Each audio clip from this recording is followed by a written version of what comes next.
Hi, welcome back guys. This is your friend, the What If guy, back with another fanfiction. This is the first part of What If Dragon Issei Was with Demons. Now before starting, please give this video a like and subscribe to the channel if you want more videos like this. Now let's get into the fanfic. Rias Gremory stood at the window of the Occult Research Club's second floor, thinking once again about how to get out of that disgusting arrangement with Riser Phoenix. It was really starting to weigh on her mind as the time approached. She sighed as her gaze wandered before coming to rest upon someone resting under the shade of a tree nearby. It didn't take her long at all to recognize one of the great mysteries of the school, Issei Hyoudou.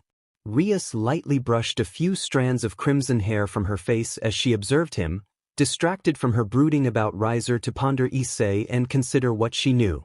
Not long ago, Issei was a somewhat normal boy. He was well known around the school for being a member of the infamous perverted trio. His obsession with BGMI was renowned, along with his lack of shame when it came to it. Rias smiled at the thought. She had actually found the boy's honesty somewhat refreshing. It wasn't as if other boys didn't have the same interests. She knew that well enough, considering how often her own assets were stared at. Issei had simply decided not to bother hiding it. Her smile changed to a small frown at how that had all changed. One day during the summer holidays, shortly after the school term had ended, Issei had vanished without a trace. His parents had frantically searched for him, but no clue appeared. Rias and Sona had both investigated the matter, in case it was something supernatural. After all, Kuoh was their territory, so they needed to know if something was snatching teens up. But they didn't find anything either. All they had been able to find out was that the last place he was seen was a shop that specialized in more adult-oriented manga and doujinshi. Months passed without a sign, and it seemed the Hyoudous would be one of those unfortunate families that would have to endure never knowing what happened to their child. Then, out of nowhere, he had reappeared.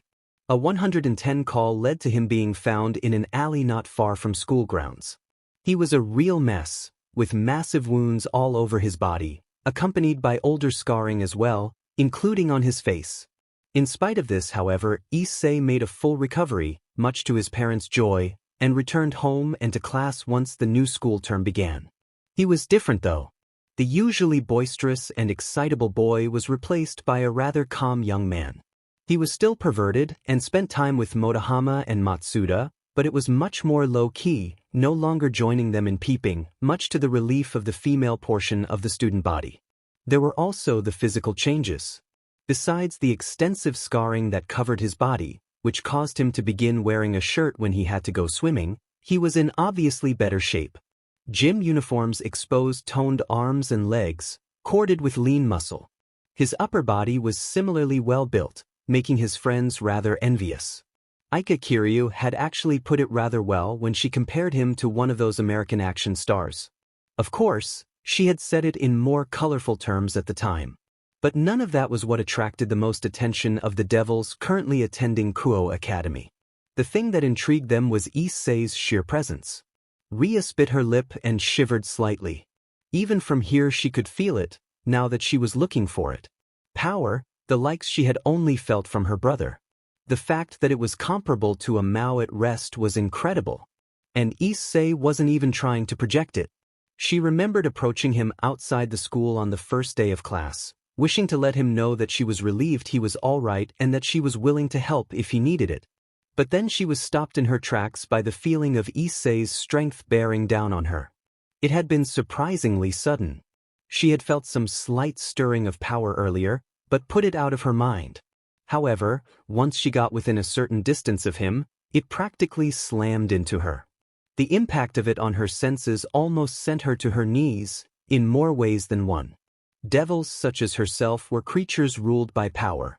While nothing like it used to be, power was still a big factor when it came to devil society.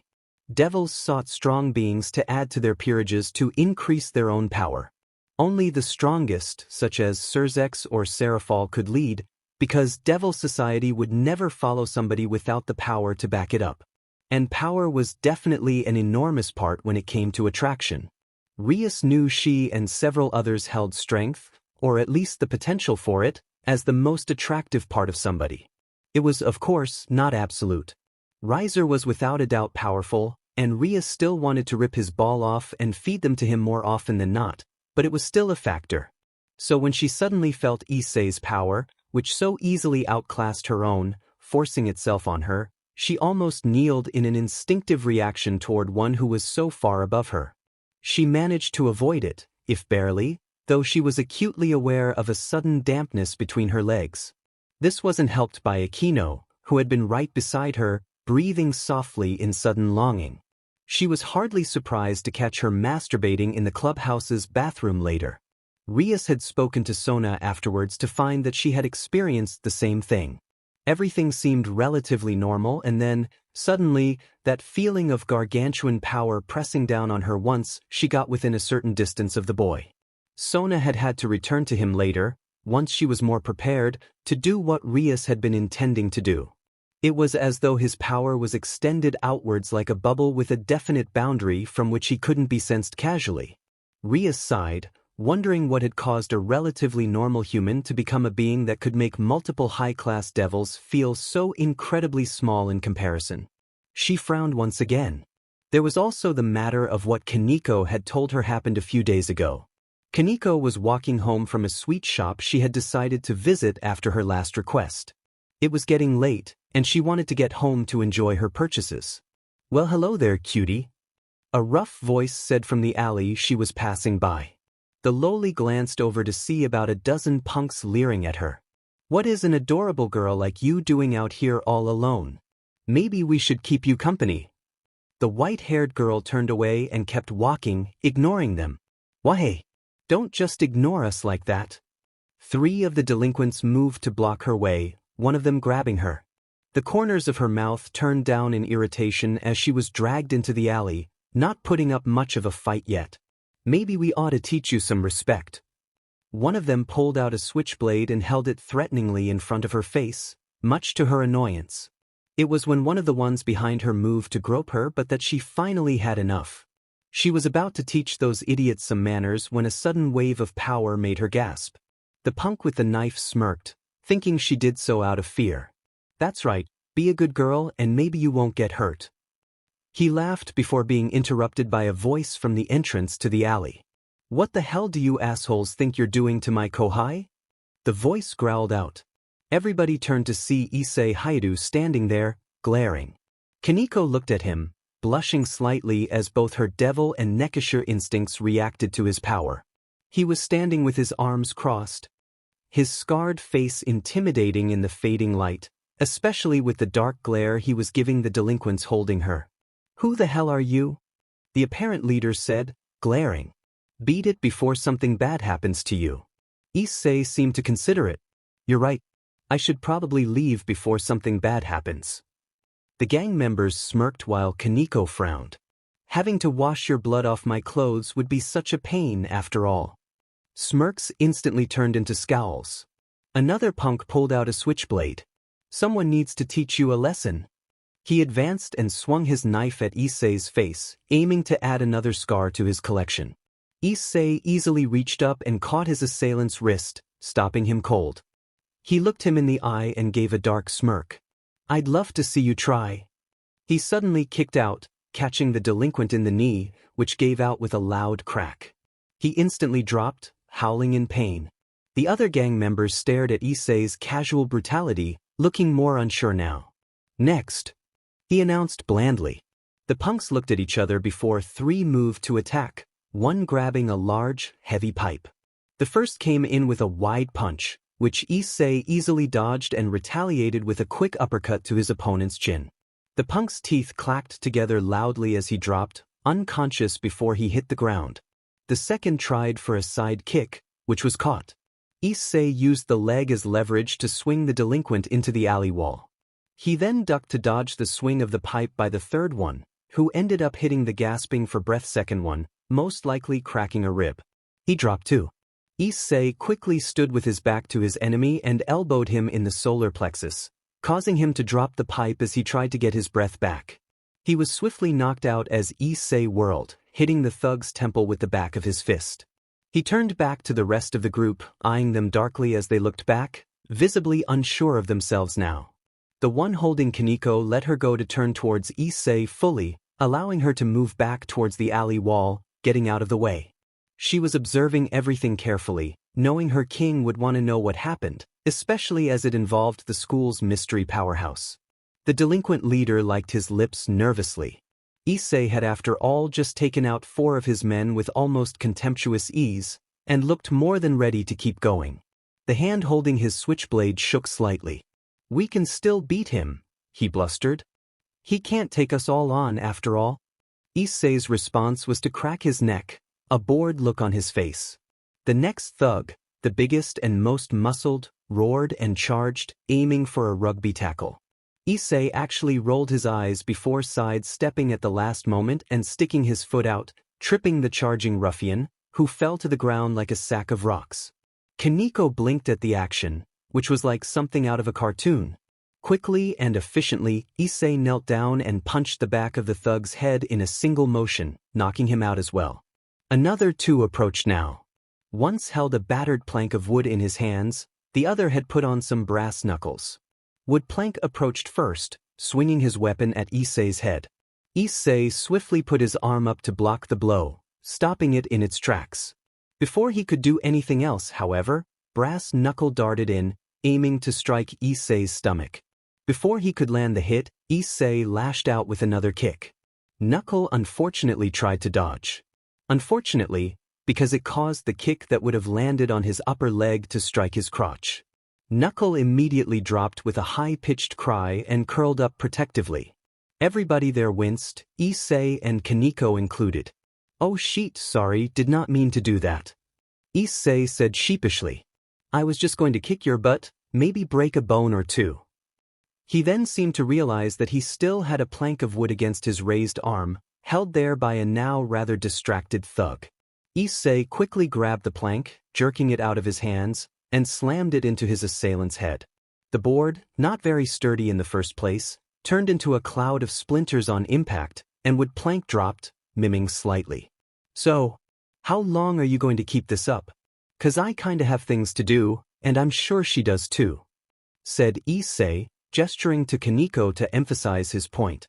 The gang leader looked from Issei, to his downed men, to the remaining thugs on his side, none of which had a weapon, and began to slowly back away. "Fine," he said, scowling angrily to hide his fear. "Take the little beach and leave us alone." "Cool," Issei smiled before motioning Kaneko over to him. She did so, shivering slightly as she felt his power even more now with such close proximity. "We'll be going then." He turned to leave the alley before glancing back, smile gone and a dark look on his face. "Just so you know, if I ever find you harassing her, or anybody else for that matter, ever again, I'll make sure your hospital stays are extensive." He growled softly. "Got it?" The delinquents nodded fearfully, edging away from him. Issei snorted contemptuously and began leaving the alley, Kaneko trailing behind. They walked for a couple of blocks before Issei stopped and turned to her. "You all right, Tuju-chan?" he said gently, smiling down at her. Kaneko nodded, her cheeks still slightly pink. "Good, I'm glad." She was surprised when he brought his hand up and set it gently on top of her head, lightly ruffling her hair. The Nekishu had to keep herself from purring at the sensation. "Try to keep away from assholes like that, okay? I wouldn't want anything bad to happen to my cute little Kohai, after all." He smiled at her and took his hand off of her head, letting it drop to his side, making her want to frown. "I'll see you around," he said, turning to leave. "Arigato, senpai," she said softly. He gave her a grin and a wave before heading off. Kaneko watched him leave before turning and immediately heading for the ORC clubroom. She needed to tell Rias about this immediately. Rias was snapped out of her recollection as she saw the object of her thoughts stretch and begin getting up from his place under the tree. He'd obviously had enough relaxation for the moment. As he stood, she saw him look around before, to her surprise, turning to look at her. He gave her a smile and a nod, which she returned. It was actually rather interesting, she mused, that it used to be that he was rather flustered around her, when he could pull himself away from staring at her BRs. Now it was as though nothing bothered him. Like he'd seen too much to let things such as one of the most appealing girls in school looking at him affect him. Just another thing that mysterious event had changed about him. As she watched him leave, she once again wondered what had actually happened to him. Had he been kidnapped by some malevolent supernatural entity and then managed to escape? She considered it, but that theory had holes. Like the fact that, wounds aside, he was in good shape when he was found. Yes, he had massive scarring that implied extensive and repeated trauma, but he was too well built for it to be remnants of torture. Perhaps he had been used as some sort of gladiator? That would explain his wounds, scarring, power boost, and physical conditioning. But in that case, why him? As far as she was aware, before his disappearance he was a completely average, perverted schoolboy. Did he have a sacred gear? If so, how could his kidnappers know about it when she and Sona didn't, despite actively looking for sacred gear users? She sighed as he left. There really was no way to find out short of asking him. The problem was in how to approach him. For all they knew, what had been done to him was by a devil's hand, in which case he could entirely justifiably react badly to being approached by more. Their best option at the moment was to wait and see. She already had her familiar following him as often as possible. As he moved out of sight, she went back into the room to make herself some tea, mind once again drifting to her impending engagement. Issei Hyoudou sighed as he walked into his room after dinner. Ever since his return from his absence, his parents had become rather protective, keeping him close whenever they could. It was nice knowing they cared, but it could get overbearing sometimes. He wasn't exactly a helpless child anymore, after all, no matter what they thought. "So, how today go, boss?" a high-pitched, feminine voice asked from his closet, which slowly opened to reveal the speaker. A small woman flew out to hover in front of him, a smile on her lips. She had ice blue hair in upward spikes, blue eyes that gazed at him mischievously, and 2 sets of insect-like wings on her back. She was wearing a purple leotard over tight black leggings, which was itself covered by a form-fitting armor plate which covered her stomach and BRSS and, oddly enough, had studs where her nipples would be. Purple boots covered her feet, while gloves of the same color came up to her upper arms, almost to her shoulders. Crystal earrings hung from her long, pointed ears, and another bit of armor covered her neck and a bit of her upper chest. "It went all right, Belchan. I think that little bat followed me home again, but it should hopefully be gone by now." As he spoke, he headed to the window and made it look like he was just glancing around before closing the curtains. "How about you?" "It's so boring here, boss," the diminutive female said in a whine. "I kept myself entertained by reading some of your manga, but I really need to get out there, maybe show some baddies who's boss." As Issei started removing his clothes, exposing his well-muscled and scarred body, she flew in circles around him. "When am I going to be able to leave, huh? It's been ages." "Hopefully soon. We just need to find out what supernatural forces are at play here and if they're friendly or not before I let you or any of the others out," he said as he sat down on his bed, taking his briefs and underwear off. "Last thing we need is to accidentally declare war on whoever is in charge here." Belle sighed. "Oh well." Then she grinned as she looked down at him, her eyes raking over his body, small pink tongue coming out to lick her lips. "At least there are other ways we can entertain ourselves." She giggled before zooming back into the closet. Issei raised an eyebrow after her before she zipped back out, now completely naked, exposing her entire body to his gaze. Issei chuckled softly. "Eager, aren't you?" She nodded vigorously, a happy smile on her face. She flew over to him and wrapped her small arms around his neck, nuzzling him as he brought his hands up to gently hold her. He lightly ran a finger along her spine, careful with her wings, making her shiver slightly. "All right, far be it for me to deny a lady what she wants, my Belchan." And with a smile, he turned off the light. Issei sat on the grassy hill by the track field after school, watching the track club practice. His eyes followed the various girls' bodies as they trained while he relaxed after another school day. He looked up as his friends, Matsuda and Motohama, approached him with big grins on their faces. "Yo, Issei," Matsuda called. "You coming to the girls' changing room with us? The kendo club is going to finish practice soon." Issei shook his head with a slight smile. "Nah, You guys go ahead. I have something I need to do today. Motohama frowned at him. What's going on with you lately, eh? You haven't come with us to peep in ages. His frown grew as he eyed the other boy. Come to think of it, you haven't joined us when we've gotten together to watch the new DVDs we've gotten either. What's up with that? Issei shrugged, letting his gaze travel back to the girls practicing below him. I've just had other things on my mind, guys, that's all. Plus, I don't feel as much of a need to see women in videos anymore. The other two members of the perverted trio stared at him, as if unable to comprehend his words. Suddenly, Matsuda gasped, making Issei and Motohama stare at him. You busy, he suddenly yelled at Issei, making him lean back in surprise. I see how it is. You've gotten yourself a girlfriend. That's why you don't look at videos of women's BRSTS anymore, you can get the real thing whenever you want. A hush fell over the immediate area, as even the practicing girls had heard Matsuda's shouting and turned to stare. Motohama, meanwhile, looked at Issei in betrayed disbelief. But why did you get a girlfriend when we haven't? That's not fair. Share the wealth, man. Issei groaned as he heard the track team girls start talking to each other. What? He has a girlfriend? No way, who'd be that desperate? You don't think he did something to get one, do you? What, like blackmail? Wouldn't put it past him. Issei glared at his fellow perverts, who were now sobbing at the injustice of it all, whimpering things like, no fair, and, I'm better looking than he is. He felt a vain throb in his temple as he growled at them. Look at what you idiots have done. Now there's going to be rumors all over the school about me being some sadistic blackmailing RPST or something. He scowled at them. For your information, I don't have a girlfriend yet. I simply have other things that demand my time.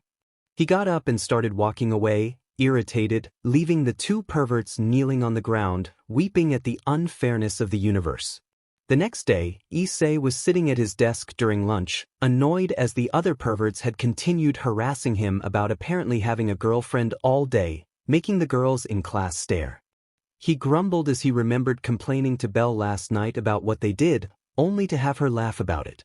When she wasn't teasingly complaining about apparently not being good enough to be considered his girlfriend, that is. He looked up as someone stepped in front of his desk to find Aika Kiryu looking down at him with an eyebrow raised behind her glasses. So, she said, drawing it out. You have a girlfriend? How did that happen? The heavy thump of Issei's head with the desk, along with his sigh of defeat, brought a chuckle out of her. For the last time, I don't have a girlfriend. Issei grumbled into the desk. Those idiots thought it up because they couldn't understand why I haven't been hanging out with them as often. So now everything thinks I'm some sort of malevolent blackmailer. He looked up at her, annoyed. Is it really that easy to believe the worst of me?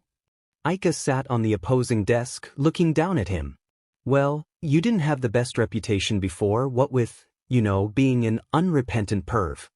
She pointedly ignored his mumbled, pot, kettle. It doesn't help that you look kinda intimidating now, what with your scars. It's not really fair, but your appearance does have an effect. Issei sighed explosively. Ever since he got back from his trip, he'd known he'd have some issues thanks to the rather obvious scars on his face. Unlike the West, Japan didn't consider scars something positive, even if received for a good reason, especially ones as visible as his. He absently reached up and traced over the one that trailed from his forehead, along his right eye, and halfway down cheek. He's almost lost that eye, and it showed. You never did tell us how you got them, Aika said quietly, and Issei could tell that the rest of the class volume had dropped as they tried to find out what everybody had wondered since his return. What had happened to him? Issei looked Aika in the eye for almost a full minute before she turned her head away, unable to bear his gaze any longer. No, I haven't, he said softly. Maybe I'll tell you. One of these days. With that he finally pulled out his bento and started eating, indicating the end of the current conversation. The sound level of the rest of the class went back up now that it was obvious they would not be finding anything further out. Aika hopped off the desk she was perched on and headed back to her own group of friends. At the end of the day, Issei was getting ready to leave, wanting to get home and relax. He opened his locker only to blink as a pink envelope fluttered down to the ground. People around stopped and stared at what had just happened, including a certain duo of perverts. "Is that?" gasped Motohama. Issei, nonplussed, bent down to pick it up, looking it over from every angle. It was pink and smelled vaguely of perfume. There could be no real doubt about what it was. Under the gaze of everybody in the hall, he opened it. "Please meet me in the old park by the fountain tomorrow at sunset. Your secret admirer." It said in obviously feminine handwriting. Issei stared, surprised beyond all belief that he had gotten, of all things, a love letter. There was a sudden shout of, "You be," and suddenly Matsuda had him by the collar of his shirt, shaking him. "All that bullshit about not having a girlfriend, and now you get a love letter. What the hell?" Motohama apparently decided now was a great time to join in. "How could you do this to us? I thought we were bros. Now we find out that you've got some girl wanting to meet you, and probably do other things as well? Why are you leaving us behind?" As all this was going on, the other students were talking to each other. Did he seriously just get a love letter? It looks like it. Wow, maybe I should get a lottery ticket on the way home. It's obviously a day of miracles. Agreed. Next thing you know, nukes will fall or demons will invade. Issei, beyond annoyed, wrenched himself out of Matsuda's grasp and moved away. "It's not like I planned it, Damas. I'm surprised too." He folded the love letter back up and put it away in his bag before grabbing the rest of his stuff to head home. He smirked at them as he got ready to leave. "It's not my fault nobody's interested in you. I guess I'm just better looking and more interesting." He left quickly as the other two started screaming and crying in rage and despair. After he got home, he showed the love letter to Belle, who looked at it with interest as she sat on his shoulder. "Wow, wasn't expecting this. Not really surprised though. You're you after all. You going to go?" Issei considered it as he sat at his desk. "Yeah, I think I should. If for no other reason than to find out who sent it." Belle giggled, a wide smile on her face. Is Issei-sama hoping for another girl to add to his HRM? For shame. She tooted mockingly. "You'd think having me, Elena, and the others would be enough to sate your appetite." Issei rolled his eyes as he set the letter on his desk. "I'm curious, can you blame me?" Belle patted his cheek with her small hand. "Of course not, boss. But it would only be right for the aspiring HRM king to get himself another girl. You need a human one after all." The smile dropped from her face and she spoke quietly. "It's not like Issei-chan is here. You need to start moving on." Issei clenched his jaw and curled his hand into a fist, his face downcast. "I think I'm going to get to sleep early tonight. It's been weird day," he said quietly and got up to start getting ready for bed. Belle floated off his shoulder and hovered there, looking at him sadly, before nodding and heading to her own bed he'd set up in his closet. "All right, good night, boss." Rias let out a low groan as she stretched, sighing in satisfaction as her back popped. She looked down at her desk at the things she had been working on. Despite it not being a school day, she still had things to do. Her peerage was also busy completing requests. She sat back as she decided to take a break, picking up her tea as Akino walked in. "Work going well, Bucho?" the queen asked, her normal smile on her face. Rias nodded, sipping her tea and making a noise of satisfaction. "Yes. I'm thankfully almost done. Paperwork can be annoying. Thankfully there wasn't much to do today." "Anything interesting of note?" Akino brought a finger to her chin as she thought. Well, did you hear the latest news about Hyoudou-kun?" Rias shook her head, looking interested. Well, apparently he got a love letter when he was leaving for the day." Rias blinked in surprise. That was not what she had been expecting to hear. "Really? Any idea from who?" Akino shook her head. "No. He didn't let anybody see it, not even his friends. It was definitely a love letter. No. There was no way anything that pink and perfumed could be anything else." She then giggled. Apparently it caused quite a bit of chaos, especially among the other members of the perverted trio. Rias smiled as she imagined it. "Speaking of Hyoudou-kun, I wonder what he's up to. I have my familiar following him now to see if we can finally figure out what to do about him. She thought for a moment before nodding to herself. Well, it can't hurt to take a look at what he's doing.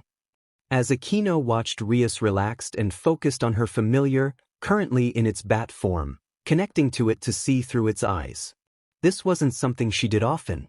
She wasn't as good at it as, say, Sona was, and it gave her slight headache, but it was a useful skill. She saw Issei walking through town, dressed better than normal in a red button-up shirt and black breeds with dark shoes. He walked with an easy grace and confidence. She watched as he went into a park, heading for the fountain there. Her little bat perched itself on the branch of a tree and observed. Issei looked around once he reached the fountain, whose waters were blood-red as the setting sun's rays hit it. "Hyoudou-senpai," a voice called. A girl approached, stopping at a bit of a distance from Issei, her hands behind her back as she looked at him cutely. "Ah, I'm so glad you came." Issei turned fully to the girl, hand in his pocket. "You're the one who sent the note then?" The girl nodded, foot bouncing on the ground nervously. "Yes. I've been looking at you for a while, and I wanted to get to know you. I thought maybe I could be your girlfriend." She looked at him hopefully. Issei ped his head to the side, considering her. "I suppose that's possible.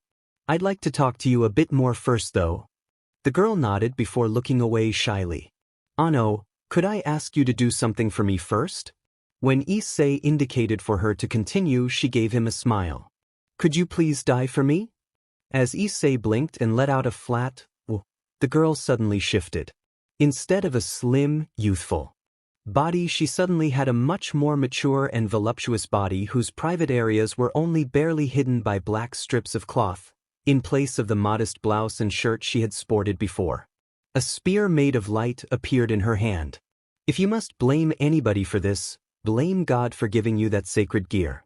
Now, like I said, die for me," and she threw the spear at him, making him dodge. Rias came back to herself with a gasp and sprung up, startling Akino and Kaneko, who had just arrived.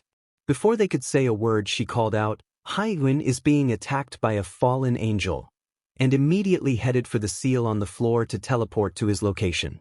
The other two followed her without hesitation, and soon all three were headed for the park. Upon arriving, they saw that the area was littered with craters, and Issei was still dodging the spears of the fallen, who was floating above him, gritting her teeth in anger. "Damn it, stay still, you little pest," Issei retorted as he dodged once again. "Why would I do that, you crazy beach?"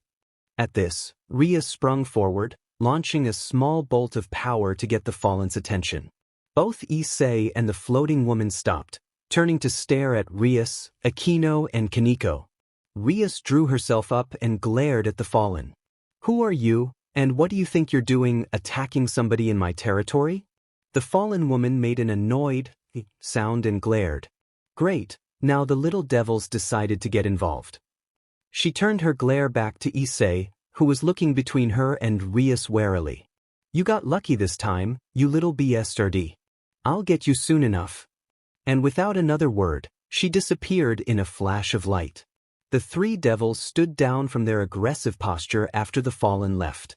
"Akino, Kaneko, look around and make sure there aren't any unpleasant surprises while I check on Hyoudou-kun." As the two left, she approached Issei, shivering lightly at the sensation of his power bearing down on her again, but not reacting beyond that. "Hyoudou, are you okay?" Issei still looked a bit tense after the altercation, but he relaxed a bit as he saw that Rias wasn't being threatening. "I'm fine, Gremry-senpai." A bit surprised. "I wasn't expecting to get attacked today. That was a fallen angel, wasn't it?"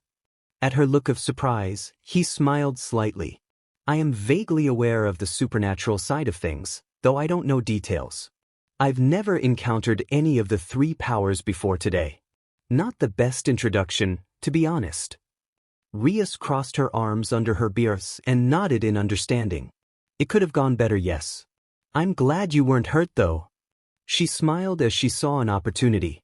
"Since you only have the bare bones of knowledge of the supernatural, why don't you come to the Occult Research Club's clubroom tomorrow after class, and I'll do my best to explain things to you so you'll be prepared for the future. I'm sure it will be enlightening for both of us." Issei looked at her, considering it with his hands in his pockets, before nodding. Alright, that sounds like a good idea. He eyed her suddenly. As long as you give me your word you won't try anything. Ria stiffened at the implied accusation and replied slightly frostily. I understand that you were just attacked and so are wary, but I assure you I am not the type for such underhanded methods. Issei gazed at her for a few seconds before nodding. Sorry, but I did just get attacked like you said. At Ria's nod he continued. Alright, I'll be there.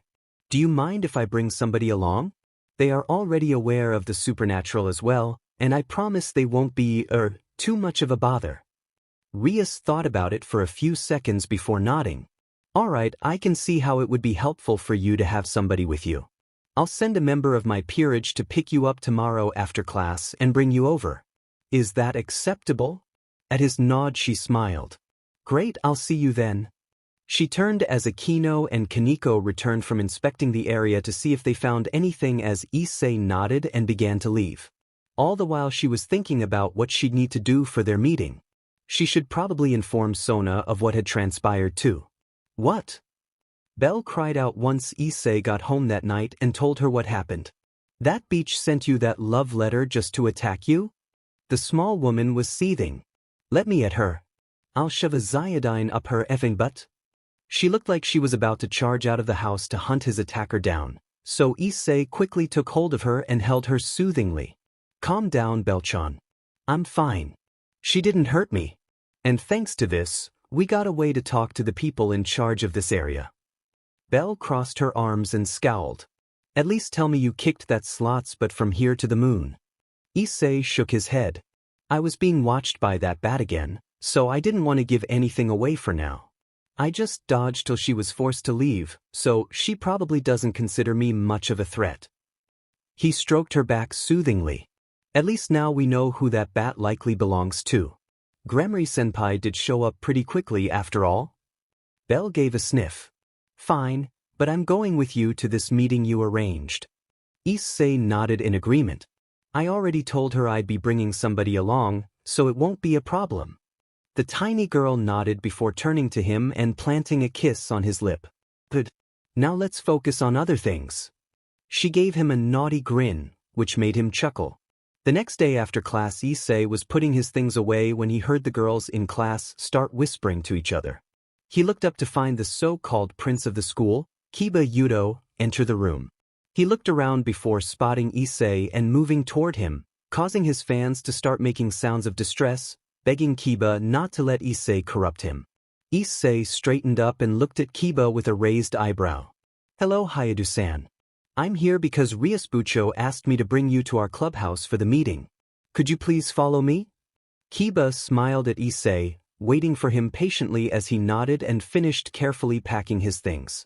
As they walked out of the room they ignored Matsuda and Motohama hissing at Kiba and the girls in class glaring at Issei. It took them a few minutes to reach the clubhouse with Kiba leading the way in silence. Issei looked around as they headed upstairs, noticing a large door on the first floor that had what looked like seals on it. He absently wondered what was in there. Kiba opened the door for Issei and let him in first, following after and closing the door. Issei glanced around the room, noting that there were more people than he was expecting. Besides him and Kiba, there was obviously Rias, sitting behind a large desk. Standing behind and to the side of her was Akino Haimanima, who he remembered from the day before. On one of the couches around the small table sat the other person who had been there, Kaneko Tuju, eating some sata andagi.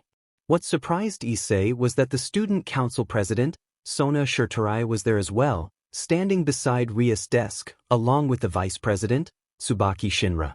Ah, Hyoudou-kun. Rias smiled as he approached. I'm glad you came. Gremory-senpai. Issei nodded back. He let his gaze travel to the representatives of the student council, silently asking the question. Sona adjusted her glasses slightly as she looked at Issei. Rias informed me of what had occurred, seeing as we share the responsibility over this territory. So I decided it would be best to attend this meeting, to make sure you understood as much as possible. Her brow then furrowed slightly. She had informed me that you would be bringing somebody with you. Did you change your mind? Issei shook his head and lifted his school bag up slightly. As they all watched, he opened it. Everybody there was surprised when a blue-haired head popped out. "Geez, boss, that was horrible. It's so cramped in here. And those lessons? How do you not go insane from boredom?" The small woman flew out of the bag and hovered beside Issei's head, looking around at everybody with a grin. "Hi." She waved. "I'm Belle. Nice to meet you all." Then she seemed to realize something and gave everybody a bow as best she could while flying. Rias recovered her equilibrium first and smiled back at the flying woman. "Ah, hello Belle-san. It's nice to meet you." She looked at Belle with interest. "May I ask, are you a fairy?" Belle nodded. "Well, technically I'm a high pixie." Sona too looked curious. "If I may, what's the difference with a regular pixie?" Belle crossed her arms as she turned to the kaicho. A high pixie is a fairy with more power and responsibilities than normal pixies. We direct groups of pixies, and even some other types of fairies, depending on our personal power. We're stronger magically and more durable. We're also better in a fight. She visibly swelled with pride at these facts. And in my opinion, we're better looking too. Issei chuckled and lightly picked Belle up and set her on his shoulder, where she made herself comfortable with a smile. "Belle-chan is my best friend. I tell her everything, and I rely on her advice." Belle smiled and ran her hand through Issei's hair. Sona looked like she wanted to question them more, but visibly held herself back. "I see. I understand why you wanted to bring her along then. Now then, I feel I should introduce myself properly. You know me as Sona Shirtorai. In reality, my name is Sona Citri, of the Citri clan, one of the 72 pillars of the underworld." She gave him a light bow. Ria stood briefly to bow as well. "And I am Rias Gremory, of the Gremory clan, another of the 72 pillars of the underworld. Now I must ask, since you're obviously aware of the supernatural, why you didn't approach myself or Rias before, seeing as we are the rulers of this territory." Sona continued. Issei gave a shrug. "I didn't know who was in charge to approach, and if they were friendly. I thought Gremory-senpai might be a devil due to her name, but I had no proof and didn't want to approach till I did." Rias looked slightly surprised. "Ah, you already knew of my family then?" "Only from what is told in the Ars Goetia." Issei replied before closing his eyes slightly in thought as he tried to recall. "Gremory is a strong duke of hell who governs 26 legions of demons. He tells all things past, present and future, about hidden treasures and procures the love of women, young and old, but especially maidens. He is depicted as appearing in the form of an appealing woman with the crown of a duchess tied around his waist and riding a camel." Everybody but Belle looked at him in surprise before Rias responded. "Ah, I'm surprised. I wouldn't think you'd be aware of the ancient book of demonology." Tsubaki spoke for the first time, looking interested. "Does that mean you know of the Citri as well?" She didn't notice her superior's silencing look as she asked. Sona's cheeks were slightly redder than usual. Issei pet his head to the side and recited again. "Let's see. Citri is a great prince of hell, reigning over 60 legions of demons. He causes men to love women and vice versa, and can make people bare themselves naked if desired. He is depicted with the face of a leopard and the wings of a griffin." Everybody looked at the red-faced Sona in surprise. It was Akino who spoke first, a delighted smile on her face. Era, make people bare themselves naked? Is that a skill you have, Sona Kaishu?" Sona did her best to maintain a dignified look, coughing lightly before speaking. We are getting off track." She looked at Issei, cheeks still slightly red. "So the reason you didn't approach us is because you were not sure we could be trusted, if we knew anything at all. Is that correct?" At his nod she continued. "Well, I assure you that as long as you don't present a threat to us, or the people of this town, we will not do anything against you." Belle cheered. "Does that mean I can finally leave the house and explore?" She grinned eagerly. Rias nodded with a smile. "Just don't cause any trouble or be seen, and we won't have any issue with that." She giggled as Belle danced happily on Issei's shoulder. She then turned back to Issei with a smile. "That reminds me, I want to thank you for helping Kaneko-chan out a few days ago. I really appreciate you looking out for my peerage like that. Issei nodded with a smile. I couldn't just let those assholes harass my cute little kohai. Although, he turned to look at the lowly, who looked back at him. I'm guessing the fact that you're here means you didn't need help in the first place. Kaneko shook her head. Still, arigato for the help, she said quietly. Issei smiled back at her. He then turned to Rias, looking interested. So Kaneko is a subordinate of yours? Rias nodded. What do you know about devils, Hyoudou-kun? Issei shrugged. Not much. I know you aren't as pure evil as it said. You also had a three-way war with the angels and the fallen, but that's pretty much it. Rias nodded before taking a chess piece made out of red crystal and setting it on the desk. After the war, devil kind was decimated. Our population was so low that normal population growth wasn't a feasible option. That is when one of the Mao, Ajuka Beelzebub, developed the evil piece system. She gestured to the piece sitting on the desk, which was a bishop.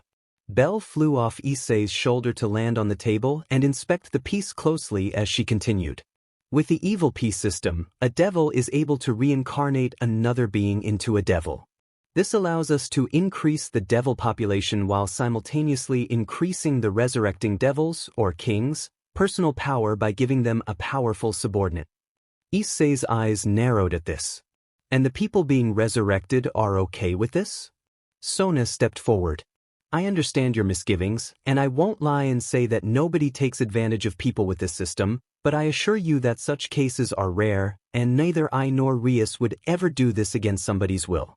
For the most part, people are given the choice to become devils, as there are several perks. For one, they become stronger than they were before, with a special boost depending on the piece used. They get an increased lifespan as well. And once a devil becomes strong enough, then they may go and begin their own peerages as well. Rias spoke now quietly. I swear, Hedkin, that the only time I would ever resurrect somebody without their express permission is if they were dead or dying, and it was the only way to save them. Otherwise, I would always ask them what they wanted. Issei relaxed, the tension leaving his shoulders. Alright, I'm glad to hear that. Just be aware, if I ever see somebody doing so without consent, I will take matters into my own hands. Understood? Both Rias and Sona nodded. Good. Now then, about the attack yesterday, does anybody know why I was targeted by the Alice wannabe? At everybody's look of confusion, Issei looked at Belle. She kept yelling, "Die for me." It was annoying. Belle snorted and laughed. Rias, still mystified, nodded. The Fallen mentioned that she was going to kill you because of your sacred gear. She eyed Issei. Do you know what she was talking about? Issei hesitated before nodding. He brought his left arm up and suddenly it was covered in a gauntlet of what looked like large red scales, with claws instead of fingers and a large green jewel surrounded by runes. This is my sacred gear, the boosted gear of the Sekyudai, Drake. Everybody was shocked, not only at the reveal of the gear, but at the palpable increase in Issei's projected power when it appeared. Kiba had instinctively put himself in a defensive stance, eyeing Issei warily. Kaneko had stopped eating, looking at Issei with a blush. Akino had started breathing heavier, biting one of her knuckles with longing. Tsubaki bit her lip and surreptitiously rubbed her thighs together. Sona tried to ignore her own body's reactions, forcing herself to observe Issei coolly. And Rias shifted as she felt a very obvious dampness between her legs, glad she was seated behind her desk. Thank you, Hyoudou-san, you can put it away now. Sona managed to get out without sounding affected. As Issei did so, nobody noticed Belle observing everybody's reactions with interest, a small, perverted grin on her face. So, Rias began once she had calmed down. You are the Sekyudai. And you obviously have been for a while, since you seem to be comfortable with it. I see now why you are so powerful. So I suppose she was unaware you had already awakened it. Why would she attack when his power is so obvious though? Asked Sona. Issei blinked. I'm sorry? What do you mean? Akino smiled at him with a smoldering look in her eyes that made Issei raise an eyebrow. Hyoudou-kun, you might not be aware, but your power is obvious to us. We can constantly feel it pressing down on us when we get close. It can be quite distracting. Indeed. Rias nodded. The first time we felt it, we were all quite taken aback. I would suggest you find some way to hide it or rein it in. She turned to Sona. And as Aquino said, it's only obvious when you're close. I don't think the Fallen ever got close enough to feel it.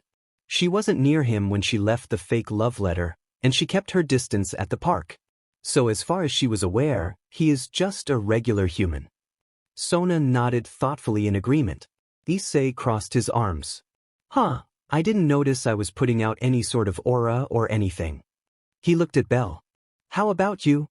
Belle sat at the edge of the desk. I do feel a difference when you're near, boss, but nothing big.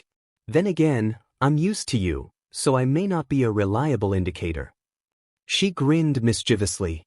I wonder what would happen if you actually flared your power instead of just letting it out passively. She watched gleefully as the devils looked at each other, more than one set of cheeks a bit pink. Sona coughed once again. That won't be necessary. We all already know you're powerful. Save that for when it's needed. Is there anything else you want to know? Issei nodded before addressing Rias. I take it this means your bat will stop following me? Rias looked surprised. How did you know about my familiar? I'd noticed it following me around, and it was there yesterday when I was attacked, which is why I didn't fight back. He replied with a small smirk. And seeing as that's when you arrived pretty quickly to intervene, it wasn't hard to guess it was watching me for you. Rias crossed her arms and shook her head ruefully. I see. I'll need to keep from underestimating you. And yes, I'll stop now that you're aware of us and we've interacted. Sona adjusted her glasses. Well then, it seems this meeting was a success. Hyoudou-san, in the future, if you have any issue involving the supernatural, please approach either Rias or myself for assistance. We would like to at the least be kept appraised of anything that comes up. Issei nodded. I can agree with that. I'll do so unless whatever the issue is time-sensitive. His face firmed as he gazed back at her. I do want to be kept in the loop about any sightings of that Fallen. I want to find out why she targeted me and how to keep it from happening again. Rias smiled. I'll agree to that, as long as you inform us if she's sighted. She is operating in our territory, after all. Alright, I'll see you all around then. Come on, Belle. He picked the high pixie up and grabbed his bag. He nodded to each of the people there before leaving, Kiba opening the door for him. Once he'd left, everybody relaxed slightly. They'd managed to keep themselves under control, but being around Issei for so long when he was leaking power out like he did was enough to get to them. I didn't think Issei's power could go higher, but did you feel it when he brought out the boosted gear? Aquino smiled. And Belle-san even hinted that it could go much higher. I'd be very interested in that. Rias sighed as she relaxed in her chair. It makes me wonder what he's actually capable of. All we know so far is that he has the boosted gear and quite a bit of power. We've never seen him use them, though. Sona frowned. Let's hope we never have to see him use them. With the amount of power he has, he could cause untold chaos. She started heading for the door. Please keep me appraised, Rias. I will do the same. Rias smiled softly as she watched her childhood friend leave. Something told her Sona's hurry involved some rather damp panties. Not that she could blame her. Issei walked away from the ORC's clubhouse with Belle once again on his shoulder. He was going over the meeting and what he'd learned. So, Belle looked at him. Seems like you're going to have to start meditating or something, boss. You can't go around announcing yourself to every supernatural being around like you apparently have been. Issei sighed. Yeah, I was surprised to learn I've apparently been projecting my power for everybody to feel. I'll need to take care of that. I wanted to go unnoticed, at least for the foreseeable future. Belle nodded. At least now we know that the local devils are nice and on your side. She smiled delightedly. I can finally get out of the house and stretch my wings. Issei chuckled and nodded. Belle then grinned. Now, on to the important things. At Issei's raised eyebrow she giggled naughtily. Which of those devils do you think has better BRSTS? I mean, Gremmeries are huge. But that other ones were just as big. Belle was yelling, waving her arms for emphasis. Issei laughed and began to debate the subject with his small companion. Issei sighed as he cracked his neck. He was wandering through town, trying to relax. It had been a week since his meeting with the local devil rulers, and since then everything had been calm. The fallen hadn't been spotted in town by either him or the devils, as far as he was aware. He kept his guard up though. In his experience, it was when things were at their calmest that they would suddenly get weird. "Ow!" A voice suddenly cried out near him. He turned to see a girl in a nun's outfit on the ground, teary-eyed. He walked over and offered his hand to help her up. "Hey there. Are you all right, sister?" He was vaguely surprised to find that he wasn't speaking Japanese. He hadn't expected to need that skill for a while. It made more sense when the girl looked up at him, revealing a European face with long, lustrous blonde hair, covered by her veil. She must not be from Japan. "Ah, thank you very much." She took his hand and got up, lightly brushing herself off. "Do you need any help, sister?" Issei asked as he examined her further. She looked to be about his age, about a head shorter, with bright green eyes looking up at him. She was definitely very cute. Well, yes, please." She bowed slightly. "Could you tell me where the local church is? I'm supposed to be stationed there, and need to get there soon." Issei smiled at the cute nun.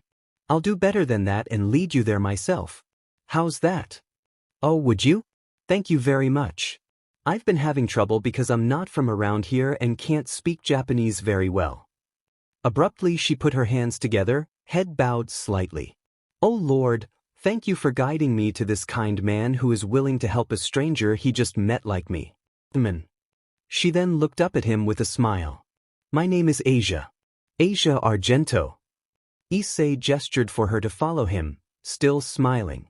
"It's a pleasure to meet you, Argento-san. I'm Issei Hyoudou. Feel free to call me Ai though." Asia nodded. "Arigato, Ise-san. Then please call me Asia." They walked, talking about what Asia thought of Japan and how it compared to what she was used to. During the discussion, however, Issei suddenly stopped and looked away. He thought he had spotted something flying on large black wings. Could it be the fallen that attacked him? He wanted to go check, but... "Is something wrong, Ise-san?" Asia asked, looking curious. Issei shook his head. "It's nothing. Let's get you to the church. It's getting late." The sooner he got the nun where she needed to go, the sooner he could investigate what he saw. 15 minutes later they arrived outside of a large, old church. "I wondered why you wanted to come here. I thought it was abandoned, but the lights are on." Asia smiled up at him. Thank you very much for your help, Ise-san. Would you like to come in so I can make you some tea as a thank you?" She was fidgeting slightly, looking hopeful. Issei regretfully shook his head. "Sorry, Asia-san, but there's something I need to do right now. I'll take you up on it the next time we meet though, okay?" Asia looked disappointed, but nodded. "Okay, Ise-san. Thank you very much for your help today." She bowed as he turned to leave. "Take care of yourself, Asia-san," he said with a smile before leaving. Issei groaned tiredly on his way to school. He'd searched for hours, but had not spotted any clue as to the fallen angel's whereabouts. He got home late and thus was a bit more tired than usual. At least, he thought, it meant that things had remained calm. He knew that the next time he met the fallen things would get loud. Suddenly somebody spoke behind him. "Ah, Hyoudou-kun. Hello." He turned to find both Rias and Akino standing behind him. "I was not expecting to meet you on the way to school." Issei nodded to the two beauties courteously. "Gremri-senpai, Himejima-senpai. I'm glad to see you are well." He resumed walking as they strode beside him. "I was just thinking about how calm things have been. Anything of interest with you?" Akino tilted her head to the side slightly with her customary smile. Era, the only bit of excitement we've had is a stray devil we had to deal with last night." At his confused look her smile grew slightly. A stray devil is a devil who has, for one reason or another, left or betrayed their king. They usually lose control of their powers and attack innocents, becoming quite monstrous in the process. Rias continued the explanation. "As this is our territory, Sona and myself are informed if there is a stray in the area so we can deal with it before it can cause too much damage. She looked at Issei. That was actually one of the theories we had when you disappeared, that you had run afoul of a stray who had killed you. Issei recognized the attempt to fish for information and kept quiet. Eventually we discounted that due to being unable to locate any strays at the time who could have done it. Akino glanced at Issei. By the way, that reminds me. We noticed that your aura has gone down so much that it's hard to pick you up from among regular humans. I'm impressed. I didn't expect you to learn how to hide it so quickly. Issei shrugged. I was motivated to learn, and I had Bell-chan to assist me by letting me know when she could feel me and when she couldn't. The conversation ended as they walked through the school gates. A hush spread through the gathered students as they did at the sight of Issei walking with the two great one-isamis of the school.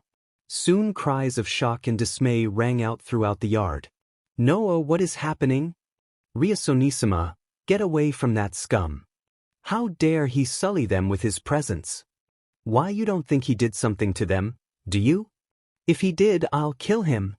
Issei sighed at his classmates' overreactions while Akino let out an eufufu of mirth. He turned to the devils. Guess I'll see you around. Ria smiled at him and nodded. Yes, see you later, Hyoudou-kun. Issei walked to class, ignoring the glares and looks of shock he was getting. How did you do it? Matsuda yelled in Issei's face at lunchtime. Issei looked annoyed at the lolicon. How did I do what? How did you get the two great one-isamis to spend time with you like that? Motohama asked, adjusting his glasses anxiously. Issei sighed with irritation. I didn't do anything. They happened to be walking near me on the way to school, that's all. Liar, screamed Matsuda. We know you did something. There's no other explanation. Come on Ise, why won't you tell us? If whatever you did worked on the one-isamis, it'll work on other girls. This could be our chance. Motohama cajoled. The girls in class were looking at them with disgust. Ugh, like anything they did could get them within 10 feet of a girl. I'd rather be a lesbian than let myself be touched by them. Shut up. Matsuda screamed at them. Or I'll RP you with my mind. Immediately the temperature seemed to drop 10 degrees. Matsuda barely had time to go wide-eyed before Issei grabbed him by the neck and made him look him in the eyes, which were hard and flinty. What have I told you? He began slowly, making the rest of the class shudder. About threatening to do something like that to a girl in front of me? Matsuda was shaking, blue in the face from fear. Motohama nervously put a hand on Issei's arm, despite shaking slightly. Let him go, Ise. You know he didn't mean it. It's just something he says. Issei scowled before letting the former jock drop, making him fall to the floor, shaking with fear. That's not something you threaten anybody with, even if you don't mean it. Got it? Matsuda nodded frantically. Everybody looked at Issei warily, though the girls were slightly appreciative. Nobody knew why the subject of RPE was such a hot-button issue for Issei, but ever since his return he had a zero-tolerance policy on it, even from his former friends. There were many theories, but most of them were too dark and uncomfortable for others to discuss them openly. Issei scowled and picked up his bento, heading out of the classroom. I need some air. Issei was taking a walk at night, trying to improve his mood. The events at lunch had brought up bad memories, and he needed to shake them off. Belle had been worried about him, but had seen him like this before, so let him have his space. Suddenly he looked up in surprise at spotting Akino walking along, looking like she had someplace to. Himejima-senpai, is something wrong? She looked over, surprised to see him. Era, Hyoudou-kun. I didn't expect to see you here. Just a small bit of trouble, there's nothing to worry about. To Akino's surprise, Issei started following her. Let me help then. What's the issue? Akino looked at him, calculating. Finally she decided. I suppose it can't hurt. She resumed walking. One of the people we contract with is out of touch. We can't teleport to their location. She glanced at Issei, and at his look of slight confusion she explained. It's simple. Devils work to increase their power by granting wishes to humans in exchange for payment. And before you ask, it's not their soul, usually. It can be cash, an object of value, maybe even a bit of life force, but nothing too big for the most part. We hand out these flyers. She held up a flyer with a magic circle on it. And the person who wants a wish granted uses it to summon us to them. She then looked forward. However, about 10 minutes ago Kaneko tried to teleport to a client's location but was unable to. Something was blocking her. So I'm headed for the location to find out what's wrong. Issei nodded. I see. I'm assuming you're proficient in magic, and that's why you were sent. Akino nodded. Are you expecting trouble? Akino shrugged. We don't know. That's another reason I'm going. I'm the strongest of us after Bucho. They walked in silence after that before they reached the house of the client. It was dark and had a foreboding air about it. To Akino's surprise, Issei reached behind his back and pulled out a small knife hidden by his belt. Let me go first, he said, moving in front of her and carefully opening the door.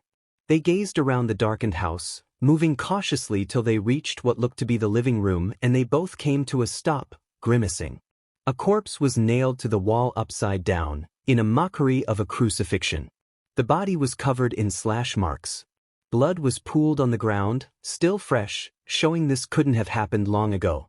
On the wall words were written in blood accusing the deceased of consorting with devils. Akino approached the body to examine it, face serious, while Issei looked around carefully, keeping an eye out for clues on the identity of the killer. This was recent, she said, peering at the body. Very recent. I'd say we were only a few minutes too late. She pulled a phone out of her pocket. I should contact Bucho and let her know dash. She was interrupted by a grunt of pain, whirling around to find Issei's arm a few inches from her head, blood dripping from a small wound. It only took her a second to realize that he had intercepted an attack that would have taken her in the back of the head. Now why would you go and save the shitty little devil like that, huh? A deranged voice came from a darkened doorway. A white-haired man in what seemed to be his late teens walked into view. He wore a dark coat over a white outfit. In his hands he held what looked like a gun and the hilt of a sword. His red eyes glittered with madness as he observed them. Though maybe that was best. This way I can have more fun. He cackled insanely. Issei moved in front of Akino, knife held before him, eyeing the nutjob warily. It was Akino who reacted verbally, hissing, "Exorcist," and filling her hands with electricity. The exorcist grinned. "Freed Selzen, here to cut you up into itty-bitty pieces." "Why did you kill the person living here, Freed?" snarled Issei, not liking the vibe he got from the exorcist one bit. "Why?" Freed replied, looking honestly confused. "'Cause the stupid BSUD was consorting with some shitty devils, of course." He smiled insanely once again, his tongue hanging out of his mouth. "Killing devils and the people who contract with them makes me so happy." He cackled before staring at Akino with a dark look in his eye. "You're not bad looking for a shitty devil. I know, I'll RP you before I kill you, then I'll RP your corpse while I cut you up." He laughed again, high-pitched and mad. Akino's face tightened, baring her teeth at the crazed exorcist, eyes hard. It was Issei who reacted the strongest though, snarling angrily and stepping forward threateningly, ignoring the blood that continued to escape from his left arm in a steady trickle. "Over my dead body, you crazy F-." Freed looked at Issei, as though just now registering his presence once again. "Okay, that sounds like fun." He took aim with his gun as the sword hilt he held lit up, creating a blade made out of light. "I'll kill you, then RP her on top of your bloody corpse?" A gasp suddenly interrupted the brewing battle, and Issei was stunned to see Asia standing in the doorway. Her gaze was riveted on the crucified corpse, trembling, before tearing her eyes away to look at Issei. "Ise-san? W?" Freed scowled at the nun. "Why did you stop holding up the barrier, you stupid girl?" Asia flinched but looked at Freed. "Father Freed, W, are you the one who killed that person?" The exorcist looked annoyed with the girl's question. "Of course I did, that's what we're here for. Now." He turned his mad gaze at Issei and grinned. "I'm going kill this devil-loving little sheet." Asia gasped, and to Issei's surprise she moved in front of him to shield him. "No you can't. Not Ain." Before anybody could react, Fried struck Asia with the butt of his gun, sending her to the ground with a cry. "Stay out of the way, you stupid beach! I may not be able to kill you on Rainer's orders, but I'll RP you if you try again." "Asia!" Issei called. He was about to move forward when Akino grabbed onto his arm to keep him from doing so. "What are you doing? Let me go." Akino shook her head. "I'm sorry, Hyoudou, but I can sense several fallen angels converging on our position. We need to leave. We're at a disadvantage." "I don't care. It won't take me long to deal with this a-hole and then we can leave." He moved to attack Fried, but before he could, Akino wrapped her arms around him. He was about to shake her off when he felt an odd sensation. The last sight he had of Asia was her looking at him with a sad smile. The next thing he knew, he was staring at the Occult Research Club's meeting room in their clubhouse. After a second to reorient himself, he broke Akino's grip on him, spun around, and held his knife to her throat. He absently heard somebody gasp, but he was focused entirely on the devil in front of him. "Why did you do that?" he snarled angrily. Akino looked back at him calmly, but kept very still. "Like I said, there were multiple fallen angels on the way. The last thing we needed was to start a fight that could cause a lot of collateral damage." Issei clenched his jaw, still glaring into Akino's violet eyes. "You should have left without me then. I would have been fine. That was not your call to make." He pulled his knife from her neck and put it away, stepping back and looking to his right to see Rias had approached slowly and carefully. She was looking between them, but before she could say anything, Issei spun around and started striding towards the door. "I need to get back to that house." He opened the door and slammed it behind him. The next day, Issei skipped school to wander around town, brooding. He had run back to the house where they'd confronted Fried, only to find the place empty, with no sign of where Asia or that deranged exorcist had gone. He'd raged about it at home while Belle healed his minor wound with a diameter. He honestly wasn't sure how he'd react to Akino when he saw her again. He knew she had her reasons for her actions, but as far as he was concerned, she had no right to make any decisions for him, much less to drag him away. He could have dealt with Fried, and likely whoever his reinforcements were if necessary, before leaving with Asia. He didn't like the thought of her being around that nut, especially after what he'd threatened to do. Issei sighed and sat on a bench, head tilted up to stare at the sky. He was debating simply storming the church. He was sure Asia was being kept it when he heard a soft gasp and murmured. He turned his head, surprised to see the young nun looking at him from a few feet away. "Asia!" He jumped up and hurried over to her. He smiled with relief at seeing her. "How are you? Are you okay?" Asia nodded, looking up at him. "I'm fine, Issei-san. Are you okay? I remember you were hurt last night." Issei shrugged. "I'm fine. It was a minor wound. It would take a lot more to give me any trouble." They stood there awkwardly for a while before Issei spoke again. Are you hungry?" A few minutes later found them in a McDonald's with Asia staring intently at the menu. It was obvious to Issei that not only was the nun unaccustomed to such places, but that she was having trouble with reading the menu. "You need any help?" he asked, watching her. "No. I'll manage," and went back to staring at the screens, making the cashier attending them sweat drop. After another 2 minutes, Issei simply turned to the attendant. "Sorry. She'll have what I'm having." The attendant nodded and rang him up as Asia slumped slightly, shame-faced. "I'm so ashamed. I can't even order for myself." The sister ummed piteously to herself. Issei chuckled and lightly patted her head. "It's okay. Once you get used to Japanese, it'll get better." He led her to a seat once they had their food, ignoring the stares they were getting, her for being a very cute, foreign nun, and himself for being a scary-looking scarred boy with her. Issei smiled as he watched Asia take the first bites of her first hamburger. She gave him a happy look as she chewed. "It's good. I've never had anything like it before." "Thank you very much, Ian." Issei nodded in acknowledgement as he ate his own meal. As they ate, he watched her happily take small bites of her burger, wondering what she was doing in the park. He hadn't missed the look of relief on her face when she saw him. Was she trying to get away from Fried? If she was, he was going to need to be ready for a fight if they came after her.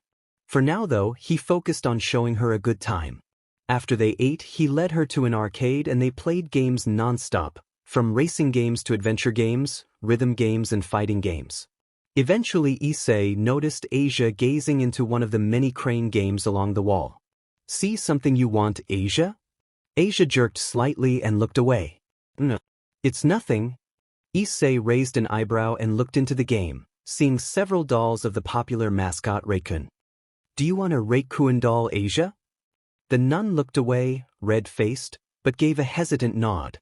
"All right then, as a gentleman, it's only right I get you one." Asia looked up, surprised. "Yeah? And no, you don't need to do that, Thine. I want to Asia. Just wait a bit, this shouldn't take long." He stepped forward and placed his money into the machine. It took a few tries, but eventually he got the doll and presented it to Asia. "Here you go, Asia. The first of hopefully many dolls I'll be adding to your collection." Asia took the doll in her arms, beaming. "Arigato, Issei-san. I'll take very good care of this doll." She looked up at him, smiling happily. "It's a symbol of the wonderful day we spent together. I'll treasure it forever." Issei found himself blushing slightly at her honest happiness and rubbed the back of his head. "Well, the day's not over yet. Let's keep playing till we can't anymore." Yes, let's." A couple of hours later they were walking down the street, smiling happily. After the arcade they had gone through various shops till evening. It was quite entertaining, especially seeing Asia's amazement at the things on sale. "This was a fun day," Issei said, smiling. Asia nodded happily, still clutching her Raccoon doll to her chest. "I had a lot of fun, Nine. Thank you very much." He smiled as he led her back into the park, where there weren't as many people. "Asia, I want to ask you something." She nodded as she walked beside him. "That green light you used on me in the arcade. That was a sacred gear, wasn't it?" In the arcade there had been a machine that was broken, metal twisted up dangerously. Issei had accidentally gotten too close while talking to Asia and had gotten a gash on his arm. Issei had scowled, resigned to enduring it till he got home and Belle could deal with it, when Asia had approached him and used a green light to heal it completely without leaving even a scar. Asia nodded at his question. "Yes, that is my sacred gear, Twilight Healing." "Wow, that's amazing." He smiled at her. "I have a sacred gear too. I didn't expect you to have one." Asia looked at him, surprised. "You have one too, Issei-san? That's amazing. I never would have noticed." Issei chuckled softly. "I think yours is better though. Being able to heal others is a great gift.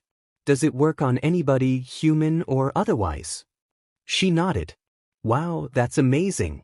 To Issei's surprise, Asia's eyes began to fill with tears. He hurriedly led her to a bench in the nearby park, where she began to let out her story in between her sobs. She spoke of being an abandoned orphan growing up in a church. How one day she healed a wounded puppy, which was witnessed by church officials. How she was taken to the Vatican and considered a holy maiden due to her abilities, with many faithful people brought before her to be healed. How she was happy with her life, being able to heal so many people, following the tenets of the religion she followed fervently.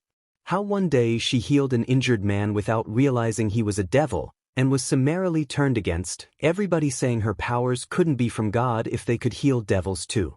How she was kicked out of the church and left on her own, eventually being found by the fallen, who took her in, seeing potential in her powers. Asia wiped her eyes. "This is a test God has set before me.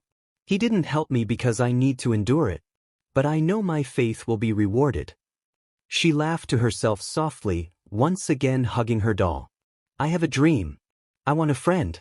I want to go out and look at flowers, buy books, She let out a sob, eyes once again full of tears. Issei looked at her sadly, heart clenched tight. Without thinking her gathered the distraught nun into his arms and hugged her. "Your dream came true, Asia. After all, I'm your friend, aren't I?" She looked up at him, shocked, and he gently rubbed her back. "We'll do all those things you always dreamed of doing with a friend." But why?" she asked, looking at him with a desperate hope shining in her eyes. "I am clumsy, and lack common sense, and can't speak Japanese, or know the culture, and And none of that matters. If you're clumsy, I'll pick you up. If you lack common sense, I'll help you. If you don't know Japanese or the culture, I'll teach you. Because that's what a friend does. Asia stared up at him, and tears once more tailed from her eyes. But these weren't tears of sadness. Why, you'll be my friend? Issei smiled gently. Of course, Asia. The nun promptly buried her face into his chest, sobbing happily. I'm afraid that's not going to happen. A haughty voice interrupted them. They both looked up to see a woman in provocative strips of fabric with black wings standing a short distance away. Ariner-sama. Asia whispered. Oh great, groaned Issei. What do you want? You're quite insolent, brat. Don't talk to me like that. I'm so far above you lowly humans you can't even comprehend it. Rainier sneered. I'm here to take my belongings back. She addressed Asia. Did you really think you could run away? Asia shook slightly in Issei's arms. No, I don't want to go back there. I don't want to be around people who kill other people. Stop being so troublesome, you little beach. Your sacred gear is essential for our plan. So you'll be coming back with me. Issei let Asia go and moved in front of her, glaring at Rainier. She's not going with you. What are you planning on doing to her when you get her back, Rainier? Rainier sneered at him. Don't use my name, you filthy little human. I don't want you sullying it. And that doesn't have anything to do with you. A spear of light gathered in her hand, but Issei didn't budge, feeling Asia clinging to him from behind. I'm not afraid of you. Do your worst. I'll take you out, he said, glaring at the fallen angel. He was getting ready to fight. He could feel his long and used power preparing to lash out. Rainier sniffed, annoyed. I could eliminate you, but then the girl might be damaged. So I have an alternative. She turned to look to the side. Issei and Asia followed her gaze to see she was looking at a play area for children set up not far from them. Give her to me, or I bombard that area with spears. Issei grit his teeth angrily as Asia gasped at the threat. He was getting ready to launch his swiftest attack when, I understand, Asia said from behind him. She sounded defeated. She walked around him and headed for Rainier. Asia? Issei muttered, surprised. No, you don't have to go. I'll stop her, I promise. Asia turned to look at Issei from beside Rainier, giving him a big smile. Issei could feel his stomach plummet. Thank you very much for today, Issei-san. I had a lot of fun. Rainier smirked arrogantly. That's a good girl. Don't worry, after tonight's ritual, you won't have to worry about anything again. Issei glared. He hadn't felt this angry for a long while. There were many things he could have said or done. He decided on the simplest, looking at Asia with determination that made her gasp. Wait for me, Asia. I'm coming to get you. Rainier laughed as Asia bit her lip, grabbing hold of the nun. I'd love to see you try, little boy. She then took off, taking Asia into the sky. Issei growled and picked up the doll Asia had dropped. It was time to go hunting. I'm here to let you know that I'm going to be attacking the fallen angel's stronghold at the old church. I'm going to take everybody out and turn the entire place into a pile of rubble after I get my friend back. Issei stated matter-of-factly. He was standing in the Occult Research Club's clubroom addressing Rias with Belle floating at his side, looking serious. The rest of the club was gathered as well, watching. Rias blinked, looking incredulous. I'm sorry, what? Issei cracked his neck. The fallen angel Rainier has taken my friend and plans to use her in some kind of ritual. I'm heading over to deal with her and get Asia back. As Rias opened her mouth to respond, he continued on, glaring slightly. I'm letting you know this as a courtesy. There's no point in trying to dissuade me. I don't work for you, so you can't tell me what to do. Rias sat back, observing Issei. Are you sure you can deal with the enemies there? Aquino reported that she sensed at least 4 fallen angels last night. There's also that stray exorcist, Freed, plus whatever others they have working for them. Issei nodded. I have Belchan with me, and I'm going to be a bit more heavily armed. He patted his belt, which held a well-sized dagger, hidden by his coat. Now if you'll excuse me, I need to get going. He turned to leave. Be careful, and please don't start another great war. Rias called after him. Issei held his hand up and waved slightly in acknowledgement. Rias sat back again with a sigh, thinking. Aquino approached her. So, what are we going to do? Rias looked at her queen before getting up. 20 minutes later, Issei and Belle were approaching the church. They were being careful, watching the entrance and surroundings first in case of any traps or ambushes. When they were able to determine that there didn't seem to be anything lying in wait, they moved toward the doors. They looked at each other and nodded, acting on well-honed instincts and experience. Issei drew his blade and kicked the doors open before walking inside. The inside of the church was dilapidated. All the holy symbols had been smashed, the pews were strewn about haphazardly, and the light streaming in through the broken windows displayed how the walls themselves had cracks in them. Well, if it isn't the shitty little devil lover. A mad voice rang out. Fried was grinning by the large, damaged crucifix. Rainier said you might show up, but I didn't think you'd be stupid enough. And what's that? He looked at Belle curiously. Cute. Bit too small to properly RPE, but that doesn't mean I can't try. He let out one of his insane cackles. Belle's lip curled as she looked at Fried with revulsion. You weren't kidding, boss, this guy's nuts. He needs a good butt kicking. Issei stepped forward, glaring. Fried, where's Asia? To their surprise, Fried answered. There's a hidden staircase under the altar. It leads to where they're doing the ritual. Both Issei and Belle blinked, not expecting him to tell them. But if you want to get in there. Fried hefted his gun as his blade of light ignited. You're going to need to get through me. He let out another high-pitched laugh. Issei stepped forward, dagger held in a reverse grip as he glared at the exorcist. I can live with that. He then rushed at Fried as Belle hung back to make sure there were no surprises. Fried laughed and shot at Issei. Issei dodged each shot easily. When Fried swung his sword, Issei blocked with his dagger, then moved to the side and swung with a cry of, "Fatal sword." The attack hit Fried in the side, opening up a huge gash along his body and sent him flying into the damaged cross. Fried got up, laughing to himself as he clutched at his debilitating wound, looking at Issei with surprise.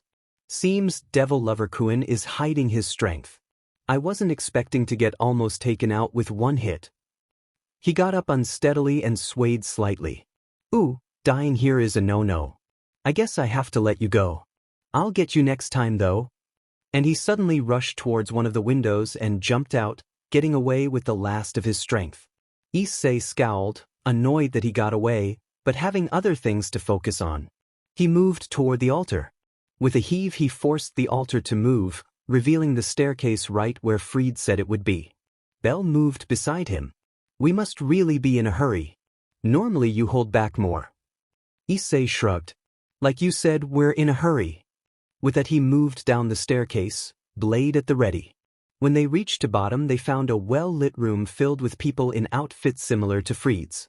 They were all surrounding a cross at the back wall. And attached to that cross. Asia! Cried Issei, seeing the girl hanging from the cross. She looked weak and the light dress she had on was damaged, exposing one of her bios. She looked up at the sound of her name. Ise-san. She said weakly. You came? Rainier walked in front of her, smirking haughtily at Issei. You're too late, boy. It's almost over. She turned to Asia and held up her hands. Asia's body started to glow, and Asia screamed. Asia! Issei charged in, trying to stop the ritual, but the priests in the room got in the way. Issei was about to punch one out of the way when, bam, one of them was sent flying. Issei turned his head to find Kaneko standing there. Bucho sent us to help. Issei was about to ask what she meant by is, when a priest was cut down by a sword held by Kiba. You get to your friend, we'll deal with this trash. Issei nodded in thanks and addressed Belle. Help them clear these assholes out while I get Asia. Belle nodded with a smirk. You got it, boss. Then, to Kiba and Kaneko's surprise, she launched a bolt of lightning at an opponent with a cry of, Zio, frying him. Issei charged through the cannon fodder. But as he watched, a large light left Asia's chest, landing in Rainier's hand. Finally I have it. A sacred gear of my own. He will finally love me with this. She hugged the light to herself, which caused a bright light to fill the room. When it faded, Rainier was emitting the green light of twilight healing from her body. The fallen angels started laughing. Now, I will finally be one of the supreme fallen angels. Issei ignored her, heading straight for Asia, who was hanging lifelessly on the cross. He untied her and brought her down, holding her in his arms. Asia, I'm here. I came to get you, just like I said. Asia's eyes opened a crack. He smiled tenderly down at her. You're going to be fine. He laid a finger on her forehead, ignoring Rainier gloating that it's useless, and said simply, salvation. Immediately a bright, warm light filled the room. The recently arrived Rias was shocked and awed by it, as unlike how light normally felt to her kind, this felt inviting, a force not of light but pure good. She felt warm and rejuvenated, even the back pain she dealt with normally due to the size of her BRS disappearing. The others were also affected, Kiba, Kaneko, Aquino and Belle all seeming to feel the same effects. The most noticeable effect was on Asia. She gasped as she felt the warm light fill her body, giving her strength. She opened her eyes and gazed up at Issei with awe, tears in the corners of her eyes at the appealing feeling of that light. Issei-sen? Rainier stared, stepping back in shock. That's impossible. She glared suddenly at Issei. How did you do that? She should be dead. Her sacred gear has been removed. And she still might die. Rias said softly as she walked next to Issei, who was breathing slightly, while Aquino joined the fight against the priests. A sacred gear is attached to a user's soul. Whatever you did, as wonderful as it was, is temporary. You'll need to keep doing it every time she gets weak to keep her alive. The only way to fix her is to get her sacred gear back. Issei gently set Asia on the ground and stood up to glare at Rainier. Then that's just what I'll do. Rainier sneered, though the look betrayed some worry. As if you could. Now that I have twilight healing, you can't stop me. Issei's response was Bufu. Immediately icicles formed in the air and flung themselves at Rainier like daggers. Rainier gave a squawk of surprise, dodging to the side, getting hit by a couple of the freezing shards. She snarled and green light emanated from her, healing the injuries. Why you? She formed a spear of light and launched it at Issei with a cry. Issei deftly dodged and responded with Agi. A sphere of flame launched itself from his hand and struck the surprised Rainier in the chest, launching her back. Once again, green light healed her injuries. No! She cried, snarling like a beast. I won't let you take it from me. This is my chance. I can finally be loved by Azazel-sama. You won't take it. You won't. She launched spear after spear at Issei, who either dodged or batted them aside. To those watching, which was the occult research club as they had finished off all the priests, it was quite an intimidating sight. Belle just smirked as she watched Issei teach the fallen who's boss. Rainier finally seemed to have enough and launched herself toward the exit, trying to get away. Issei intoned this time, and a green zephyr of air formed and collided with Rainier, slamming her against a wall with a crack. She fell, dazed, and looked up at him with fear as he approached. No! She ummed piteously. You can't. This may not have been sanctioned by the higher-ups, but there are others who will. Do you mean Calawarner, Donasek, and Middlet? Asked Rias, approaching. She then held up 3 feathers, to which Rainier paled. I'm afraid that they will not be able to assist you. She looked at Issei. I sent Kiba and Kaneko in to help you after we had ascertained that these fallen angels were acting against orders, so us taking them out for attacking somebody in our territory would not be enough to cause further friction between the factions. Issei looked at Rainier. We'll be taking that sacred gear back. Issei said coolly. Rainier looked at him in horror. No. This power isn't for you. It's for Azazel-sama. Issei glared at her. To live your life for love is an appealing thing. But you have gone about it in the wrong way. Rias stepped forward. Please, Hyoudou-kun, allow me. You've done enough, and she is in my territory, thus it is my duty to deal with her. Issei looked at her, considering it, before nodding and stepping away. Rias nodded back and turned to Rainier. Now then, trouble us no more. Blow away. With an odd, deep sound, a cry of fear, and a flash of red light, it was done. After Rainier disappeared, all that was left was a green light floating in the room. Issei gently took it and headed back to Asia, who had Belle hovering over her in curiosity. How do we get the gear back inside her, boss? Issei shook his head and turned hopefully to Rias. Rias shook her head. I'm sorry, Hyoudou-kun, but the only way I know of to do something like graft a gear back onto a soul is to reincarnate her as a devil. I'm sure there are others who could, but I don't know how to do so while keeping her human. Issei hung his head and sighed. Damn it. He then turned to Asia with a smile. Don't worry, Asia, I'll just keep healing you until we find some other way to fix you. I promise. Asia already looked a bit weaker. She was gazing at Issei and seemed to be in deep thought. Ise-sen. She finally answered, hesitantly. Would you still be my friend if I was a D-devil? Issei looked at her shocked. Asia, are you saying you would be willing to become a devil to get your gear back? Asia looked down. I just want to be with Aitan. She looked at Rias. If I become a devil, will you still let me be with Aitan? Rias gazes at her, surprised. As much as you want, Asia-san. I promise. Asia looked back at Issei hopefully. I don't want to be a burden to Ise-sen. I want to be able to spend time with him like before. I don't want to always be weak and cared for. Issei hesitated before answering. As long as it's your choice, of your own free will, I won't stand in your way, Asia. He smiled at her. And yes, of course we'll still be friends. Asia smiled happily and looked at Rias, who took a red bishop piece out of her pocket. Issei stopped her for a moment. I'm trusting you with her safety. Take care of her. Rias nodded firmly in understanding, not wanting to upset a powerful man who wielded an unknown power. She approached Asia and set the piece on her chest, looking into her eyes with a smile. Ready? Asia nodded and Rias stood up to intone. I order, in my name Rias Gremry. You, Asia Argento. I resurrect back to this soil as my servant, and have you reborn as a devil. You, my bishop, be delighted with your new life. The chess piece glowed and went inside Asia's body along with her sacred gear.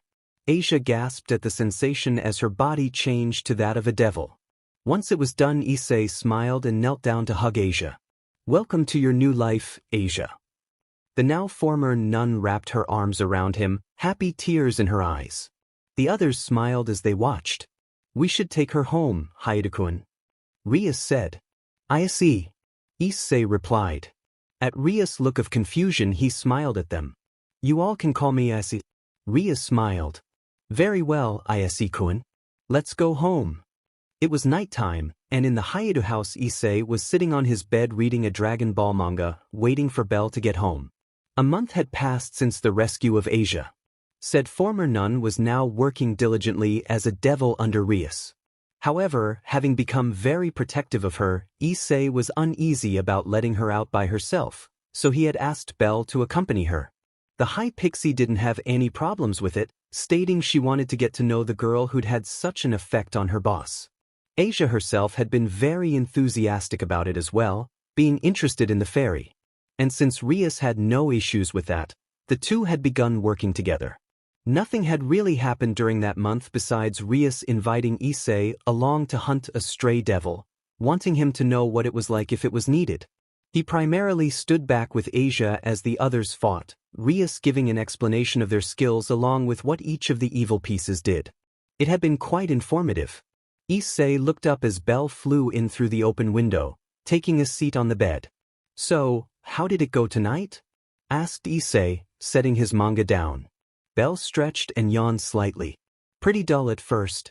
It was just her walking around and delivering flyers again. But tonight Rias finally said she was ready to stop doing that and start on actual requests. Issei looked at Belle intently. What kinds of requests? He didn't want Asia to be taken advantage of by the more perverted people out there. Belle chuckled and patted his leg. Don't worry, nothing bad. I made sure to ask. Apparently devils have certain people that take care of the more risque requests. Devilish AC workers, you could say. At Issei's raised eyebrow she continued with a naughty grin. I asked how they're summoned, and all you have to do is summon them normally while focusing on what you want. The diminutive woman let out a lecherous giggle. Oh, the possibilities. Issei gave a small, perverted smirk of his own before getting them back on track. So Asia's first request went well. Belle nodded. Very. The client absolutely loved her. And me too, of course, she said in a matter-of-fact voice. Now then, Belle continued, very seriously, standing up on the bed to look at him. I've been so busy these past few nights I haven't gotten my... She darted forward and started insistently tugging at Issei's boxers. Come on. Out you get. Issei laughed and gently picked the pixie up, making her look at him sourly. Desperate much? Calm down. He then set her down and took his clothes off, smiling at her. We've got all night after all. The next morning Issei stood at the entrance to his home, eye twitching at the boxes stacked there beside a shy-looking Asia and a smiling Rias. What are you doing here? Rias ped her head to the side. We're here to get Asia settled in, of course. She's going to be living here after all. She peered at him. Did you forget? Belle-san said it was all right to come over today after relaying your agreement. Issei sighed and grumbled something about scheming little perverts. Asia fidgeted. It's okay if you changed your mind. I can continue to stay in the clubhouse for now. Despite her words, she looked slightly despondent at the idea that her hero didn't want her around. Issei quickly shook his head. No, Asia, it's fine if you want to stay here. I'd love to have you around. The only issue is convincing my parents. Rias crossed her arms. You can leave that to me, Athan. I should be able to get them to agree. A few minutes later, the three teens were seated in the living room with Issei's parents with tea. Rias had just finished explaining to the couple that Asia was a new transfer that needed a place to stay, and Issei had been gracious enough to volunteer his home. Well, began Issei's mother. I don't have any real problem with it. But are you sure you want to stay here, Asia-san? Especially with Issei here? Issei frowned at that as his father chimed in. Yes. Issei might have calmed down a bit, but he is still practically the physical embodiment of lust. We would be worried if something happened because we kept you under the same roof as him. Issei's eyebrow was twitching dangerously once again, muttering to himself about faithless parents. Asia bowed slightly. Issei-san is a wonderful person. He saved my life. I just want to be near Issei-san. She then proceeded to tell his parents about all the things he'd done for her, large and small, exaggerating several things, make him seem better than he was. His parents were smiling happily at Asia. Ooh, hearing that our son has been such a big help to a nice girl like you fills our hearts with joy. Rias gave a small smile. If you want, think of her living here as, what did they call it? She brought a finger to her chin in thought before smiling. Yes, bride training. Issei choked on his tea as his parents looked surprised before turning to each other, teary-eyed. I had almost given hope of ever having grandchildren with a son like ours. Could this be our chance? Issei's father exclaimed, looking stunned. His mother too looked to be crying, making Issei sweat drop with disbelief. Yes. Finally. I had despaired that I had raised him badly since he turned out this way. Maybe this is our shot at redemption. Issei's father spoke again, this time addressing Asia with tears flowing down his cheeks. Asia-san, can we leave our worthless son in your hands? Asia, looking confused, still smiled and nodded with determination, not really getting what the parents are driving at. You can leave a hand to me. I'll take care of him. Issei's father addressed the satisfied-looking Rias. Rias-san, it would be our honor to look after Asia-san. You can leave her in our care. Rias nodded. Understood. She turned to Asia with a smile. Anyone will take care of you now, so make sure to be good for him and get along with his parents. Asia fidgeted and looked at her. Are you sure I won't be a burden? Rias smiled at Asia. Your immediate answer when I asked you where you wanted to live was, with Issei-san. Now you can, so just do your best. Issei sighed at his still rejoicing parents and gently laid a hand on Asia's head. It'll be fine. I promise. Come on, let's get your stuff up to your new room. Asia looked up with a smile. How? Matsuda shouted, crying waterfalls as he glared at Issei. Issei sighed tiredly, already knowing this is going to irritate him. How what? How did you get that new European cutie, Argento-san, to walk with you on the way to school? Motohama was the one to answer. Seriously, not only have you been spotted talking to the two great one-Isamis and the adorable Kaneko-chan, now you've sunk your claws in the blonde transfer student? What is your secret? Matsuda cried out. Issei groaned. He was right, this was irritating. Before he could say anything in response, however, a shout rang out from the other side of the room, where a group of girls were clustered around Asia. You're living with him? The girls looked shocked and appalled, while Asia simply looked confused. One of them took Asia's hands, looked at her seriously. He hasn't done anything to you, has he? Asia looked at her, unsure. Like what? Has he peeped on you in the bath? Has he tried to touch you? Has he tried to get you into his room? The budding interrogation was disrupted by a slamming sound coming from the perverted trio's area. Everybody turned to look and see what had happened.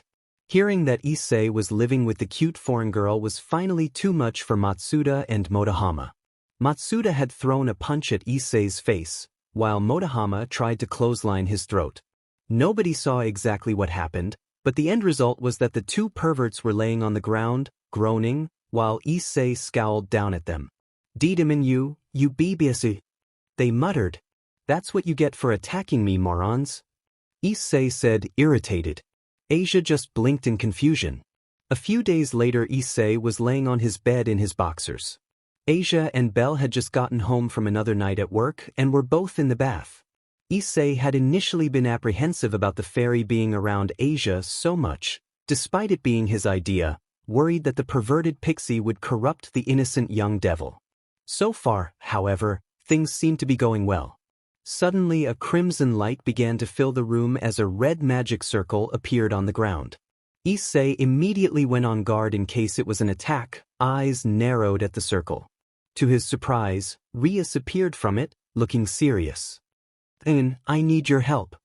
Issei relaxed on his bed now that he was sure he wasn't going to be attacked, gazing at Rias curiously. What can I assist you with, Rias-san? To his great surprise, she hurriedly started stripping her clothes off. He stared as she revealed her large BRS to him, capped with pink nipples. Please, son, I need you to take my virginity. Her panties dropped to the floor, revealing her hairless section. She strode toward him and got on the bed, straddling his waist, his already hard member straining against his boxers and pressing against her. Do you have any experience? Issei had been so shocked by her actions he had remained immobile, staring, but he finally got control of himself. Well yes, but Rias-san. He gently grabbed onto her shoulders, keeping her in place as she tried to press herself against him. Why are you doing this? I don't have a choice, she said, looking at him seriously. It was either you or Hyoudou-kun, and I know he would refuse. Besides, she lightly ran her soft hands along his bare, scarred chest. It helps that I do find you attractive, especially when you let your power free. Her nipples began to harden at the thought. Issei's gaze sharpened, not liking the implications of what she said. What do you mean you don't have a choice? Rias shook her head, looking at him pleadingly. Not now. Please, take my virginity. She reached down for his boxers before stopping, slumping slightly in defeat. Damn it, too late? She murmured despondently as the room lit up again from another magic circle appearing on the ground, glowing the same bright crimson. From the light a new figure emerged. It was a appealing, silver-haired woman dressed as a high-class maid. She looked at Rias calmly. So, you were going to go to such lengths to escape the arrangement? Rias turned while on Issei's lap to gaze at the maid determinately. It's the only way to get Oniai-sama and Ota-sama to listen to me. The maid paced the room, picking up Rias' discarded bra and panties. Do you think they would be pleased to hear you had given your purity to someone as lowly as this boy? My purity is mine to give as I see fit, and mine alone. She frowned at the maid. And I would not call Ellen lowly, Graphia. He is the security and a powerful person even without his sacred gear. I can think of few as worthy to have my virginity. And he is infinitely preferable to the alternative. The maid, Graphia's, eyes focused on Issei. I see. So this one holds the boosted gear. That would make him someone of note. Still.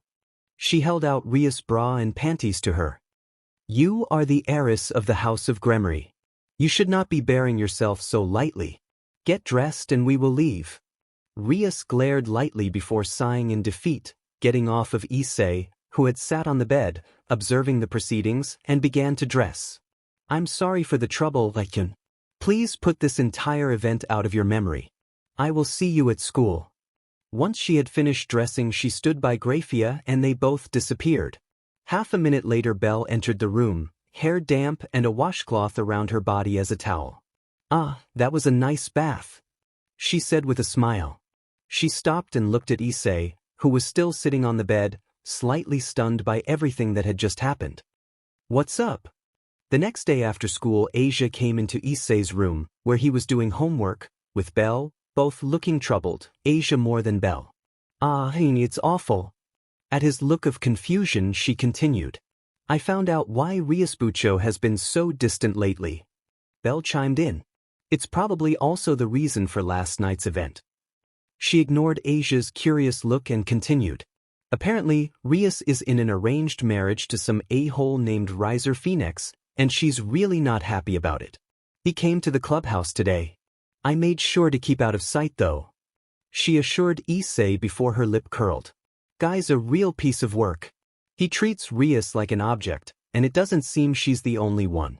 He has a full peerage full of appealing females of various types and species. His own little charm. I can't say he treats them badly, but he didn't give the best impression. Asia took over the explanation. A woman named Graphia was there too. She's a maid for the Gremory house. She said that since Bucho has been so against the arrangement, they'll hold a rating game between her and Riser to decide. Issei looked at her with interest. And what is a rating game? It was Belle who answered.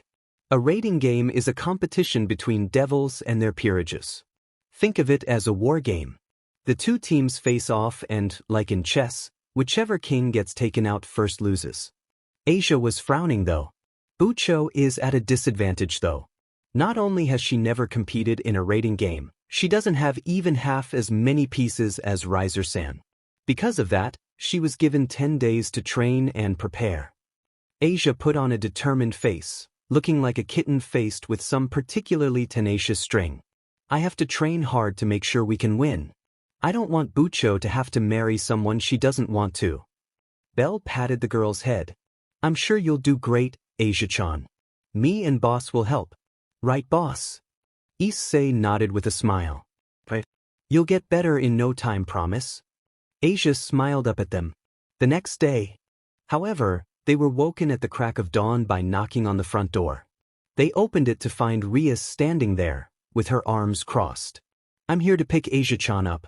We're heading to the mountains to train. I've already arranged it with the school. She smiled at Asia. Please get ready for some time up in the mountains. Make sure to get some exercise clothes as well. As Asia nodded and headed up to do as told, Issei leaned against the doorframe. Asia and Belle told me about what's going on. Ria's face clouded and she looked away. I'm guessing that's what prompted the other night's events? Ria said nothing, simply nodding slightly. Issei sighed. Anything I can do to help? Rias looked at Issei in surprise before smiling. Well, I do still have a knight, a rook and all my pawns. Issei chuckled but shook his head. Sorry, but that's off the table. No becoming a devil for me, even if I'm dying. Rias sighed sadly. Well, I had to try. She then looked at him seriously. Well, I don't suppose you'd be willing to help us train? You showed yourself quite proficient in combat during the attack on the church. I'm sure my peerage could learn a lot from sparring with you. Issei nodded. That I'm fine with. If you can arrange my absence from class during the trip, I'll grab my things. Ria smiled. Thank you very much, Issei-kun. I'll make the call now. She pulled a cell phone out of her pocket. Issei held up a hand to stop her. I do want something in return for helping though, he said calmly. Rias looked at him, searchingly. He gave her a small smile. Nothing big. I just want to be able to watch the rating game. Can you arrange that? Rias thought it over before nodding. Yes, I believe that's plausible. I'll ask my family to please let you watch it with them. Issei nodded. That sounds perfect.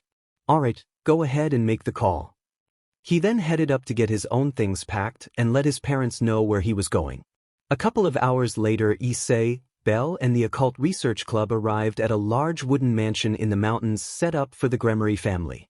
It had large open areas and was not only isolated but hidden with magic, making it perfect for training. Issei set his large pack down and took a deep breath of clean mountain air. Nice place. Kiba nodded in agreement. Yes, it has a nice atmosphere. Ria smiled. Yes, it should be suitable. It even has large open-air baths for us to relax in when we're not training. Belle smiled. Ooh, sounds nice. She grinned conspiratorially to the girls. Be careful with boss though. He peeps. Issei gave her a disgruntled look. Oh yeah, like you aren't the one urging me to do so all the time. Rias gave a laugh. Well, I don't mind if Issei-kun has a look. How about you, Akino, Asia, Kaneko? Astra, I have nothing to hide, Bucho. I just ask that he return the favor. Akino said with a small, devious smile. Asia was blushing furiously. If it's Tahin? Steam appeared to be escaping her. Kaneko, however, merely glared at Issei. All perverts must die. Rias laughed again, Tutang jokingly. Well, I guess that's a no, Issei-kun.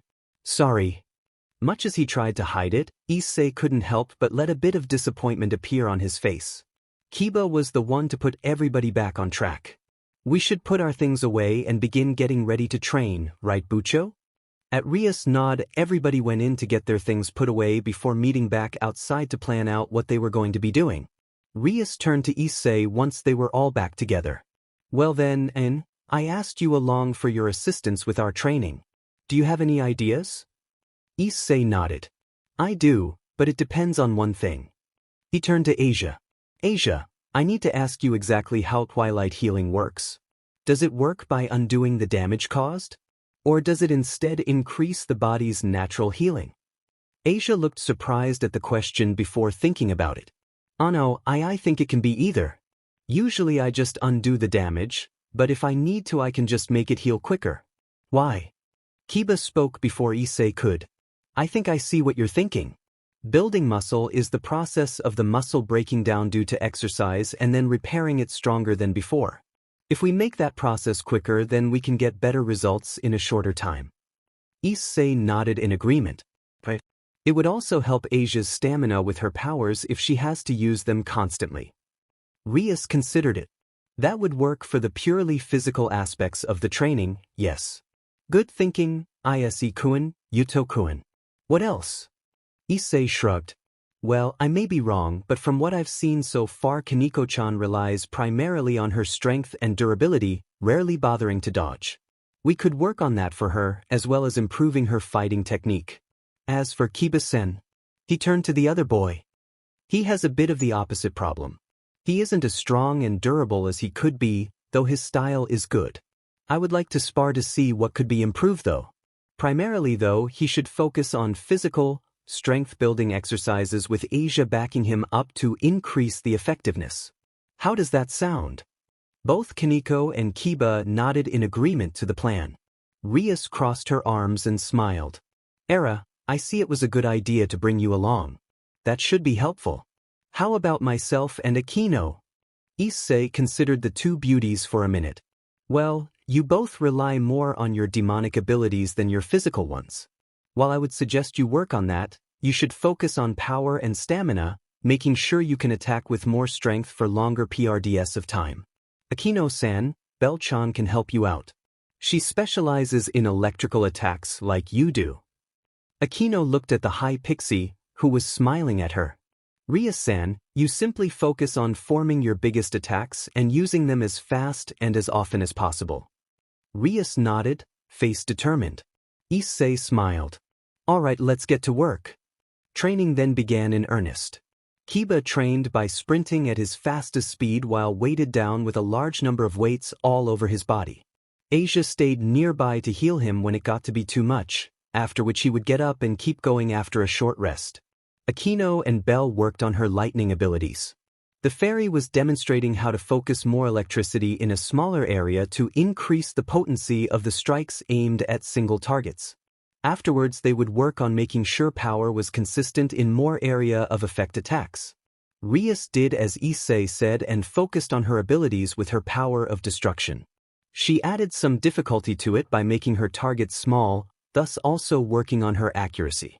While this was going on, Issei and Kaneko sparred. Kaneko was surprised at Issei's proficiency. He didn't have a set style, appearing to be mostly self-taught, but he showed he was highly experienced and had good instincts. He pushed her to not rely on her durability or strength. The former he did by charging his hands with electricity, which gave her a jolt every time he touched her, making her try harder to keep away. The latter was a simple application of dodging, making her have to work harder to actually hit him. Each time she managed to get him with a solid hit, he gave her one of the small sweets he had in a small bag at his side, thus giving her some incentive. It was a surprisingly effective training regimen. That evening, after a grueling day of training for everybody, they had a large meal made by Rias, Akino and Asia. They all enjoyed themselves, in high spirits after a successful day of hard work. They all then retired to the baths to relax. Issei sighed as he leaned against the wall of the pool, feeling the hot water soothe him. It had been some time since he had done much training. It was a reminder that he was letting himself get rusty, seeing as he wasn't fighting nearly every day anymore. He promised himself he would take up a proper training regime to get himself back into shape. Getting some his other friends besides Belle to help would also be a good idea. He glanced over as Kiba got in, taking a seat nearby and sighing in relief. Issei couldn't help but grin slightly. I'm guessing you're a bit sore? Kiba nodded with a smile. Asia-san's healing is wonderful for healing wounds and relieving pain, but it doesn't do much for actual exhaustion. An unfortunate limitation, as otherwise we could fight indefinitely. Issei chuckled. It would be quite an overpowered ability if that was the case. How do you feel the training's going? It has only been a day, but still. Kiba thought about it. Well, I'll admit I'd never been very serious about training my physical strength. I'm a speed type, after all, bulky muscles would get in the way. He laughed lightly.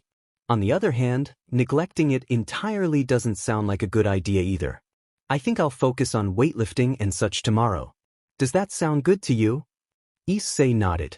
Sounds like a plan, but not all day. I want to have a spar with you while Kaneko works on her speed. We can see if there's anything we can improve in your style. I look forward to it. Kiba said, smiling eagerly. On the other side of the wall, the girls were also relaxing, letting their muscles have some relief after a grueling day of work. Belle stretched her arms in the air with a yawn as she sat in the water with the others, her back popping satisfactorily. Today was a good day. Don't you think so, ladies? Akino, who was stretched out luxuriously nearby with her eyes closed, smiled. Indeed it was, Belle-san. Some of your tips for lightning usage were inspired. I wouldn't have thought of them. Belle waved the comment away. Oh, I'm sure you would have. I've just got a bit more experience in actual combat than you do. Rias looked at the pixie curiously. So you were in a lot of combat before you came here? Belle nodded. Yeah. It was a constant survival of the fittest situation. She grimaced. I used to be weak. So very, very weak. I look back and wonder how I made it to today. Then she smiled. Of course, the answer is simple. I had boss with me. Asia looked at Belle, surprised. Issei helped you too? Belle nodded, a fond smile still on her face. He stumbled upon me when I was on my own. We both needed somebody at the time, and we stuck together. It used to be a you scratch my back, I scratch yours type of situation that evolved into what we have now. Kaneko was eyeing Belle the fairy. Care about him? Belle's smile grew. You have no idea. I'd do anything for that man. Her smile turned slightly sad. Of course, while we may have fun, I can't be what he needs. It's not like I could be a housewife for him. I can't bear his children. She brought her knees up to her chest and looked absently in front of her. We can't even have proper AC together. The other girls in the bath stared at the fairy as she continued. I'll content myself with being his companion and confidant, the one he can tell anything to. That's enough for me. The devils looked at each other, unsure of what to do, before Asia moved toward Belle and gently gathered her into her hands, holding her close. Belle snuggled against the former nun's body, closing her eyes as she was held.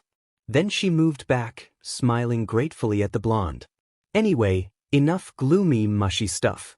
The fairy grinned. How much is everybody looking forward to seeing Riser's face when he gets thrashed? Conversation resumed after that with smiles and laughter. Training continued apace for the following days. Everybody noticeably improved. Asia had learned how to use the elements with her demonic power after Akino taught her, with Belle watching. However, due to her temperament and personality, she didn't have much success in using them as actual attacks. Kaniko's speed had improved significantly, and her fighting style was better put together. Kiba could now last longer in a fight as well as hit harder. Akino's control over lightning had increased sharply, with more voltage in each strike, making the SDS Ufufu happily. And Rias could now launch stronger spheres of her power of destruction at a faster rate and with greater accuracy for a longer time. In between physical training sessions, Rias decided to have classes on the supernatural side of things for Asia. She invited Issei along so he could become more educated on the various organizations he might have to deal with, which he gratefully accepted. From that he learned the identities of the beings running the 3 factions, along with several other important facts. It was night a week after they had arrived when Issei saw that the living room light was on after he got up to head to the bathroom. He slowly approached to find Rias, dressed in only a sheer red negligee, studying papers and maps intently. He walked forward, trying not to be caught staring at her body, making her look up at him in surprise. Ellen, I'm surprised to see you up. I was going to the bathroom when I noticed the light. He took a seat across the table from her and looked down at what she was working on. Studying hard? She sighed and sat back, taking the glasses she was wearing off to rub her eyes. I'm trying to find something to help us in our fight against Riser. Although at this point it's mostly to keep my mind occupied, really. Issei leaned forward. Well, maybe I can help. Are you making battle plans against his peerage? She shook her head. Not so much, no. Don't get me wrong, they won't be pushovers, but I am confident my peerage can take them, especially after the training you've helped with. She gave him a smile before sighing again. No, the main problem is going to be Riser. At Issei's look she elaborated. Riser is a member of the Phoenix family. That gives him several abilities, such as control over fire and wind. The main problem, though, is that members of the Phoenix family are immortal. Issei's brow furrowed. What exactly do you mean by immortal? You mean they don't die of old age? Rias shook her head. There is that, yes, but the main issue is that they can regenerate from pretty much anything. I could turn Riser's face into hamburger with an attack, and a few seconds later he'll have regenerated to be perfectly fine. And the raiding game won't end unless the king is incapacitated or forfeits, even if the rest of his peerage is taken out. So he can outlast us. Issei interlaced his fingers in thought. So it sounds like the only way to win is to take away his will to fight. Rias nodded tiredly. Yes, that seems to be the case. That or just take him out with overwhelming, god-level power. The problem is actually doing so before we exhaust ourselves. She looked at Issei. Riser's record in the raiding games is 8 wins, 2 losses. And in those 2 losses he basically threw the game for the sake of other houses his own is close to. So in reality he might as well be undefeated. They sat in silence, each lost in their own thoughts. Finally Issei spoke. I just wanted to ask, Rias-sans, there any particular reason you're against this marriage? He gave a slightly crooked smile. I mean besides the fact he's an a-hole. Rias chuckled before looking up in thought. He sees me as Rias Gremory. At Issei's confused look she gave a sad smile. To him, I am a Gremory first, Rias second. And he isn't the only one. My name carries weight in the underworld. Too much, sometimes. She smiled slightly. It's one of the reasons I enjoy staying in the human world so much. There everybody knows me simply as Rias, who happens to have the family name of Gremory. There are no expectations. Don't get me wrong, I am proud of who and what I am, but it does get in the way sometimes. She leaned back, arms crossed under her Biarthus. I want to find somebody who will love me as Rias first, Gremory hopefully distant second. A small dream, but it's mine. She gave Issei a smile. Understand? Issei nodded, smiling gently. Yeah, I think I do. Being known and approached because of what you are instead of who, that can be a burden. Rias was surprised at the fact that he seemed to truly understand and empathize with what she was saying. She expected sympathy, but not true understanding. It was hard to understand when you hadn't been through it yourself. She was surprised by his next words, however. I see you as Rias, not Gremory. That's what I've known you as. That's who has helped me. That's who I've fought beside. He smiled at her gently. Rias is Rias to me, and always will be.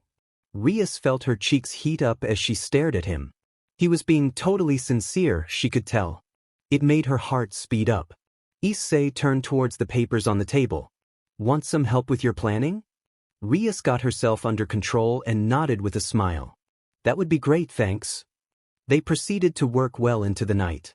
The morning of the battle, Issei was back home and sitting in his room, thinking about the fight to come. He had been granted permission to watch with the Gremory family and would be leaving with the others to attend. He looked up as his door opened and Asia stood there in her nun's outfit. Asia, you okay? Asia walked in and sat beside him on the bed, looking nervous. I'm just worried. Issei sighed softly and got up, wrapping an arm around her gently, making her squeak slightly and turn red. It'll be all right, Asia. You've trained your hardest with the others to be ready for this. You've increased your abilities with Twilight healing a lot. I have no doubt you'll do great. Asia leaned against him, closing her eyes. Do you mind if I stay here with you, Aisen? He smiled and gently rubbed her shoulder. Take as much time as you need. It was finally the time of the battle and the ORC, along with Issei and Belle, hidden inside Issei's bag, were waiting in the clubroom for it to begin. Kaneko was on a couch eating sweets, Kiba was pacing, Asia was standing nervously, and Rias was sipping tea behind her desk, Akino beside her. 20 minutes before the match began, Grafia appeared and proceeded to explain the details of the battle, the ORC paying intense attention to her. Also, she said, after speaking of the battlefield. As you know, members of both families will be watching the game through a broadcast. This includes Mao Lucifer-sama. As Issei blinked, surprised, Rias nodded her head. I see. So Oni-sama will be watching as well. She straightened herself up. Then I really will need to win. Issei spoke up now. Excuse me, Rias, are you saying one of the Mao is your brother? It was Kiba who answered, nodding. Yes, Bucho's older brother is the Lucifer. Issei stared. Oh, okay then. Kiba cracked a smile as Akino giggled at his confusion. Not expecting Bucho's brother to be the Lucifer, were you? Issei shook his head. No, I wasn't. He shrugged and approached Asia and gently patted her head, making her blush. Take care of yourself, Asia, and do your best. Don't forget that I believe in you and will be cheering you on. Asia smiled up at him, rosy-faced, and nodded with determination. Yes, same, you can count on me. He then turned to the rest of the ORC. Give him hell, guys. I'll be watching. The ORC gave him smiles and determined looks. Behind Grafia's back, a small arm slipped out of the bag and gave them all a thumbs up before sliding back in. Grafia cleared her throat. The battle is about to begin. Please be aware that, once you're transported, you cannot use a magic circle till the game ends. Good luck. She then motioned for Issei to follow her to the magic circle. He did so, and before long they had been transported away. They had arrived in a large, ornate room, expensive without being tasteless. Two men with red hair like Rias, a younger boy with the same hair, and an appealing brown-haired woman, were sitting around a large screen on the wall showing the battlefield, which looked just like Kuoh Academy. Grafia proceeded to announce Issei. Mr. I bring the security to observe the battle as Rias-sama requested. If you'll excuse me, I must go to officiate. After the eldest of the men nodded, she turned and left. The members of the household then stood and made their way to Issei. Welcome, security. The eldest among them said, I am Zioticus Gremory, head of the Gremory family. This is my wife, Venelana. The woman smiled kindly. Welcome to our home, she said in a voice just as kind. Issei bowed respectfully. Issei Hyoudou, Lord Gremory. He turned to Venelana. Lady Gremory, I see where Rias got her beauty from. Both Zioticus and Venelana smiled. Well-mannered. That's good. The other red-haired man stepped forward now. I am Surzex Lucifer, Rias' brother, and this is my son Milikas. The boy gave a respectful nod of his head. It's an honor to meet you, Mama. Hello, Milikas-kun, Issei responded. Before we sit and prepare for the game, perhaps you should let your friend out? Surzex said with a smile. The other members of his family looked confused, but Issei just blushed slightly. I'm sorry, she really wanted to watch, but I wasn't sure it would be all right. He opened the bag and Belle popped out.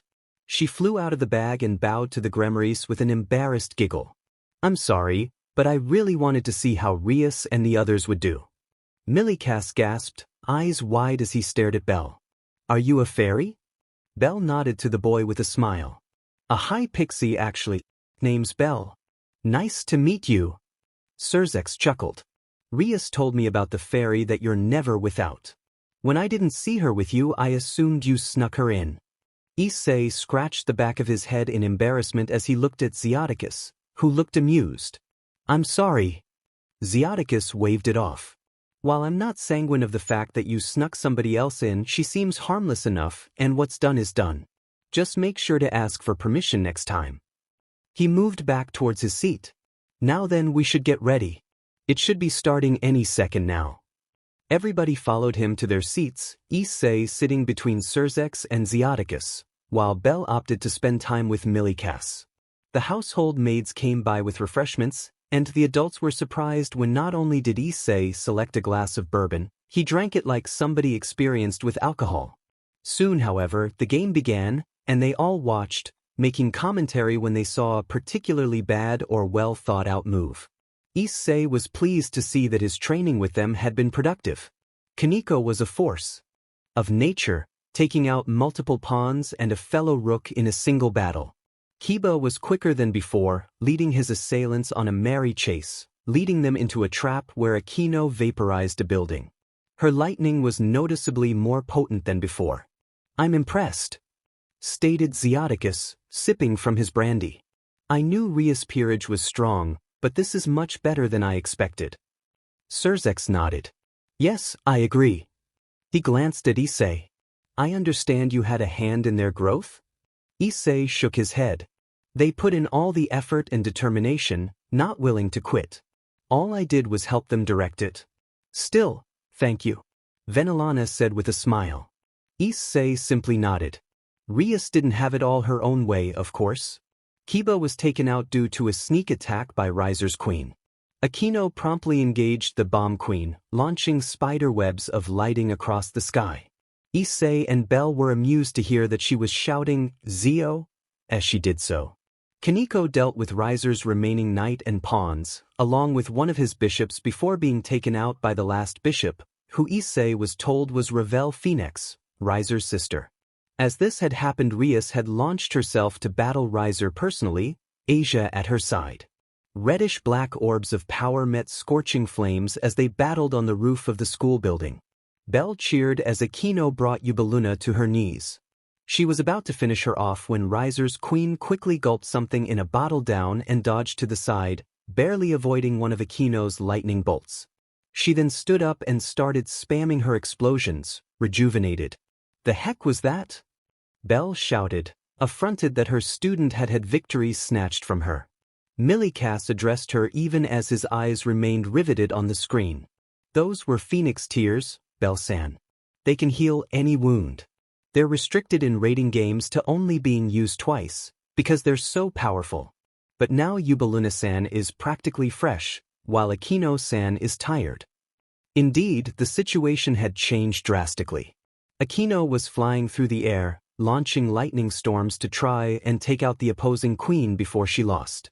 In the end, she launched herself at Yubaluna, who backpedaled in surprise.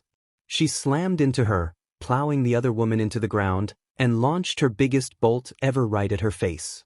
Yubaluna screamed, but before she was taken out, she launched one last explosion at Akino, point blank. Both queens were eliminated and left the field. Belle huffed. At least Akino got her in the end. The others nodded their agreement. All that was left now was the king's battle of attrition. Riser regenerated any damage done to him, but with Asia on her side, Rias was doing the same. Thus, this battle would depend on who could hold out the longest. For 5, 10, 15, 30 minutes they fought, launching attacks nonstop. It was a cataclysmic clash. In the end, something had to give. Not only did Twilight Healing not restore stamina to the target, but it also used up the wielders. Eventually, much as she tried otherwise, Asia could take no more. With one last pulse of green energy, she fell to the ground, unconscious from exhaustion. The game registered her elimination, and she faded. Even so, Rias put up a magnificent fight against the inevitable. The blasts of power from her didn't stop, though now she was dodging even more than before. It was another 5 minutes before she succumbed, falling to her knees in pained exhaustion. Riser approached her, looking at her with triumph in his eyes. "It was a good attempt, Rias, but this is checkmate. Yield so we can end this." Rias said nothing, simply glaring at him defiantly even as her chest heaved, trying to get more air. "Very well. I'll speak to you later, my bride." And with that, he launched one final ball of flame, causing her to leave the field. 2 days later, Rias stood beside Riser in a ballroom in the underworld for her engagement party. She was stony-faced even as others came up to congratulate them. Close by, her peerage mingled, watching her as she endured. She had been so proud of her peerage after their showing in the rating game, and she had made sure to let them know that. It didn't, however, change the fact that they had lost. They'd all taken it very badly, Asia especially, but they attended the event as moral support for Rias. "Congratulations on your engagement," said yet another voice. Rias looked up and gasped slightly. Standing in front of her was Issei. But he looked completely different. The most eye-catching thing was the long, crimson coat he was wearing. It had white trim and reached down below his knees. On his chest was what seemed to be gold-colored armor, rich with mastercraft detail. Under the coat and armor was a bright white shirt that was tight to his body, showing off his muscular physique. On his right arm was a strange, white gauntlet, with a raised surface on the side. His breaths were just as red as the coat and were tucked into sturdy, well-worn boots. Holding onto his arm was a woman Rias had never seen before. She was devastatingly appealing, with long blonde hair, pale, flawless skin, and striking green eyes. A slinky black, backless dress covered her tantalizingly and a black choker was wrapped around her slim neck. She practically oozed sexuality, and everybody around could feel it. She had been the one to speak, and her voice had been like honey, promising untold delights even with such simple words. Issei added his own compliments. "Indeed, Yakitori-sen, you made quite a catch." Riser, who had been smiling, suddenly stared at Issei. "I'm sorry, what did you call me?" Issei took a sip of his champagne, completely calm. "Is there a problem, Yakitori-san?" Rias was staring at Issei, wondering not only what he was doing at the party, but what he was planning. Riser glared. "Who are you, and what are you doing here?" Issei smiled. "My name is Issei Hyoudou. As for what I'm doing here, well, I'm here to take that lovely young woman from you, to be honest." Everybody in the nearby crowd had gone quiet by this point, observing the confrontation. Rias' peerage were staring at Issei, shocked. As Issei continued to calmly sip his champagne, the woman on his arm continuing to smile, Riser finally seemed to register what he had just been told. I'm sorry, could you repeat that? I could have sworn you said you were going to take Rias from me. Issei shrugged lightly. I hear you enjoy raiding games. I was thinking we could have one. Set it up so all these nice people can see the action. If I win, you give up all claims to Rias and give her to me. Riser let out an incredulous laugh. And why would I agree to that? There's nothing in it for me. Issei smirked. On the contrary, if you win, I will swear my loyalty to you and your family till my dying day. Rias gasped, but Riser just eyed Issei. And why would that interest me? Issei shrugged. Well, I am the Security wielder of the boosted gear. I imagine there is some prestige in having somebody like me follow you. He looked at Riser. Of course, if you have my loyalty, that includes the loyalty of those that follow me, like the lovely Elena here. He gestured to the woman on his arm, whose smile grew. Elena is a pure-blooded succubus.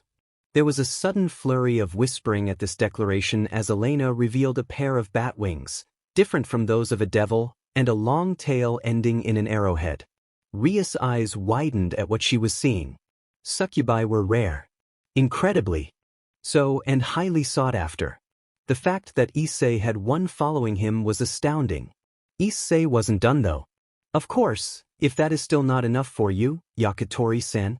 He removed his arm from Elena's grip and tapped his gauntlet. The raised surface retracted, revealing what appeared to be a touchscreen. Burrows, he said. To the surprise of many, the gauntlet answered in a female voice. Yes, Emistiar? Summon the team I set up before we left to me. Issei responded. At once, tell her. The gauntlet said. Seconds later, flashes of light appeared around Issei, revealing several figures. Belle was among them, but it was the rest that drew the attention of Rias and her peerage. One was a girl who looked about 14. She had black hair that was held back by a white cloth. She was dressed in a white dress with a black cord around her waist and a bone necklace around her neck. Issei patted her head. This is Nadia. The next was what looked like a more feral version of a Nikomata, which made Kaneko observe her with interest. She had black fur covering her body and the lower part of her face, with long blonde hair on top of her head. Unlike other Nikomata, who had cat ears on top of their heads, she had none, and instead her normal ears were elongated and more feline. She appeared to be wearing a white fur coat that covered her upper chest and had long sleeves. A long black tail waved behind her. Issei reached up and petted her, making her purr. This is Felicia. She's a very special kind of Nikomata. Another was a bronze-skinned woman with dove-like wings coming from her back, making many think she was an angel at first. She wore a sand-colored headdress that trailed down her back, covering her hair, and had a white veil over her lower face with the blue symbol of a bird. Her outfit was the same color as the headdress, with stylized blue snakes trailing up the sides of her legs and a blue belt tying it all together. This is Elahi. She's a peri, which is a Persian spirit. Elahi bowed to Issei. It was the last one that drew the most attention, not to mention shock. Floating alongside Issei was an angel. But this was a very odd angel. She was blonde and pale, with large, appealing wings. What drew the most attention though was how she was dressed. The only things covering her were strips of leather around her biceps, hips, and between her legs, with more strips linking it all together. It looked very much like a benj HRSS. Around her neck was a collar with a chain attached. The chain seemed to go on its own toward Issei, disappearing when near him.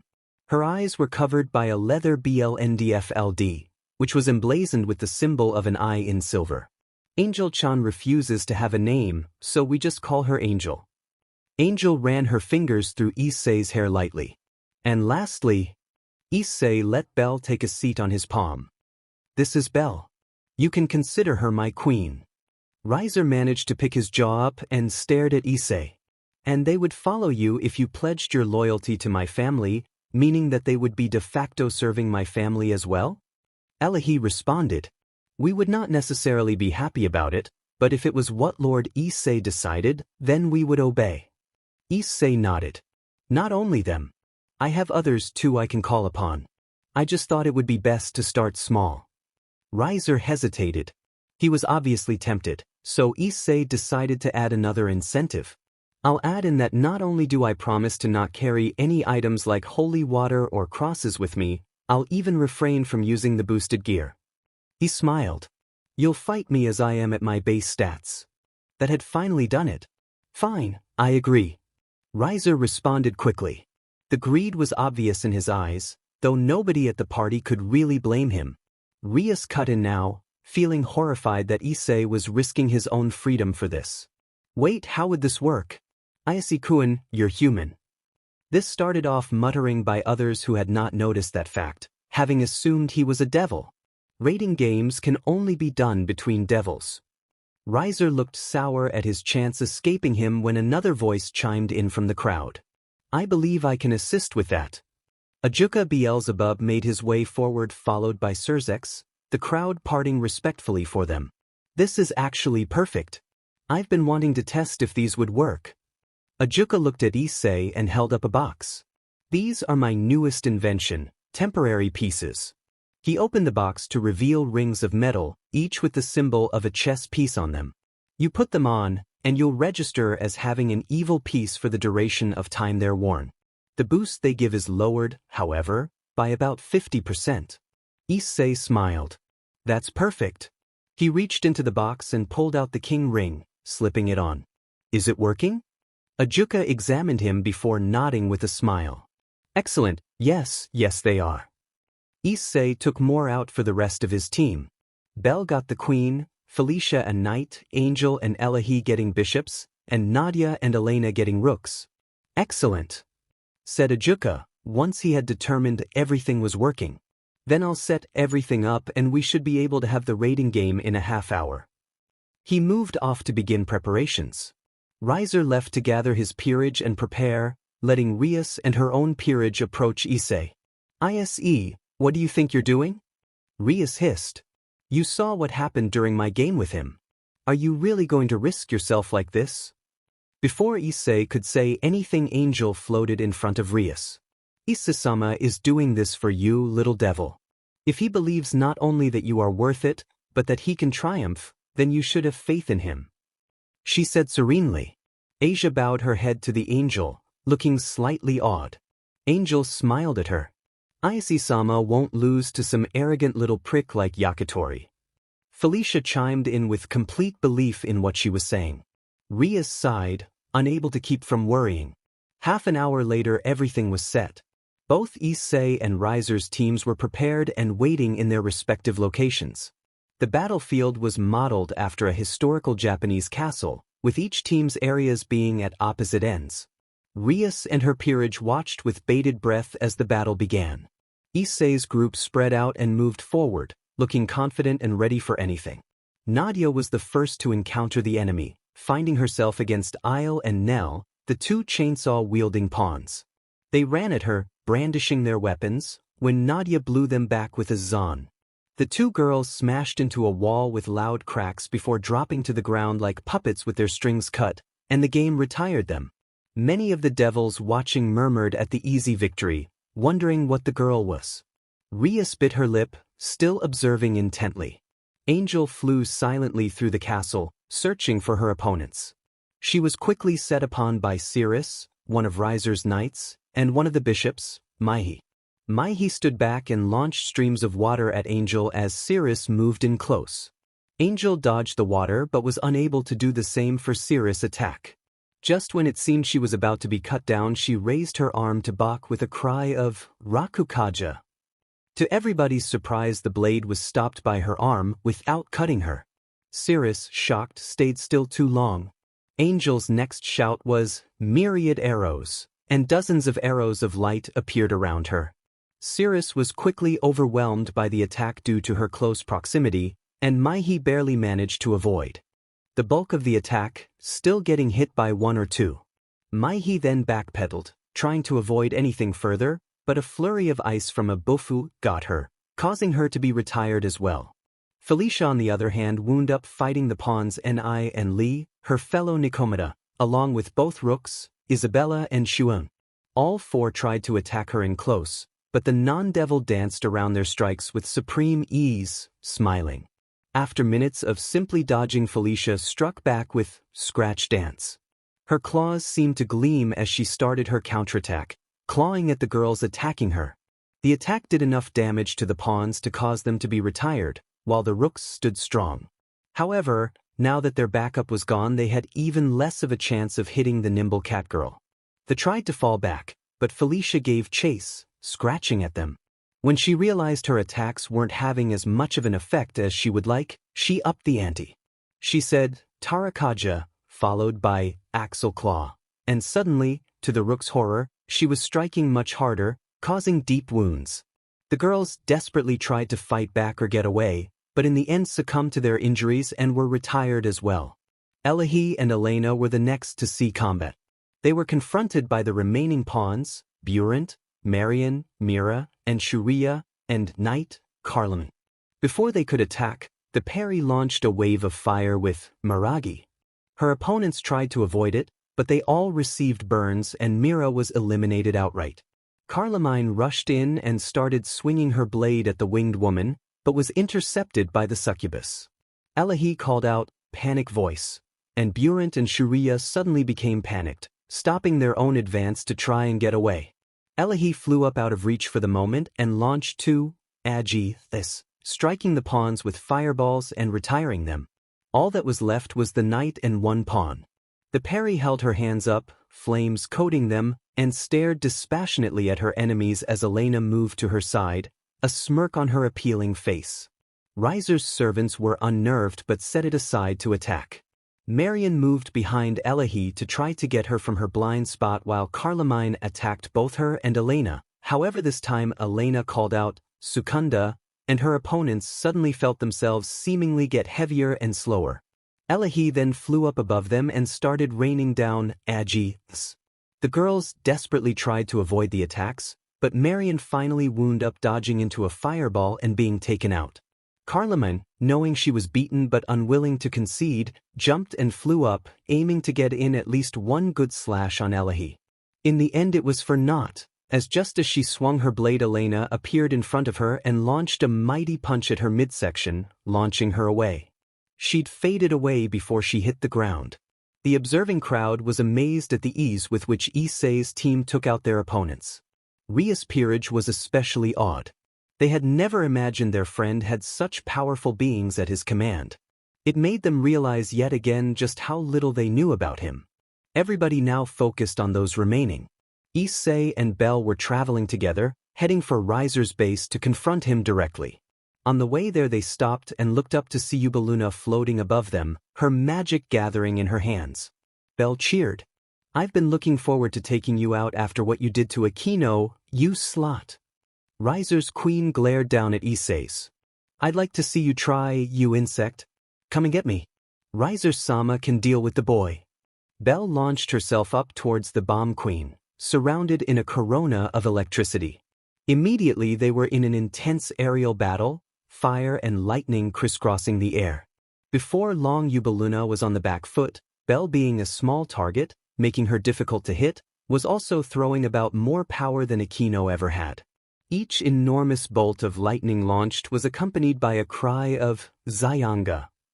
Akino's eyes were sparkling as she watched, mesmerized by the sheer amount of power her diminutive teacher was putting out. While the aerial battle was going on, Issei finally reached where Riser was waiting with his sister. Riser's face showed irritation at the fact that almost the entirety of his peerage had been eliminated without inflicting a single casualty on his opponent. He was still confident in his victory, however.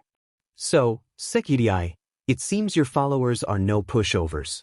They'll be a fine addition to the forces of my house once I win. Issei crossed his arms, staring at Riser. Rather confident, aren't you? Riser laughed. You can't beat me, boy. Even if you take out my entire peerage, as long as I stand, then you cannot win. It would be best if you just admitted defeat here and now. Issei snorted. Admit defeat? Please. I've dealt with much worse than you, Yakitori. You think you can take me out so easily? Give me your best shot. Ravel was the one to speak now, frowning. Even knowing that Oniai-chan's capabilities, you think you can win? How deluded. Issei smiled and winked at her. We'll see who's deluded when it's all over, cutie-chan. Ravel blushed and looked away, huffing. Riser smirked. Fine, you want a demonstration of the difference between us? He formed a large ball of flames in his hands and launched it at Issei. Disappear. Issei didn't move as the ball struck, engulfing the area he was in an inferno. Riser laughed. An easy victory. Rias brought a hand to her mouth in shock as she watched, eyes riveted on the screen. All around her devils were murmuring about Riser's victory and the prestige that he would get for bringing the security and his odd companions into his family. They were all silenced by what happened next, however. Out of the flames, completely unharmed, Issei strode confidently. He had a look of amusement on his face as he watched Riser's face turn to shock. Is that the best you could do? I admit, it was a bit warm, but not bad. Surely you can do better. Riser snarled at this mockery and launched another flame at Issei. Once again, the scarred young man strode through the flames without a care in the world. This is rather refreshing, actually. Please, keep going. Issei smirked, hands in his pockets. Riser cried out and started launching attack after attack at Issei, his desperation increasing as he saw his opponent not only endure the flames, but actually look relaxed and uncaring. At his side, Ravel was staring wide-eyed. And in the ballroom everybody was doing the same, odd. 10 minutes later Riser stopped, breathing and wild-eyed. The entire area around Issei was a burnt, blasted hell. The very ground had become black and cracked. And even then, Issei stood watching him, completely relaxed. How? Rise gasped out. Issei shrugged. It's all about being prepared. He started to slowly approach. Now then, I think it's time to end this. As if to punctuate his statement, Yubaluna slammed into the ground nearby, an empty bottle of phoenix tears clutched in her fist even as she was retired. Bell flew down, smirking with self-satisfaction. Riser seemed to get his composure back as he sneered at Issei. I might not have been able to harm you so far, but there's nothing you can do to me to take me out. I'll still win this. Issei chuckled. You sure about that? Suddenly, Issei let his power free, making the two phoenixes step back in shock, wide-eyed. Once he was a certain distance. From Riser he held up his hand and aimed it at his opponent. Before Riser could react, gold-white light appeared around him. Symbols made of the same light surrounded him and caged him in a prison of light. Riser's eyes went wide, looking at Issei in shock. What? Issei smirked. This is good night, Yakitori-san. Riser launched himself towards Issei in desperation. You dash. Hama. Issei said simply. The cage of light flashed, and when it faded, Riser was on the ground, unmoving. Ravel ran towards Riser. Oni-chan. She knelt beside him and looked up at Issei with teary eyes. You killed him. Issei shook his head. He isn't dead. I had to turn the power down to its absolute minimum to keep it from killing him outright, but he should just be unconscious. Riser faded, retired, and Issei was confirmed as the winner. He stretched slightly and smiled down at Ravel. He'll be fine. I promise. After she nodded hesitantly, he continued. Now, just want to make sure. Rias is mine now, right? Ravel nodded. Oni-chan will keep his word. Especially as it was made in front of two of the Mao. The family will make sure of it. The agreement between Gremory and Phoenix is no more. Issei smiled in satisfaction as his peerage met back up with him. But in that case, we should get back, cutie-chan. Ravel's cheeks reddened and she glared, trying to ignore the way his now unbound power made her feel. My name is Ravel. Issei nodded agreeably. Right. 10 minutes later Issei strode back into the ballroom to the stares and mutters of the devils in attendance. He was smiling as he walked towards Rias and her peerage, who were all gazing at him in amazement. Issei-san was incredible, Asia exclaimed, looking up at him with awe. Tara, that really was something. You've been holding out on us, Dayan. Akino chimed in with a smile. Impressive. Kaneko said softly in her soft monotone. Kiba was smiling as well. Remind me not to make you angry. I don't want to be on the receiving end of that light technique. Issei grinned and nodded to all of them before turning to Rias, who was looking at him, biting her lip. Well then, seems like you're mine now. Rias nodded. Yes, it seems I am. Inwardly she was nervous. She believed that Issei was a good man, but what if she was wrong? What if he decided to treat her badly, worse than Riser? It was irrational as she knew better, but it was there. His next words blew her worries away. So now, in front of the Mao and all these people, Rias, who just so happens to be a Gremory, I just have a simple question. He smiled kindly at her. What do you want? Do you want to stick with me? Or do you wish to be free, without anybody to be beholden to? Hiton said he knew which she would choose, and was only asking for theatricality and, most importantly, to leave the choice in her hands. Rias gazed at Issei, surprised and grateful. She glanced at her peerage, who were all smiling at her, and turned back to him. She took a deep breath before giving an answer she hadn't really expected, but that felt right. I want to stay with you. At least for the foreseeable future.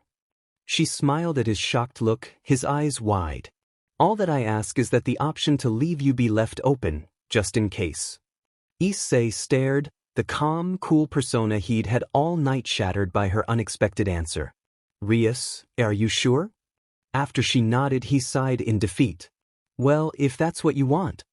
He gave her a smile, which she returned brightly. The next day, Issei's eyebrow was twitching and Asia was frowning, seated beside him. There were moving boxes at the entrance of his home again, and Rias was once more speaking to his parents.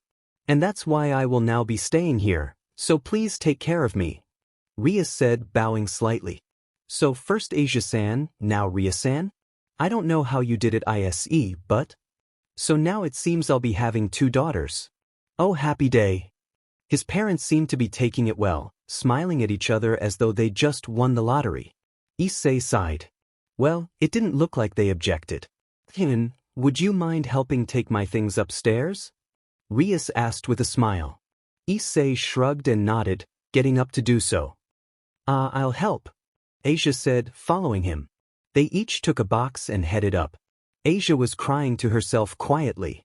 Oh, but does that mean polygamy is the only option? But I don't want to go against God's teachings. What do I do? It was a few minutes later when Rias called Issei. Chikan, just a second please. Once they were alone, she approached him. There's something I've been meaning to do since you beat Riser for me. I wasn't able to because we're surrounded by a crowd at the time. Issei crossed his arms and pet his head slightly. What is it? Rias smiled before suddenly moving forward, gently placing her hands on his cheeks and bringing him in for a kiss. Issei stiffened in surprise as he felt her soft lips on his before relaxing and kissing her back. Rias pulled back with a smile and rosy cheeks, looking at him tenderly. That was my first kiss. Issei swallowed. I'm honored. You didn't have to though. Rias giggled slightly. I wanted to, Ise-kun. Really? She smiled back. Warning. Lemon omake incoming. This is not required reading, so skip if you so longing. It was nighttime in the Hyoudou home, and Asia was on her way back to her room after going to the bathroom, rubbing her eye tiredly, when she spotted a shadow by Issei's door, staring through the slight opening. Rias Bucho? She asked in a whisper. Rias turned and shushed her before motioning her over. Curious, Asia did so, looking for the crack, and almost gasped out loud, able to see what was going on inside the dark room thanks to her devilish night vision. Issei was lying on his bed, completely naked, his surprisingly large, hard pee-pee pointed straight up. Straddling his face was an equally naked Belle. The pixie was miming as she groped her Bearthus while Issei diligently liked her small pages. The sounds of her M's joined the ones of his tongue lapping against her, filling the room. Asia bit her lip and glanced down at Rias, noting that the older devil had a hand down her panties as she watched. The former nun hesitantly did the same, rubbing herself and turning back to continue watching.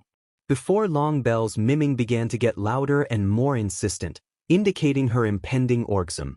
Soon enough the fairy let out a keening wail as she came, bucking on Issei's face. Once she was done, she slumped as Issei picked her up and stroked her back. Good. Belle smiled, chuckling. You're always good at that, boss. The others say so too. We love it. She laid back on his hand and spread her legs wide, grinning up at him.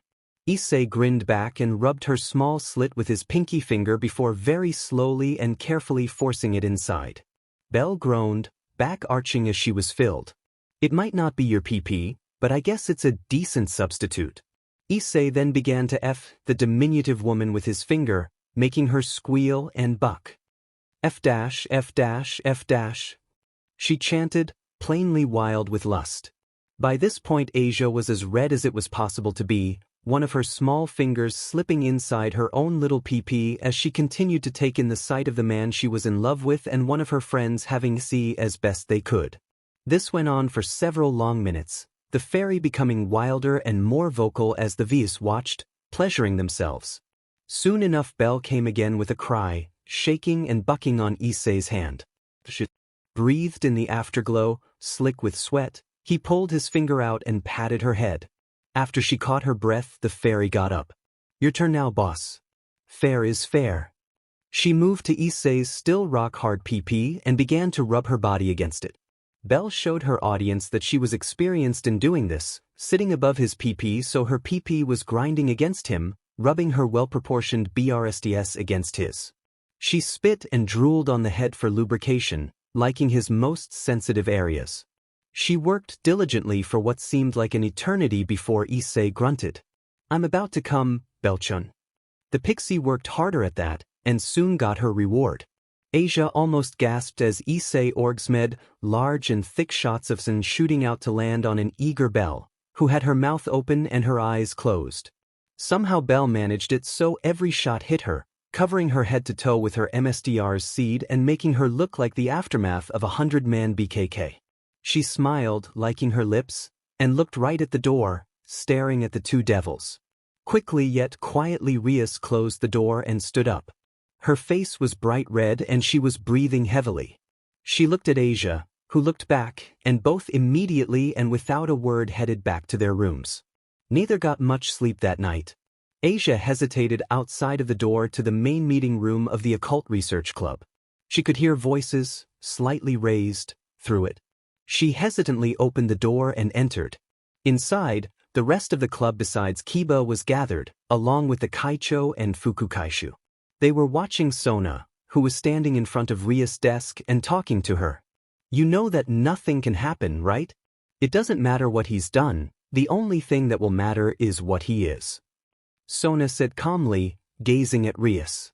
Ria's jaw clenched and she responded rather frostily. I never expected you to be one of those elitists who think nobody else matters but devils, Sona. Sona flinched slightly before sighing. You know that's not what I meant. But you can't deny the facts. Being a devil, you cannot get involved with a human, no matter who they are. This is especially true for you, as heiress to the House of Gremory. Asia felt her heart sink, getting an idea of what they were talking about. She glanced around. Akino stood beside Rias as was normal, her face unusually serious. Kaneko was sitting to the side, nibbling on some cookies, but her gaze was riveted to the two high-class devils. Rias got up and paced slightly. You think I don't know that? I am well aware that getting involved with a human is taboo. Even getting involved with a fallen would be more acceptable. The only way such relationships can work is if the human is reincarnated into a devil. She stopped, rubbing her forehead. This would be so much easier if Issei-kun were a yukai or something. She briefly stopped, fantasizing about Issei revealing himself to be something absurd, like a god in disguise, before sweeping her off her feet. Then she sighed. I've pledged my loyalty to him, however, even if I can leave at any time. That isn't changing anytime soon. Sona adjusted her glasses as she observed her childhood friend. That little aspect is being tolerated among the underworld.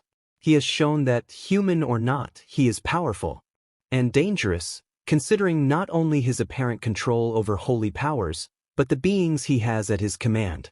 However, being human, many see it as an issue that will resolve itself in time, if only due to his lifespan. Rias was not the only one who frowned at that. She huffed and threw herself back down in her chair as Sona continued. As long as you don't escalate your relationship with him into something physical, you will be left alone. At least, as far as I can tell. I can tell you that Wani-sama, at least, has no issues with it, but she's likely to be in the minority. She turned and headed for the door. Please keep this all in mind going forward, Rias. I'd hate for you to have issues. I'll talk to you later. She left the room, Tsubaki following behind. After the door closed behind her, Rias let out a sigh and closed her eyes. Asia shuffled forward hesitantly. Oh no, Bucho, regarding what Kaisha-san was talking about, does that mean that because I'm a devil? She couldn't finish the question and bit her lip with large, fearful eyes. Rias looked at Asia silently, considering her, before smiling encouragingly. All this means is we'll have to work hard to convince Issei-kun to become a devil like us. Then we won't have any trouble. Asia nodded enthusiastically. She opened her mouth to respond when they were interrupted by a knock on the door, followed by it opening. Kiba was leading Issei into the room. I brought him as you requested, Bucho. Kiba said with a smile. Rias smiled back. Thank you, Hyoudou-kun. As Kiba sat down, Rias turned to Issei with a smile. Hello, Issei-kun. I was hoping to talk to you.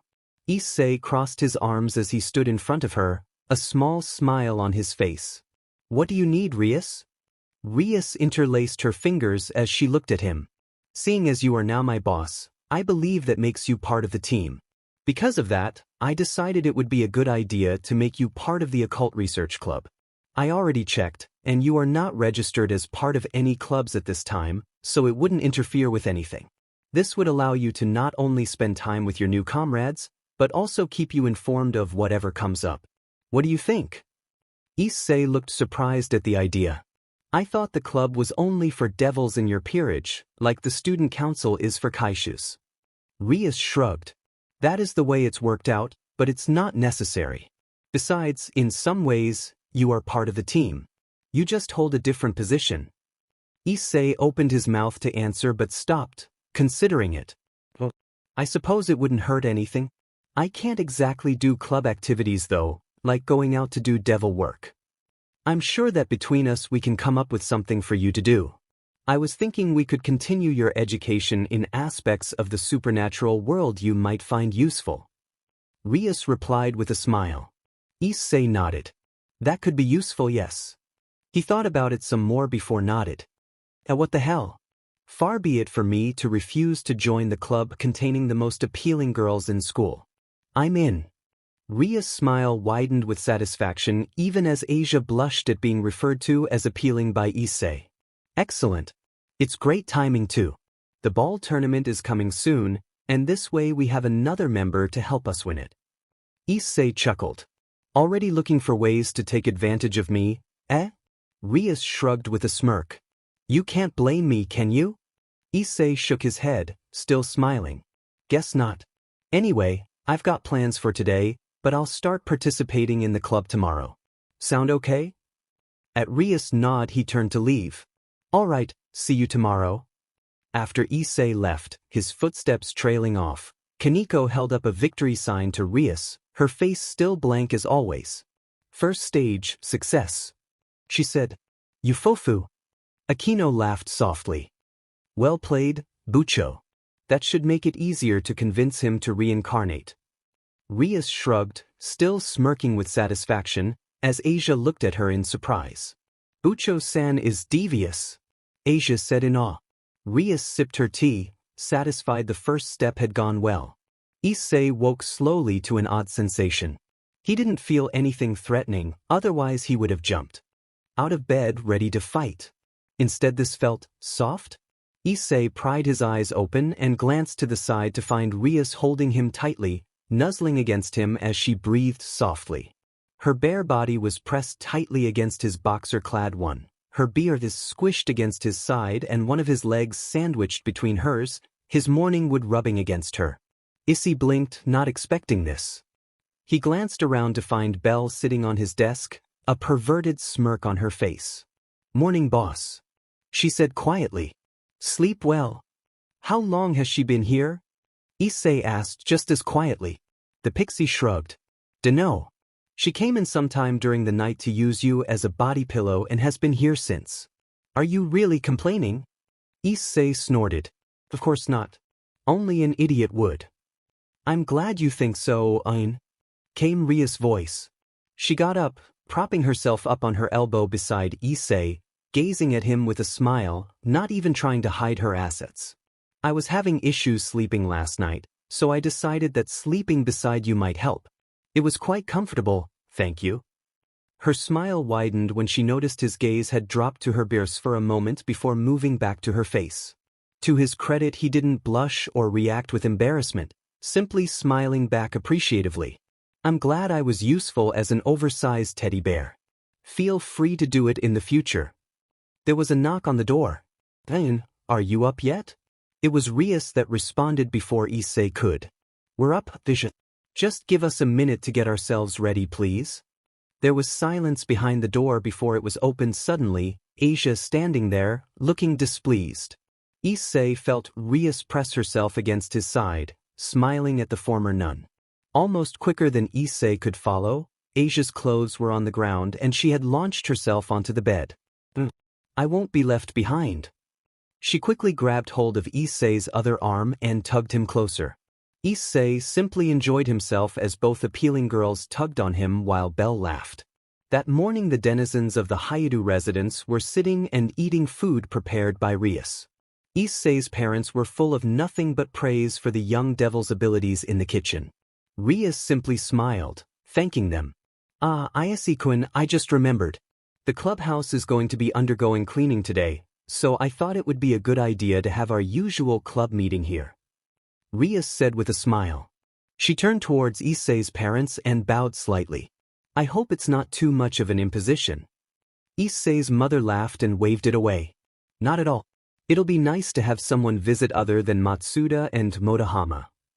Of course, hours later, Issei sighed as everybody was gathered around in his living room, looking at photo albums his mother had brought out. The girls had been especially interested in pictures of him as a child, and Kiba merely observed with amusement. Kaneko was murmuring about finding out Senpai's embarrassing past. And this one is when we took Issei to a water park. His mother stated with a smile. He was so cute, especially when he jumped onto one of the slides and came out missing his swimming shorts. The girls giggled and Kiba looked at Issei with a teasing smile on his face as said young man placed his face in his hands and groaned. Ian, do you remember this one? His mother held up a picture of him playing with another child with short, brown hair. But it's been a while, Issei said with a small smile. That was one of my friends in kindergarten. Moved away shortly after that picture was taken. The picture was passed around like the others. When Kiba took hold of it he stopped, gazing at it intently. Issei looked at him curiously as Kiba murmured to himself. To find one here. Fate sure is funny. Issei raised an eyebrow. What are you talking about? Kiba pointed at the sword in the picture and responded softly. That's a holy sword. Issei looked at the picture intently. You sure? Kiba nodded. Positive. Issei scratched his chin, looking interested. Wouldn't have expected that. Kiba gave the picture back to Issei's mother with a smile, but he was quiet the rest of the day. So, you've got club activities again today? Matsuda asked one day during lunchtime. Issei nodded as he munched on his rice ball. Yeah, we've been training for the ball tournament for the last week. Ryasbucho wants us in top shape for it. Motohama nodded thoughtfully. Your club members are all athletic, so you should do well. Issei nodded, though his mind was focused on one of his club members. Kiba had been distracted for a while now. Just yesterday he got smacked upside the head by a baseball because he wasn't paying attention. Everybody was starting to get worried about him. He was brought out of his thoughts by his friend speaking. By the way, Issei, you should take care. There've been nasty rumors going around about you. Motohama said. Issei raised an eyebrow. Like what? Well, Matsuda began. Apparently you are a ravenous monster who has somehow found something to hold over the One Samus, forcing them to be your playthings, verbally and sexually abusing them. Issei gaped, staring at the Lullicon, Rice ball forgotten. Motohama took over the tale. You even sunk your claws into the school mascot, Kaneko-chan, forcing her to do depraved acts that her underdeveloped body can't take, even as she cried out, "No, please senpai." But you, the insatiable beast that you are, keep using her without a care. The pervert adjusted his glasses before continuing. Of course, that wasn't enough, so you lured the angelic transfer student to your lair with promises of helping her learn about Japanese culture, before despoiling her, forcing her down into a carnal abyss from which she can't escape, no matter how much she cries. Issei's eye was twitching and the rice ball was a mess on the floor, as he'd clenched his fist around it. Oh really? The two nodded.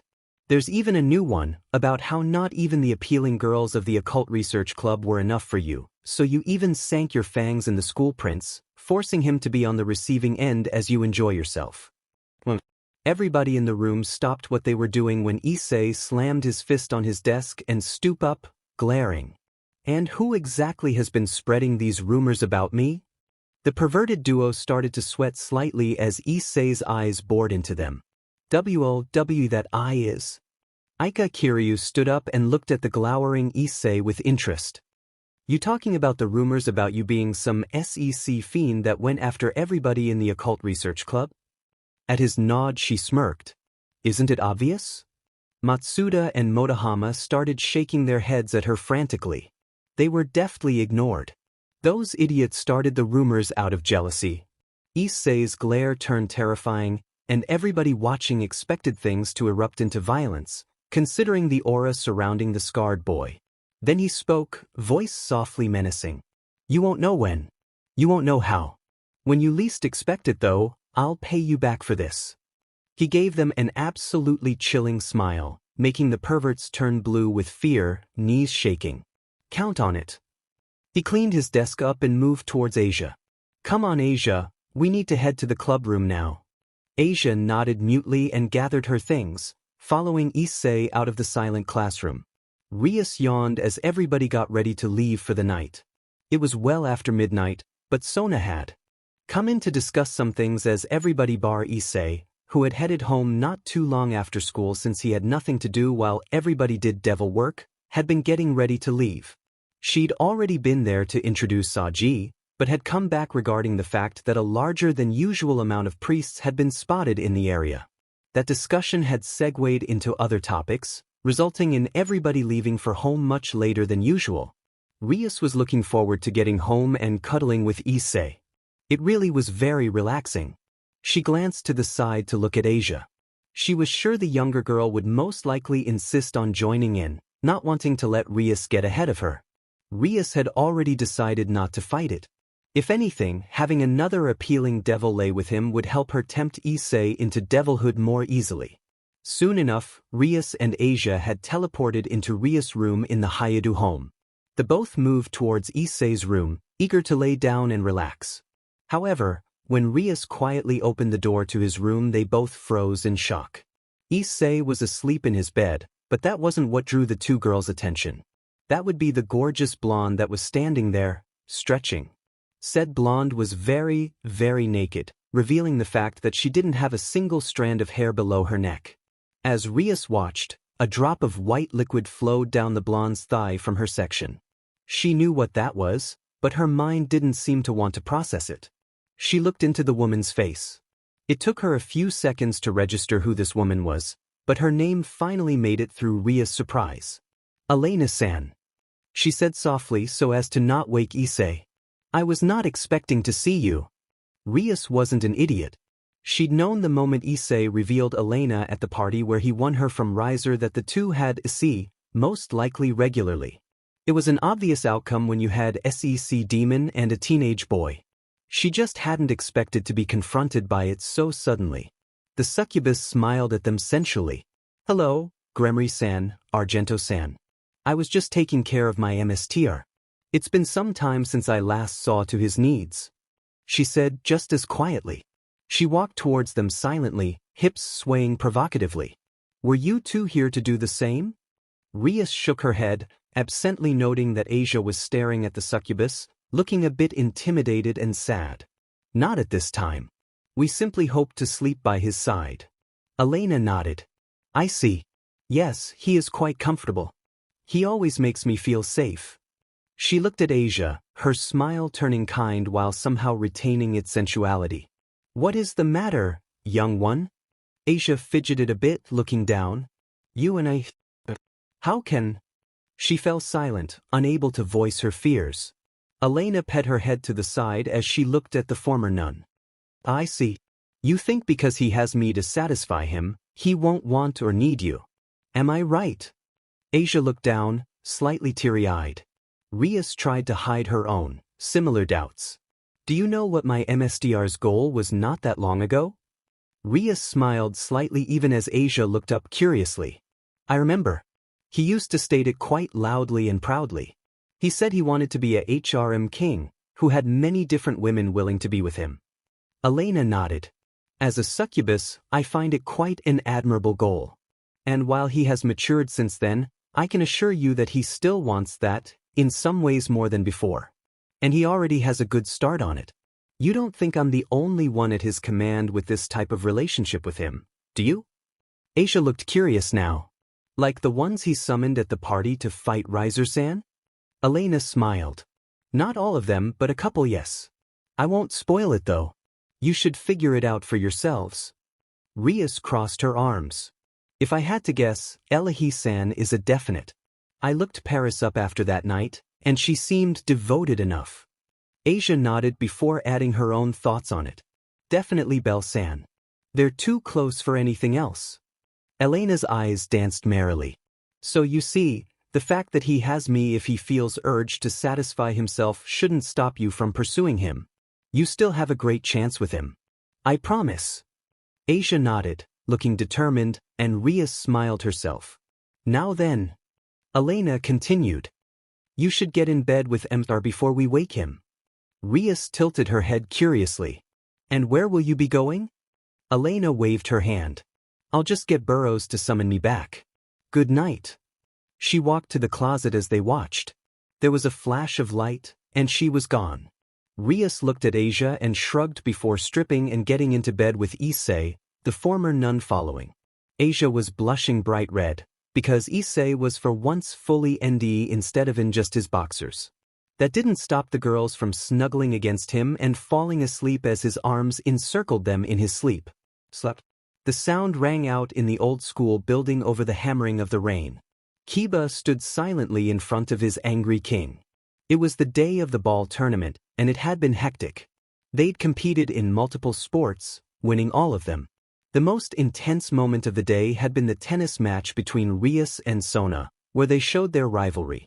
In the end, however, it was the Occult Research Club that got first place. Throughout the entire day, however, Kiba hadn't really participated.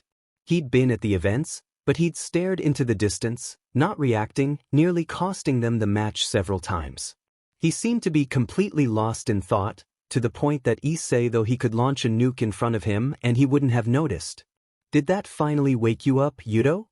Rias said angrily, glowering at her knight. Said knight simply looked at her passively for a few moments before smiling as he usually did. Are we finished then? Because now that the tournament is over we won't be practicing, so I was hoping I could take some time off. His eyes closed slightly as his fake smile widened. Sorry if I troubled you today. I guess I wasn't feeling well. Issei stepped forward, looking at the other boy with worry. Kiba, are you alright? You've been acting very odd lately. That's no concern of yours. Kiba replied coldly, still smiling. Issei's brow furrowed. Kiba, your comrades are worried about you. You should let them help. Kiba's smile fell off his face. Comrades? He shook his head. No, Issei-kun. There's nothing for them to help with. I just remembered what's important. The reason I'm fighting. Issei looked confused. So you're not fighting for Rias? Kiba's eyes hardened. No, I'm living for revenge. His fist tightened. My only reason to live is to destroy the holy sword, Excalibur.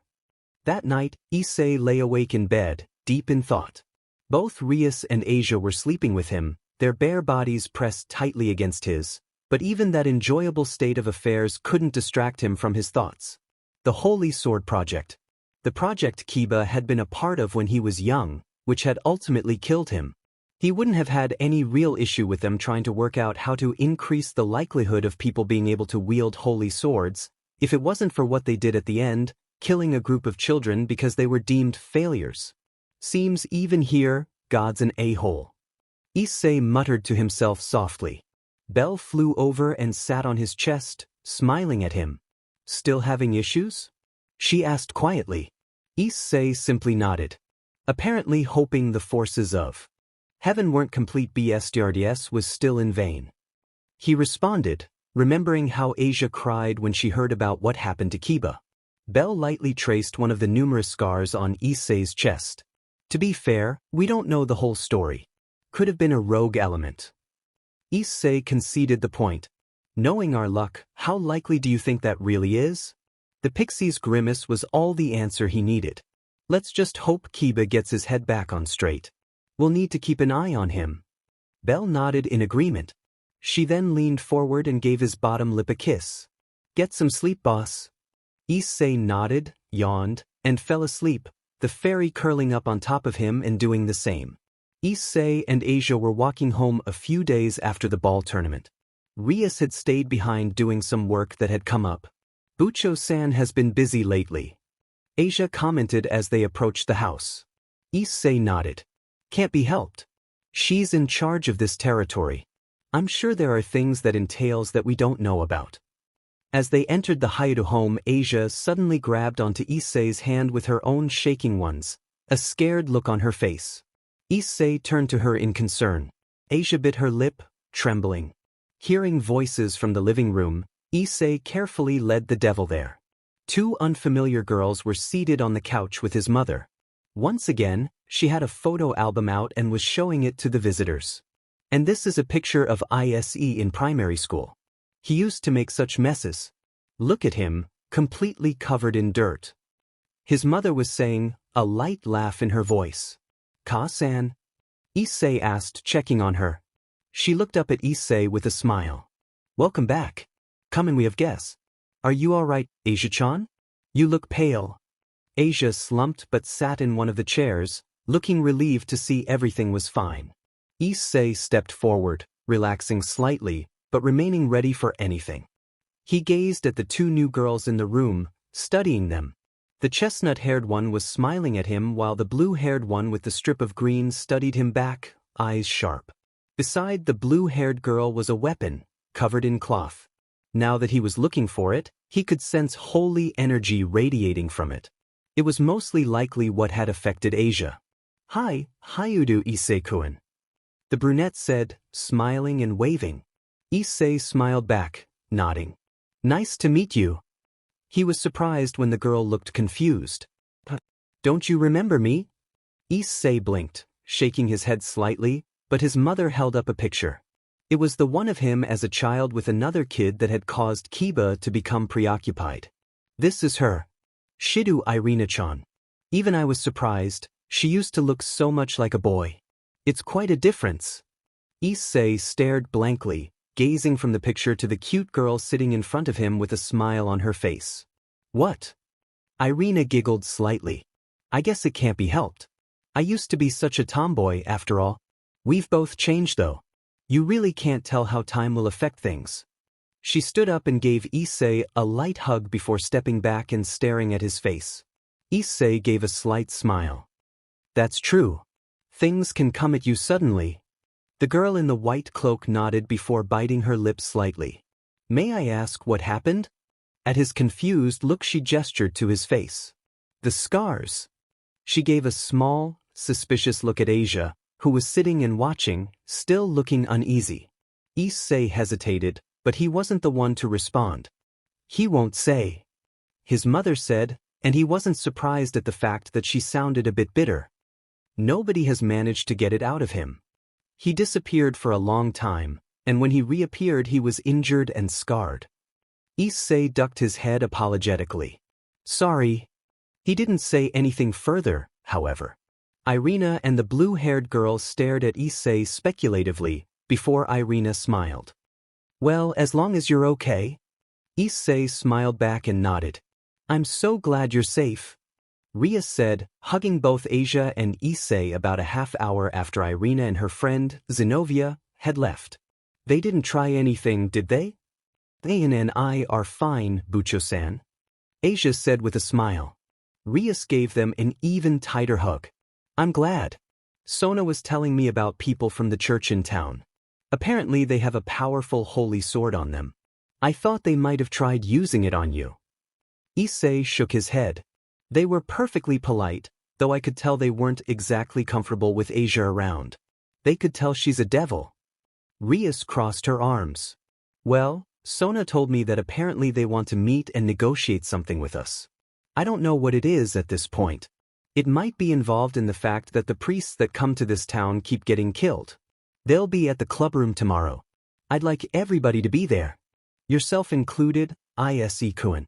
You should be involved. Issei nodded. You've got it. 3 fragments of Excalibur have been stolen from the various factions of the church. The blue-haired girl, Zenobia, said the next day.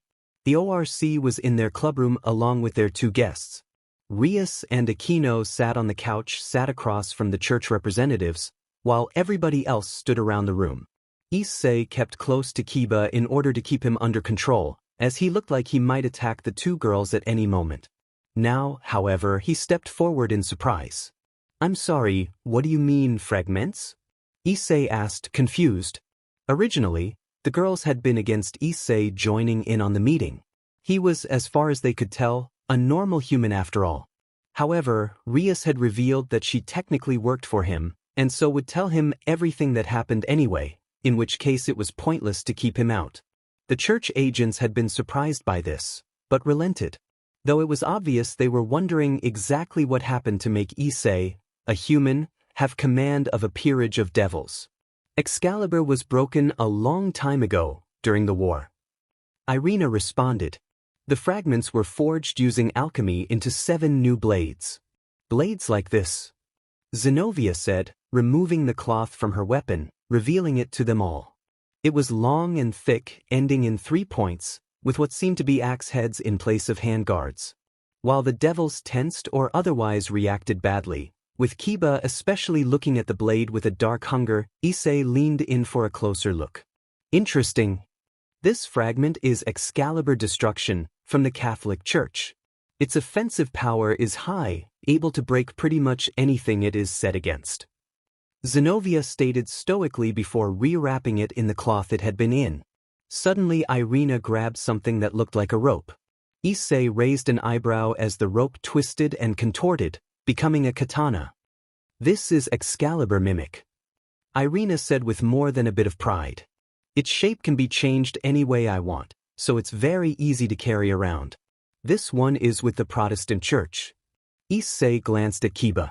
The night was glaring darkly at the blades and their wielders. Issei subtly moved towards Kiba to keep him from doing anything rash, like attaching the girls. Rias, meanwhile, continued the conversation. So what does the theft of the fragments have to do with my territory? The thieves fled to Japan. To this location to be precise. Zenobia stated. Rias sighed softly before nodding. All right, do you know who stole them? Irina responded, more serious than before. It was the Grigori. Specifically, the group led by Kokobile. Rias' eyes widened in surprise. The fallen angels took them? Well, I suppose that makes sense. We devils have no interest in them, so I wouldn't be us. And Kokobile. He is supposed to be quite powerful. We sent many priests and exorcists here to locate the swords, but they kept being eliminated. Zenobia said. Issei frowned. He didn't like the fact that agents of the church had been getting eliminated in the area and they'd had no idea about it. He started to think about what could be done to correct that oversight. However, he pulled himself out of his thoughts as the meeting continued. We're here to tell you not to get involved. The devils of Kuoh are not to interfere in the coming battle between us and the forces of the fallen. Zenobia continued, a glare on her face. Rias' jaw clenched and she glared. I see. So you think that we would ally ourselves with the fallen in this case? Irina shrugged. Well, getting rid of holy swords as powerful as the Excaliburs would be a good thing for you, wouldn't it? Rias glared harder. I give my word upon the name of Gremory that we would not ally ourselves with the fallen because of the stolen Excaliburs. We will not interfere unless deemed necessary. Irina and Zenobia stared at Rias for several long seconds before the latter nodded. Good enough. Issei stepped forward. So who else is going to be assisting you? There is one more person wielding an Excalibur in reserve. They are to be ready if Irina and I fall. Zenobia said calmly. Issei wasn't the only one to look surprised at that. So it's just the two of you against one of the leaders of the fallen angels and his men? Do you have a death wish? Irina responded seriously. As much as I'd rather not, I'm ready to die if necessary. Zenobia continued. Besides, our mission is to keep the Excaliburs from the fallen's hands, even if that means we have to destroy them ourselves. Things went quiet after that. The two girls got up and picked up their things. We'll take our leave now. The two made their way over to the exit but stopped, turning to Asia. I thought it might be you when I saw you before. You're the witch, Asia Argento, aren't you? Zenobia asked, staring at the young devil.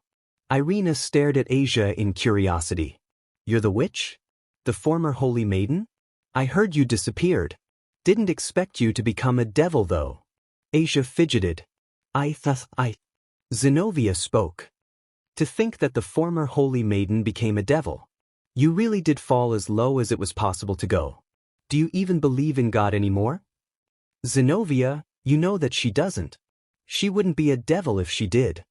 Irina chided. Asia put her hands together, trembling. I believe.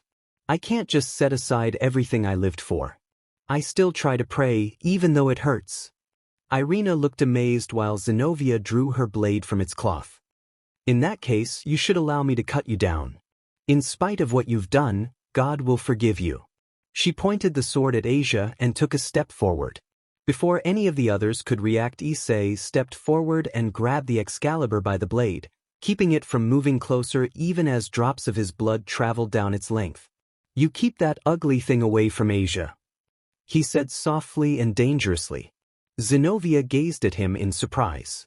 She is under my protection, and I won't allow anybody to threaten her, especially one who so callously calls her a witch despite what their people put her through.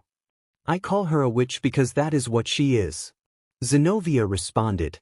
My people did nothing to her. Issei barked a harsh laugh. You mean they did nothing for her?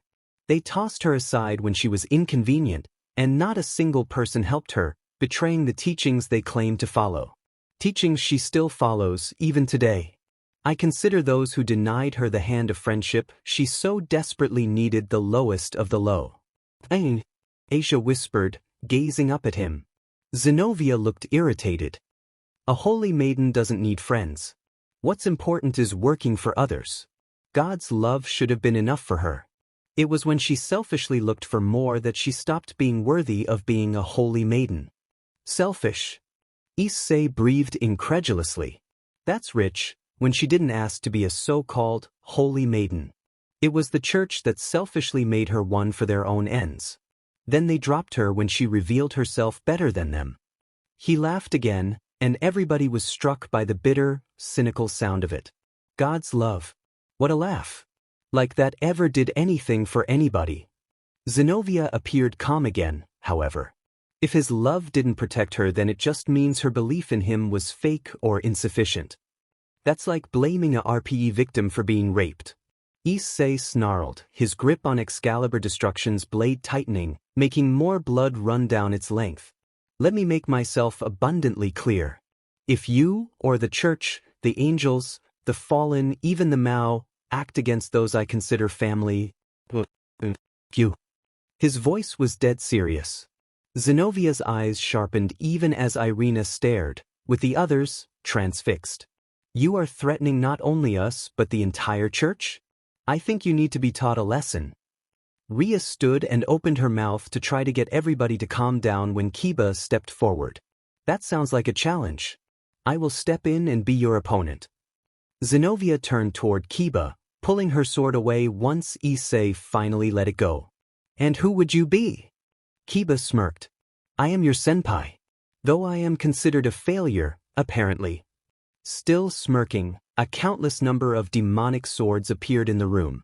A half-hour later, after Asia had healed his hand, Issei and Kiba stood across from Irina and Zenobia outside within a barrier meant to stop damage from leaving an area.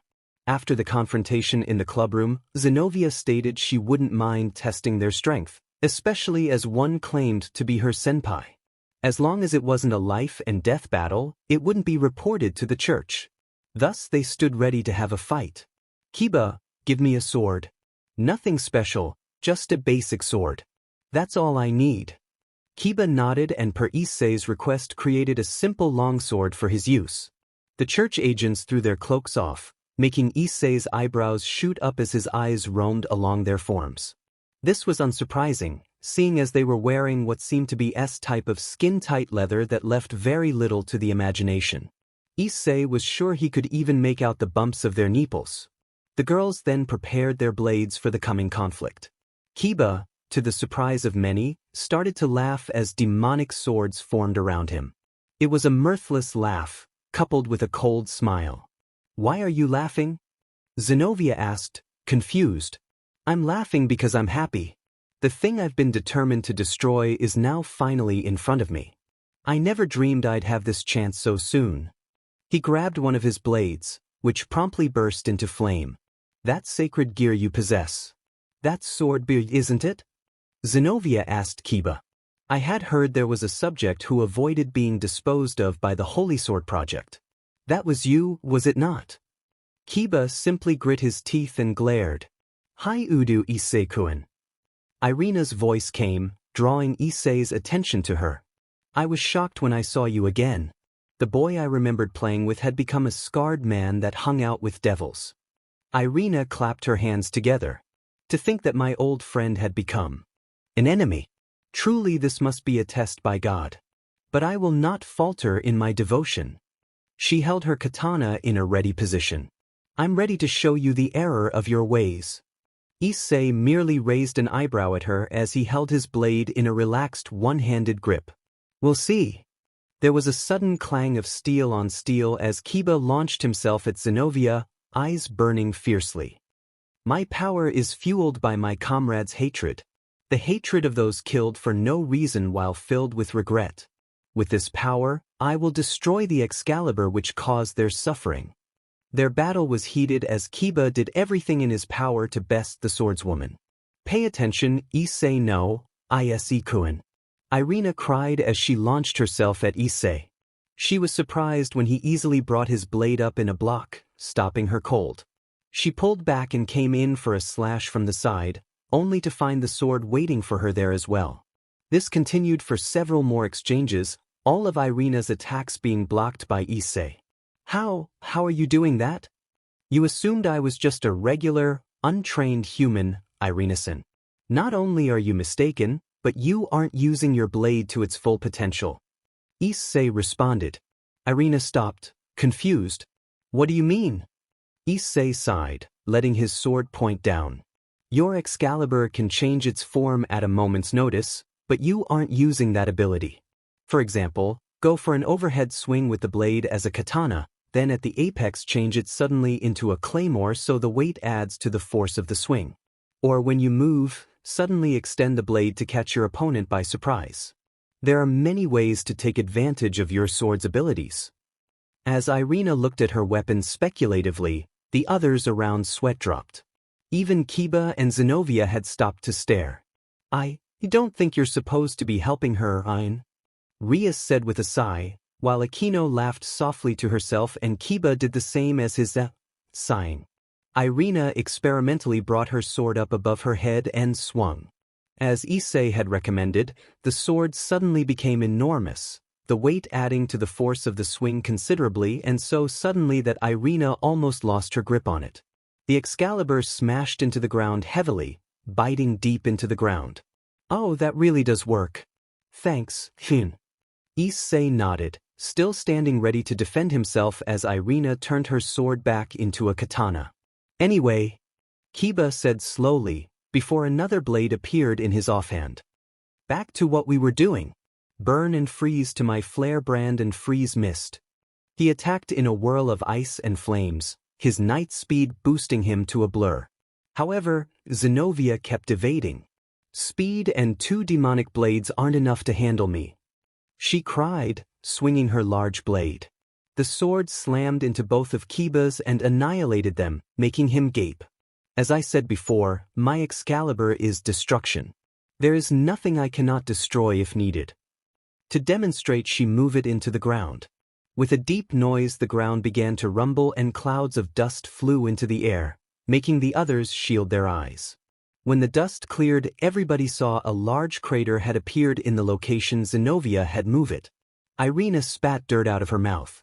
Zenobia, did you have to do that? Now I'm covered in dirt.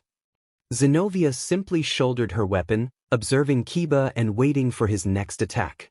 Irina sighed before taking up her stance once again. All right, time to finish this. And she launched herself at Issei, determined to beat him, even as he proceeded to block and parry her strikes with seeming ease. Meanwhile, Kiba had formed another sword. It was huge, longer than Kiba was tall, and letting out an ominous aura. Your holy sword's destructive ability against my demonic swords. Let's see which wins. He then swung it with all his might. Zenobia brought her own blade up, swinging it to intercept. A shame. That was a mistake. There was a crash, and then fragments of metal flew everywhere. Kiba's sword had been the one to break. You are meant for speed, not power. Trying to match my destructive potential is not your way. You should know this. She then slammed the pommel of her sword into Kiba's stomach, making him vomit and fall to the ground. Zenobia then turned to leave. Wait. Kiba called, but the barrier fell. The match was over, and they all knew it. Issei and Irina had already stopped their own fight, which was more of a spar at this point. Zenobia spoke as she walked away. Fight with a cooler head next time, senpai. Rias Gremory, remember our talk. And I suggest you train your servants a bit more. She left as Kiba glared hatefully after her. Ah, wait for me, Zenobia. I'll talk to you later, Thessikun. When you want to be judged, let me know. Irina winked at Issei and hurried after her partner. 15 minutes later, after Asia had healed Kiba, said Knight was trying to leave with Rias blocking his path. Hyoudou, stop. I won't forgive you if you leave. You are my knight. Are you trying to become a stray? Just stop. Kiba didn't stop. I was able to escape thanks to my comrades. That's why I have to put their regrets into my swords. And so he left. Rias clenched her fists, shaking slightly, but it wasn't in anger. She looked close to tears. Hyoudou, why? The next day Issei was walking through town, Kaneko on his heels. He had run into the lowly on his way through town, and the way he tried to avoid her had attracted her attention, which meant that she was now sticking to him like glue. Finally he sighed. You're not going to leave me alone till you find out what I'm up to, are you? The white-haired girl shook her head. Senpai is acting odd, she said, softly as always. Issei patted her head. All right, I guess it can't hurt to have you along. But you can't tell Rias, all right? Kaneko looked troubled by that, but finally nodded. All right, I'm looking for Irina and Zenobia. I'm going to see if I can convince them to let me destroy an Excalibur. Kaneko stared up at him, shocked. Why? Issei shrugged. To help Kiba, of course. Remember, they said that their orders were to retrieve or at least destroy the Excaliburs. If we can get them to let Kiba destroy one of them, that might help him. It's a win all around, really. They accomplish their mission and Kiba fulfills his goal. Kaneko thought about it before nodding. I will help too. I want to keep Hyoudou-senpai as a comrade. Issei smiled at her and pet her again, almost making her purr. Great, help me look then. We need to find them and convince them to work with us. He turned to Kaneko. But if things get tense, go ahead and get away. I don't want you getting hurt. Kaneko shook her head. I won't run away. I'll fight for Hyoudou-senpai. Issei smiled and led the way through the street. 20 minutes later, they both stopped and stared. They'd found Irina and Zenobia. The two were in their white robes, praying and asking for charity from the passerby. How can it be? Irina lamented. Nobody will give us anything. Is it because they're heretics? Oh, we don't even have enough money for some bread. This is all your fault. Zenobia said. This is because you had to spend all our money on that fake painting. It's not fake, Zenobia. See, it has a saint painted on it. Even the man who sold it to us said so. Then which saint is it? Because I sure can't tell. Peter? No way that's Saint Peter. Quit messing around. No, really it must be him. Oh God, is this a trial too? Why did you make someone like her my partner? Hey, lift your head up. There's no need to get depressed. Shut up. This is why Protestants are called heretics. Show some respect to the saints. Hey. The two girls started butting heads as the scarred boy and white-haired lowly watched with sweat drops on their heads. Said girls promptly dropped to the ground as their stomachs let out an immense rumble. Issei sighed as he approached them, unable to believe these were the two that had fought him and Kiba not that long ago. 20 minutes later, Irina and Zenobia were gorging themselves on anything they could get in a family restaurant while Issei and Kaneko watched, still sweat-dropping. Kaneko had offered to help Issei pay, but Issei waved it off, stating he didn't need to worry much about money.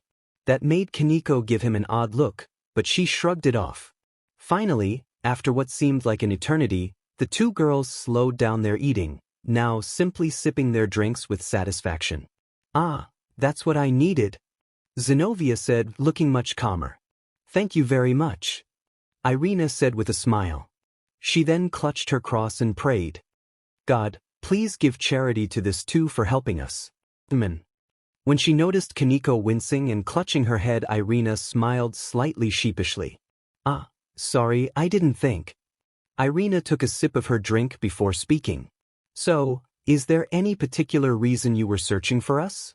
Issei leaned forward and folded his hands in front of him. We want to help you deal with the Excaliburs. Beside him, Kaneko tensed slightly, in case the girls reacted badly. Zenobia pet her head to the side, thinking, well, I suppose it's all right if we leave one to you. The important part is that the mission is completed, after all. Even Irina looked surprised at Zenovia's quick agreement. Are you sure? She's a devil after all, and Issei-kun is connected to them. This improves the odds of success of our mission, Irina. We have to, at the very least, eliminate all the Excaliburs to keep them out of Kokobeel's hands. That will be very difficult with just the two of us. And Issei-san is human, so the higher-ups can't really complain if he helps. Just as long as they don't know devils are helping too. Irina crossed her arms before nodding slowly. Alright, I guess that makes sense. Issei smiled, still a bit surprised at how easily things had gone, and pulled out his phone. Great. I'll be happy to help. Let me just call one other person who can help us out. I see, Kiba said as he sipped his coffee. It's not exactly satisfying when the wielders of Excalibur give me permission, though. Zenobia responded frostily. That's a bad way to speak to somebody willing to let you get what you want. If you were a stray, I'd cut you down right now. Kiba and Zenobia shared a glare. Issei felt his eye twitch in irritation as Irina interrupted. So it looks like you hold a grudge against the church over the Holy Sword project. Of course I do. Kiba told her, his eyes hard.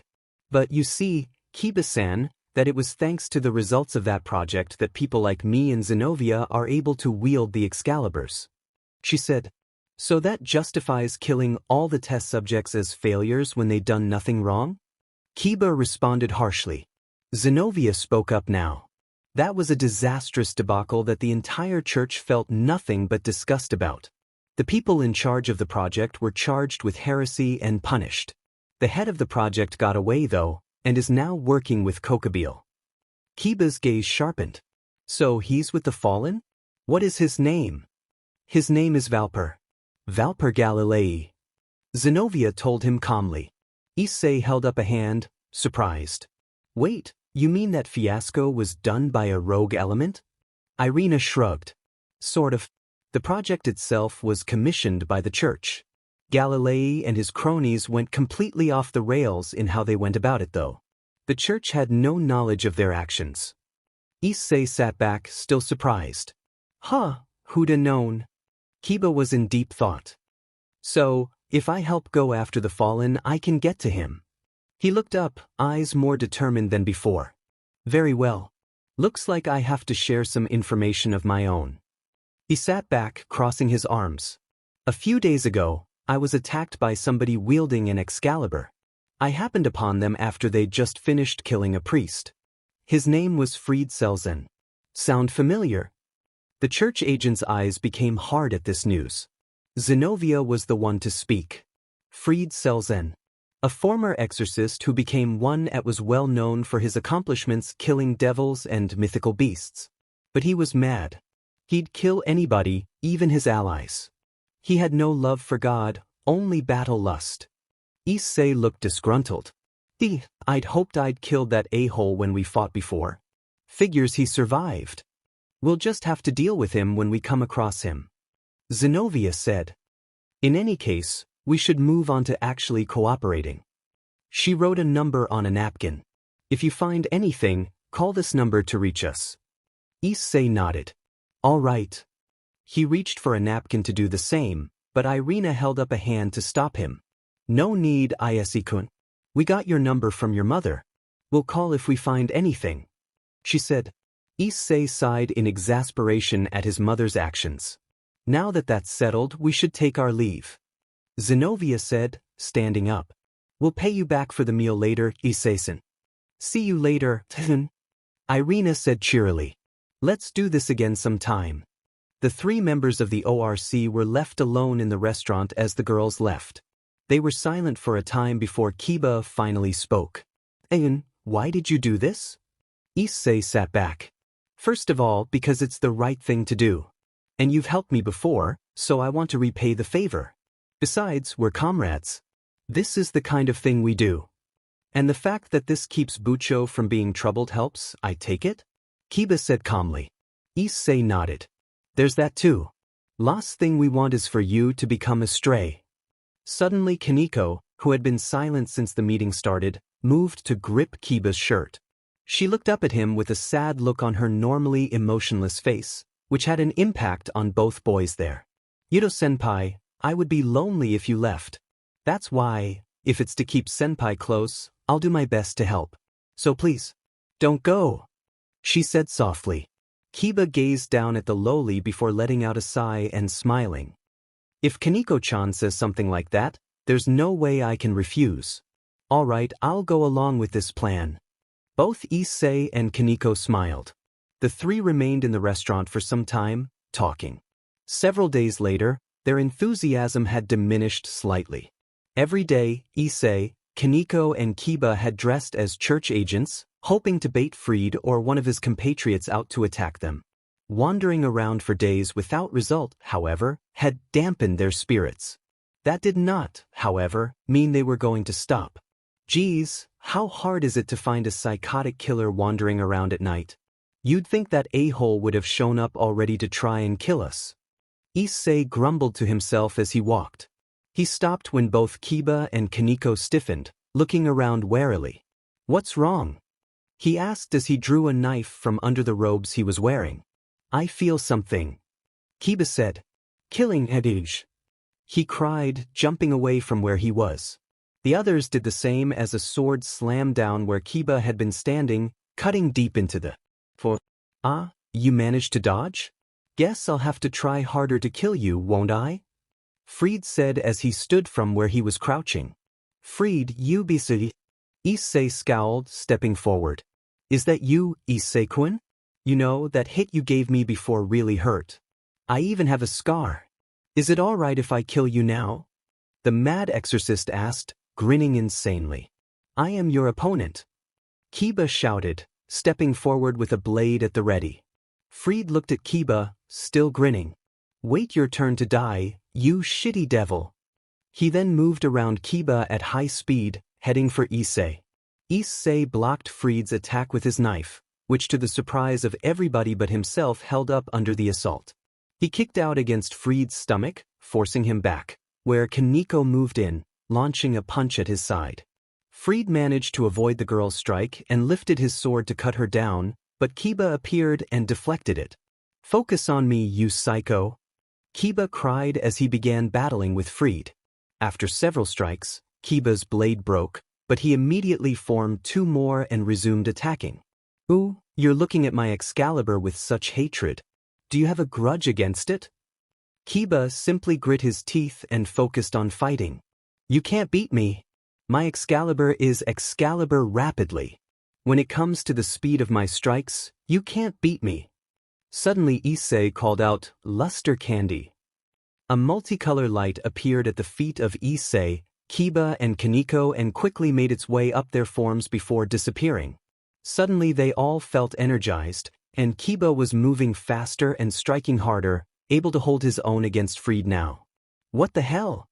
Fried cried out, incredulous. What did you do? Issei smirked. Just gave us a bit of a boost. Kiba frowned. I'd rather win on my own merits, but since I have it. He attacked Fried with growing ferocity. Fried moved back, breathing. Scary. You've gotten scary, Devil Kuoh. Indeed, the ability to boost attributes like that is interesting. A voice said from a side street.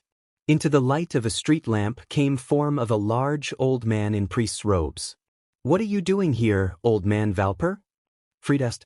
Kiba gritted his teeth as he glared at the now revealed Valper Galilei with hatred in his eyes. You. Fried shrugged nonchalantly. Guess it's time to go now. But don't worry, I'll definitely kill you next time. He moved swiftly towards Galilei, but was intercepted, this time by Zenobia, who appeared rather suddenly. You won't get away. Zenobia called as her blade met Fried's. Irina stepped beside Issei, her own Excalibur at the ready. Hello again, Ahikun. Fried Selzen, Valper Galilei. You are both heretics that I will cut down in God's name. Zenobia declared. Fried sneered. Don't say God's name in front of me, you beach, or I'll RP you. He pulled an orb of light from his pocket. Old man Valper, we're going to escape. We need to report to Kokabeel. Galilei nodded in agreement. Indeed, he should know what we've seen.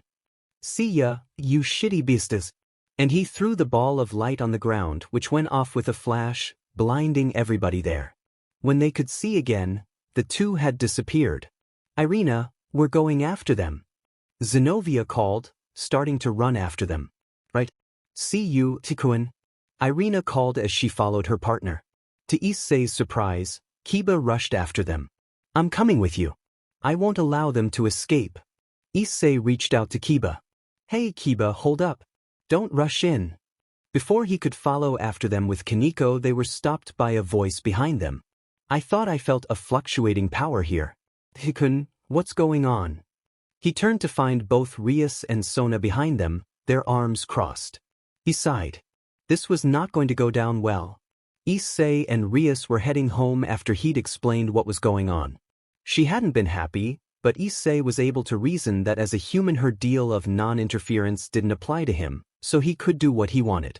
He even managed to convince her not to punish Kaneko, as she'd only been following him. Something the lowly was grateful about. Sona left after the explanation, asking Rias to keep her informed going forward, since Kiba was involved. They all hoped the knight would give them a call if he had issues, but they couldn't be certain. Issei walked tiredly into the house. We're home. He stopped dead when he saw what was waiting for him. Asia stood in front of him, red-faced, wearing nothing but a tiny apron, his mother standing to the side with a smile. Welcome back, Dain, Busen. Issei managed to shake himself out of his stupor, though he couldn't stop staring. Asia, what? My classmate, Kiryu-san, told me that in Japan you have to only wear an apron when you work in the kitchen. I don't really understand it, but if that's how things are here. Issei felt an eyebrow twitch and a drop of blood leak from his nose. Kiryu? He really couldn't decide if he wanted to throttle the glasses-wearing girl or thank her. Yufofu.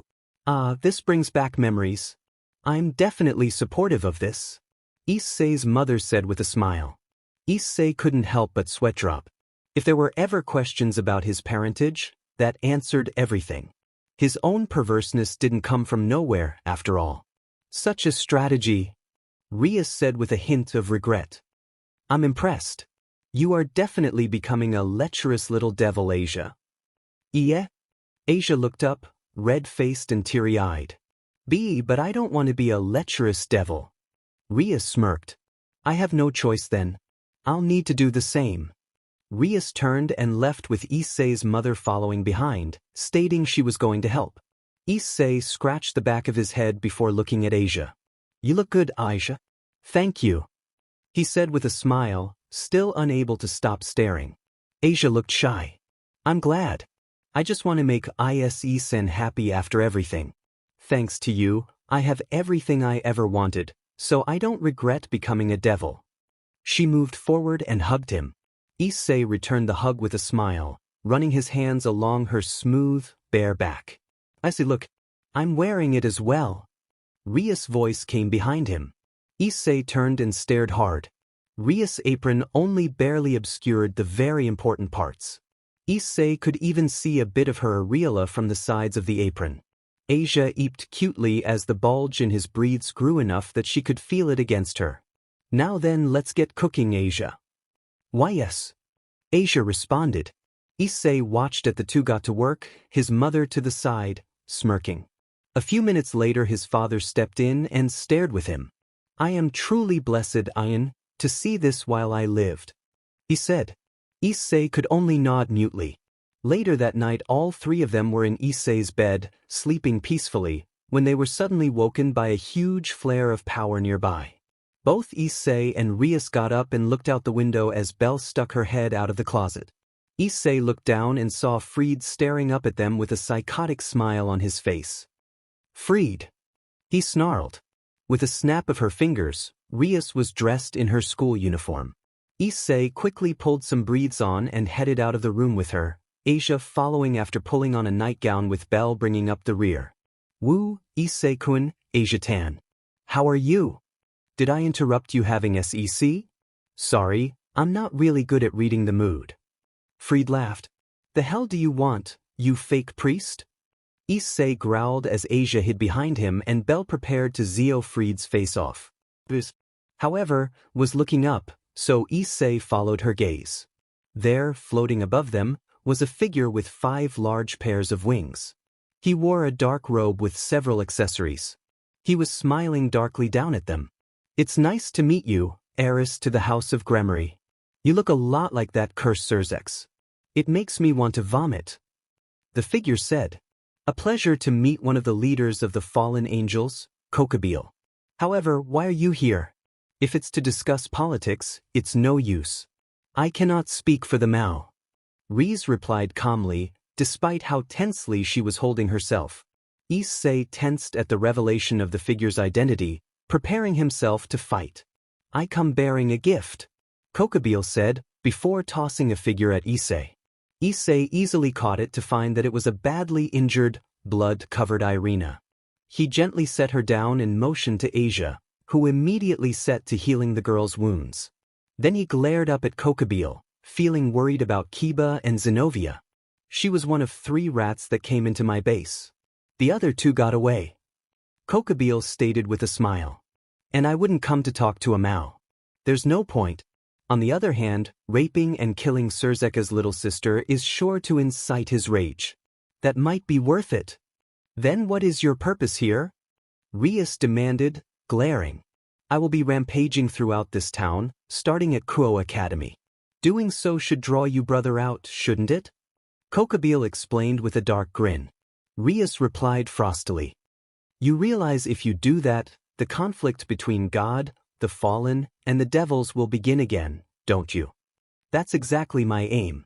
I thought for sure that Michael would start the war again if I stole the Excaliburs, but instead all he did was send peons. So rampaging through the base of the Sisters of the Mao seems like my best bet now. Battle junkie, Rias said, her glare glacial. But Kokobeel simply laughed. I'm bored, little girl. Azazel and Shemhazai are content with their research and don't want to fight a war anymore. But I have no interest in collecting sacred gears. So I will unleash the powers of the Excaliburs in your territory, and the war will resume. Kokobeel proclaimed madly. Isn't my boss the best? Exclaimed Fried. Soon I'll have a lot of devils and angels to cut up and RP. It's going to be so much fun.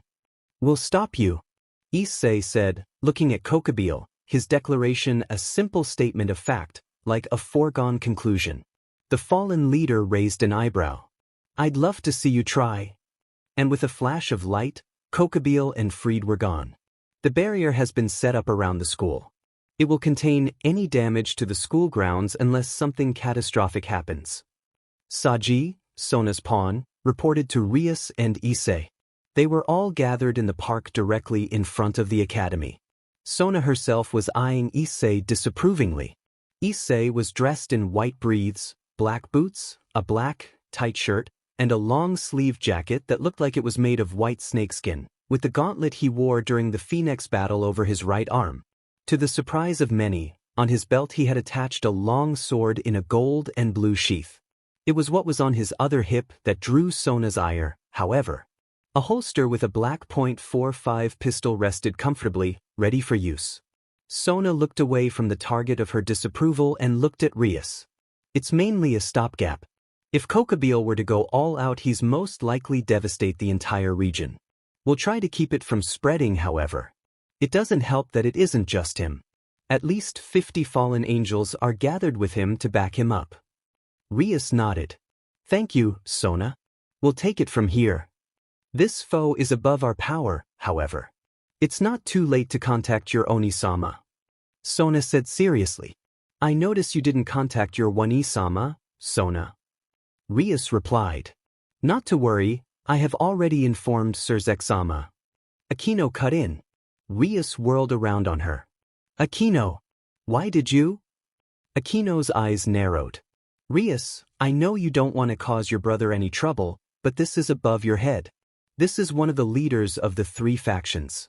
And you know it. Rias went quiet. She knew Akino was right, but it still rankled. He'll be here in approximately 1 hour with reinforcements. Sona nodded. I see. Then during that hour, the student council will hold the barrier ready. Rias turned to Issei, Belle and her peerage. All right, it's time we go on the offensive. Don't forget, this is a battle of life and death, unlike our battle against Phoenix. But I won't forgive you if you die. We'll all survive and head to school tomorrow like normal. The others replied in the affirmative as Issei smirked. They all then headed into the school, ready to fight. They walked through the school gate and headed for the area their opponents were waiting. They all stopped at what was waiting for them. In the school field, the 4 Excaliburs were floating in the air while releasing a bright light. Underneath the swords, Valper Galilei stood in the middle of a magic circle encompassing the entire field. What are you doing? Called Issei, glaring. Valper responded sounding amused. I'm going to merge the Excaliburs into one. From above came Kokubile's voice. Valper, how much longer will it take for the blades to merge? Issei looked up at the fallen angel. He was sitting on a floating throne, a host of fallen angels in uniforms floating behind him, silent and ready to attack at his command. Just a few more minutes, sir. Valper replied happily. Very well. He turned his gaze from Galilei to Rias. So who is coming? Surzex? Or is it Serafal? Rias stepped forward. In the place of Oni-sama or Livethan-sama, we dash. She was interrupted by an explosion as the gym became so much debris. I see. How boring. Well then, hopefully you'll be able to entertain me. Kokubile said cruelly. First, let's see how you do with my pets. He clicked his fingers, and from the darkness a huge dog appeared, 3 heads growling and slobbering. Cerberus. Rias called out. Take it down.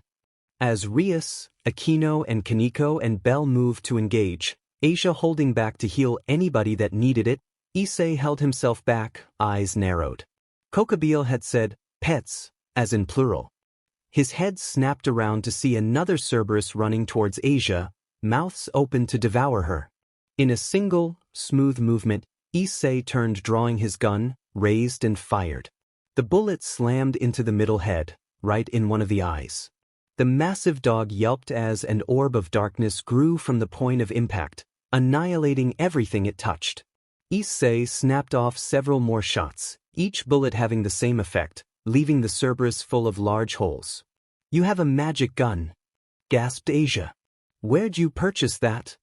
Issei merely smirked as he emptied the rest of the clip into the dog's heads, killing it. He swiftly ejected the spent magazine and slapped a new one in before looking around down the sights for any other enemies. Another one came howling of the shadows, and Issei snapped his gun up to take it out when one of its heads was suddenly cut off. I'm here, Issei-san. Excalibur Destruction was swung in an arc to swiftly remove another head, Zenobia looking a bit battered but otherwise fine as she finished it off.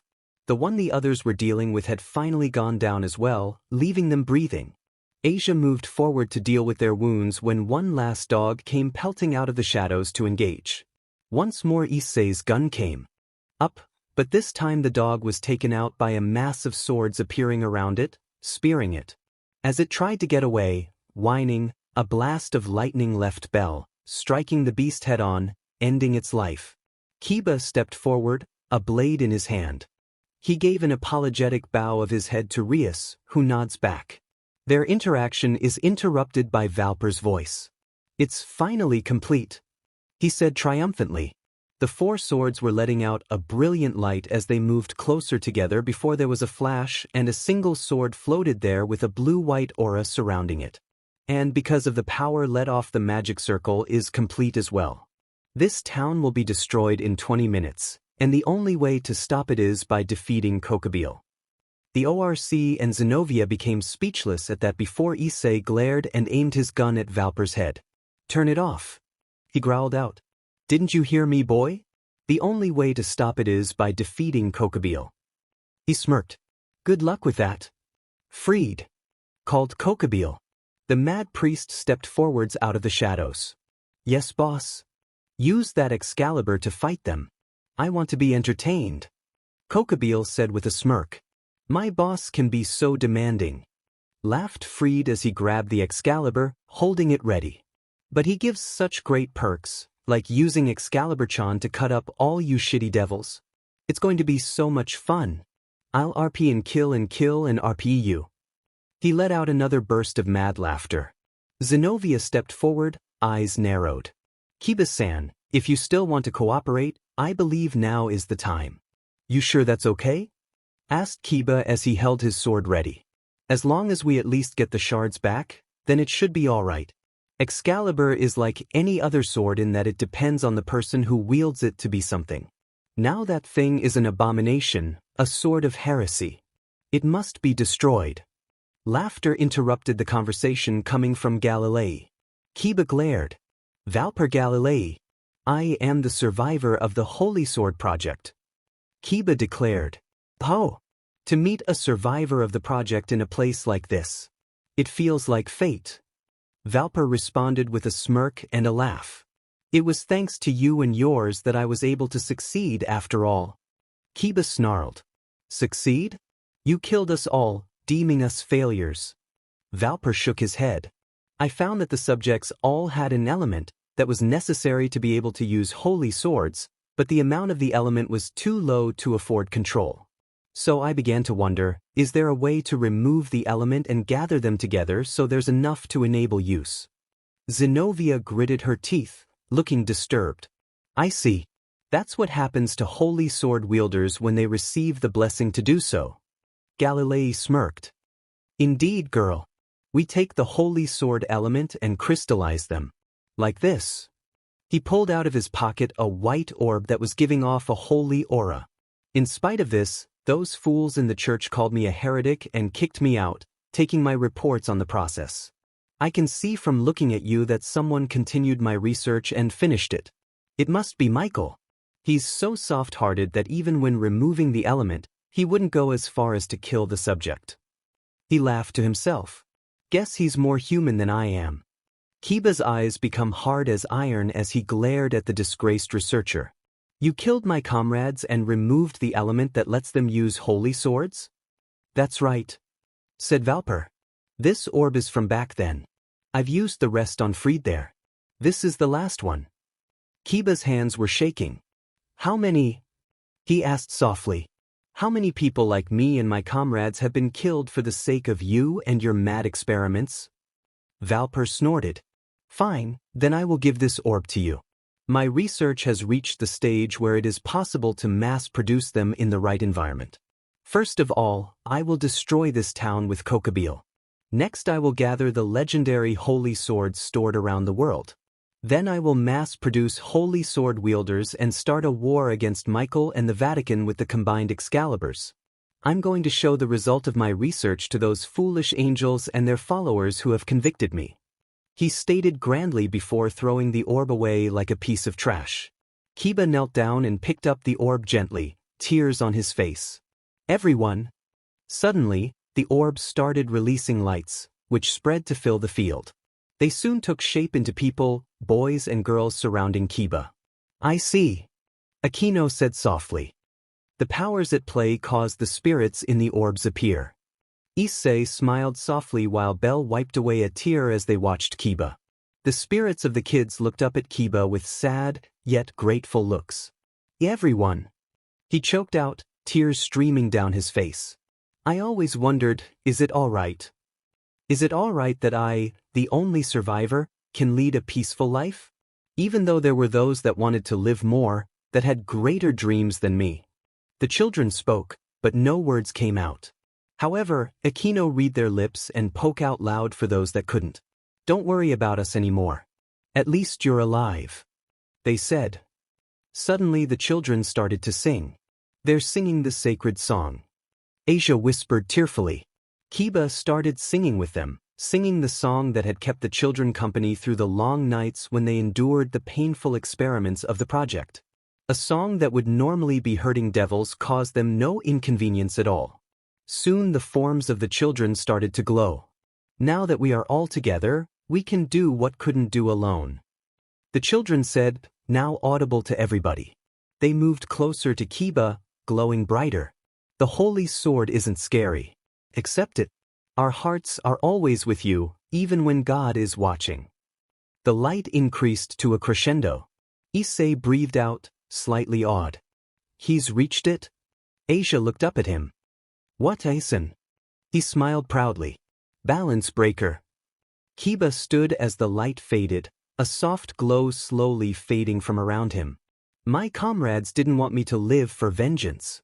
He said softly. But that doesn't change the fact that as long as you live, Valper Galilei, others will endure the same fates that we did. He looked up, eyes blazing. So prepare yourself because I am coming for you. Science comes with sacrifices. You should have realized that long ago, boy. Valper said dismissively. Kiba. Issei called out, making the knight look at him. You will defeat them. Not just because you are better than they are, but because you no longer walk the path of vengeance. Now you walk the path of justice. He stared at him with a fierce smile on his face. Show them what that means. Kiba felt something warm in his chest blaze to life at his friend's words, giving him strength, and nodded. Rias then stepped forward, smiling just as fiercely as Issei. Then, show them what you, a knight of the House of Gremory, are capable of. As the others chimed in with their own encouragements, Kiba turned towards his opponents with an intense look on his face despite the tears still on his face as Fried started laughing. Why are you crying, you shitty devil? You were singing happily with the little ghosts. It really set me off. I hate that song. Hate hata hate. I'm going to cut you to pieces to make myself feel better with this, the ultimate Excalibur. He proclaimed dementedly, holding the fused Excalibur sword up. Fried Selzen. Kiba snarled. You have been committing evil. Acts using my comrades' spirits. I won't allow that to continue. Comrades who have merged with my spirit, let us stop him together. I will become a sword for my comrades, living and dead. A sword of justice, like I declared. Respond to my feelings, sword rebirth. Soon as everybody watched, a sword formed in front of him. It was a paradox, a demonic blade exuding a holy aura, divine light pouring from it. Balance breaker, sword of the betrayer. A power with both the power of light and dark. Then Kiba rushed in, blade at the ready, and attacked Fried. Fried managed to block the strike, but was surprised as the aura around the Excalibur was being consumed. What? It can even stand up to my Excalibur-chan? If this was the true Excalibur, I probably couldn't win, but against the thing you're holding, my comrades and I refuse to be beaten. Kiba declared. The battle began in earnest, the two blades clashing over and over. No matter what trick Freed tried to pull using the multiple abilities of his blade, Kiba matched him, holding him off, face set in intense focus. After several minutes they locked blades once again and Zenobia rushed in. Keep him there. She held up her hand and began to chant. Saint Peter, Saint Basil the Great, Saint Denis, Holy Mother Mary, please hear my voice. As she said this, space in front of her got distorted. She moved her hand into the distortion and pulled out a huge blade consumed in a holy aura. In the names of the saints whom reside within this blade, I will release it. Durandal. Issei's eyebrows rose as the others looked shocked. Even Kokobile seemed surprised at this turn of events. Durandal? So you were not a wielder of Excalibur? I was originally the wielder of Durandal. I was simply then selected to also wield Excalibur. She then set herself into a two-sword style with both Durandal and Excalibur. And unlike the Excalibur wielders, I was naturally chosen to wield Durandal. She shifted and grinned. It's a destructive weapon. It won't even listen to me most of the time. Try not to go down in one hit. And she charged into the attack. Free tried to block when Zenobia swung Durandal at him, but Excalibur instantly broke on contact. He reeled back in shock as Kiba moved in. He managed to bring what was left of his blade up to block again, but this time it was shattered completely upon being struck with Kiba's holy demonic sword. See, Kiba said to his blade. We were stronger than Excalibur. And he cut Free down. Kiba closed his eyes, centering himself. He felt a sense of loss. The thing he had been living for had been accomplished. Now what? Valper's voice brought him out of his thoughts. Impossible. The aged researcher said in shock. Holy and demonic? But the two opposites cannot merge. It's impossible. He seemed dazed. Kiba's eyes narrowed. That would do. Just like Issei said. He'd work for justice now. Valper Galilei. It's your turn now. Prepare yourself. Galilei didn't seem to hear him. I see. That could only happen if the representatives become unbalanced. Then that means that not just the Mao, but God as well. He was interrupted as a spear of light slammed into him, straight through his chest. Kokobile floated down to the ground, laughing. To have realized it with such little information. Truly you were a genius, Valper. Everybody tensed and put themselves on guard except for Issei, who was staring at the corpse of Valper in shock. Kokobile looked confused. You boy, what's wrong with you? Issei looked up at him, dazed. He's dead? He's really dead. Kokobile sneered. You just saw me kill him, didn't you? Not Valper, you moron. Issei snapped. Kokobile's eyes narrowed at that but widened slightly when Issei continued. God is really dead? Those around him gasped. Belle looked stunned, and Asia and Zenobia looked especially horrified. Kokobile stared at Issei hard before smiling. I guess there's no point in hiding it. Yes, the old fool is dead. He has been since before the end of the war. As the others looked stunned or made sounds of denial, Belle couldn't help but comment to Issei. Looks like he had an excuse for being an a-hole this time. He's been dead the entire time. Issei nodded as he regained his equilibrium. Kokobile smirked. Now you know. Not that it's going to help you. I'm going to end all of you, and finally the war will start again. I will beat Michael and Surzex into the ground, and prove that the fallen are the superior beings. Everybody got in stances but Issei waved them down. Everyone, focus on Kokobile's troops. We can't let them interfere or cause havoc, so take them out first. Rias looked surprised. But what about Kokobile? Yes, boy, said Kokobile, glaring. What about me? Issei gazed at him steadily. Don't worry. I'll deal with him. Everybody was silent, staring at him in shock. Kokobile began to laugh. Take me on alone. He sneered. Your friends are already going to have enough trouble with my troops. And you think you can take me alone? Oh, they'll have help dealing with your peons. He brought his gauntlet up, making it reveal its screen. "Burrows, give me the Jack brothers," he said with a smirk. Belle giggled as two flashes of light appeared, revealing two of the oddest figures anybody there had seen. They all stared. One was what looked like a small snowman with black circles for eyes and a half circle for a mouth with two fangs in it. He wore a blue jester-like cap, blue shoes, and a blue collar with bells on. "Hee-ho, you called boss?" The other was a floating jack-o'-lantern wearing a blue cape and holding a lantern with a burning flame, a pointed blue hat on his head. "Who are we burning today, boss?" Kokobeel managed to break out of his stupor. "Is this a joke?" Issei shrugged. "Nah, they should be more than enough to help my friends deal with your soldiers." He addressed the two he had just summoned.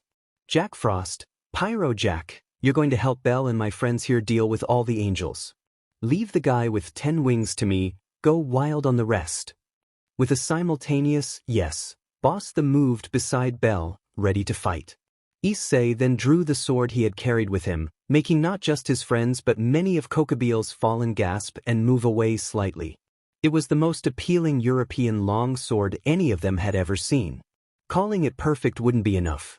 It was perfectly polished silver, the handle a royal blue, and the guard and hilt high-quality gold with blue embossment. "That's a holy sword," Kokobeel said, eyeing Issei. "Though I do not recognize it." "I'd be shocked if you did," Issei said as he held it in a guard position. "I brought it because it seemed appropriate, given the situation." He smirked as Belle laughed. "Issei-kun," Rias began, but Issei interrupted her.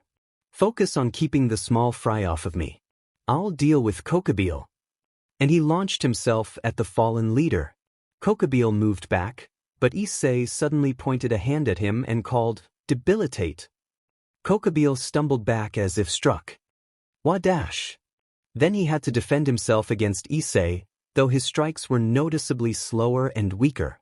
As all that happened, Belle and the Jack brothers launched a simultaneous strike of Mazionga, Mabufula, and Marajan, which struck multiple fallen soldiers, who had dived in to attack, taking many out. Soon the ORC and Zenobia joined in, taking out any fallen they could, mowing through them while Asia moved about, keeping them all healthy. As the fallen's forces began to drop like flies, Kokobeel was having trouble. Issei was pressing him hard, stirking with his word multiple times and lancing out elemental attacks when the opportunity arose.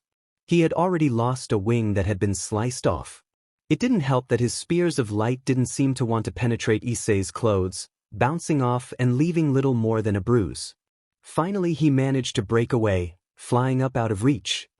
He began gathering an enormous amount of light energy, preparing to take the boy out, when suddenly Issei let out a cry of Megiddo. Kokobeel looked down only to receive an orb of darkness contained in light to the face, which promptly exploded like a barrel full of dynamite. The angel was surprised to find himself falling to the ground once he got his senses back. He landed as Issei jumped into the air, blade at the ready. Kokobeel barely managed to roll out of the way, but ended up losing another 2 wings. By this time the others had dealt with all regular troops and were standing well away from the fight, watching. The ORC and Zenobia could not believe the skill and power Issei displayed. The ORC had only seen him briefly against Riser, and he hadn't done much then besides a light spell that took Riser out and left him in a coma for a week. So this was a shock. Issei was displaying skill that left both Kiba and Zenobia feeling inadequate and power to put Kaneko to shame, not to mention his magical abilities, which made Akino bite her lip, blushing.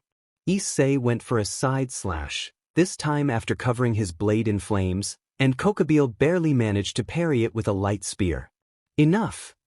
he yelled angrily as he rose up once again, power radiating from his form. "I will not be insulted further by a maggot like you."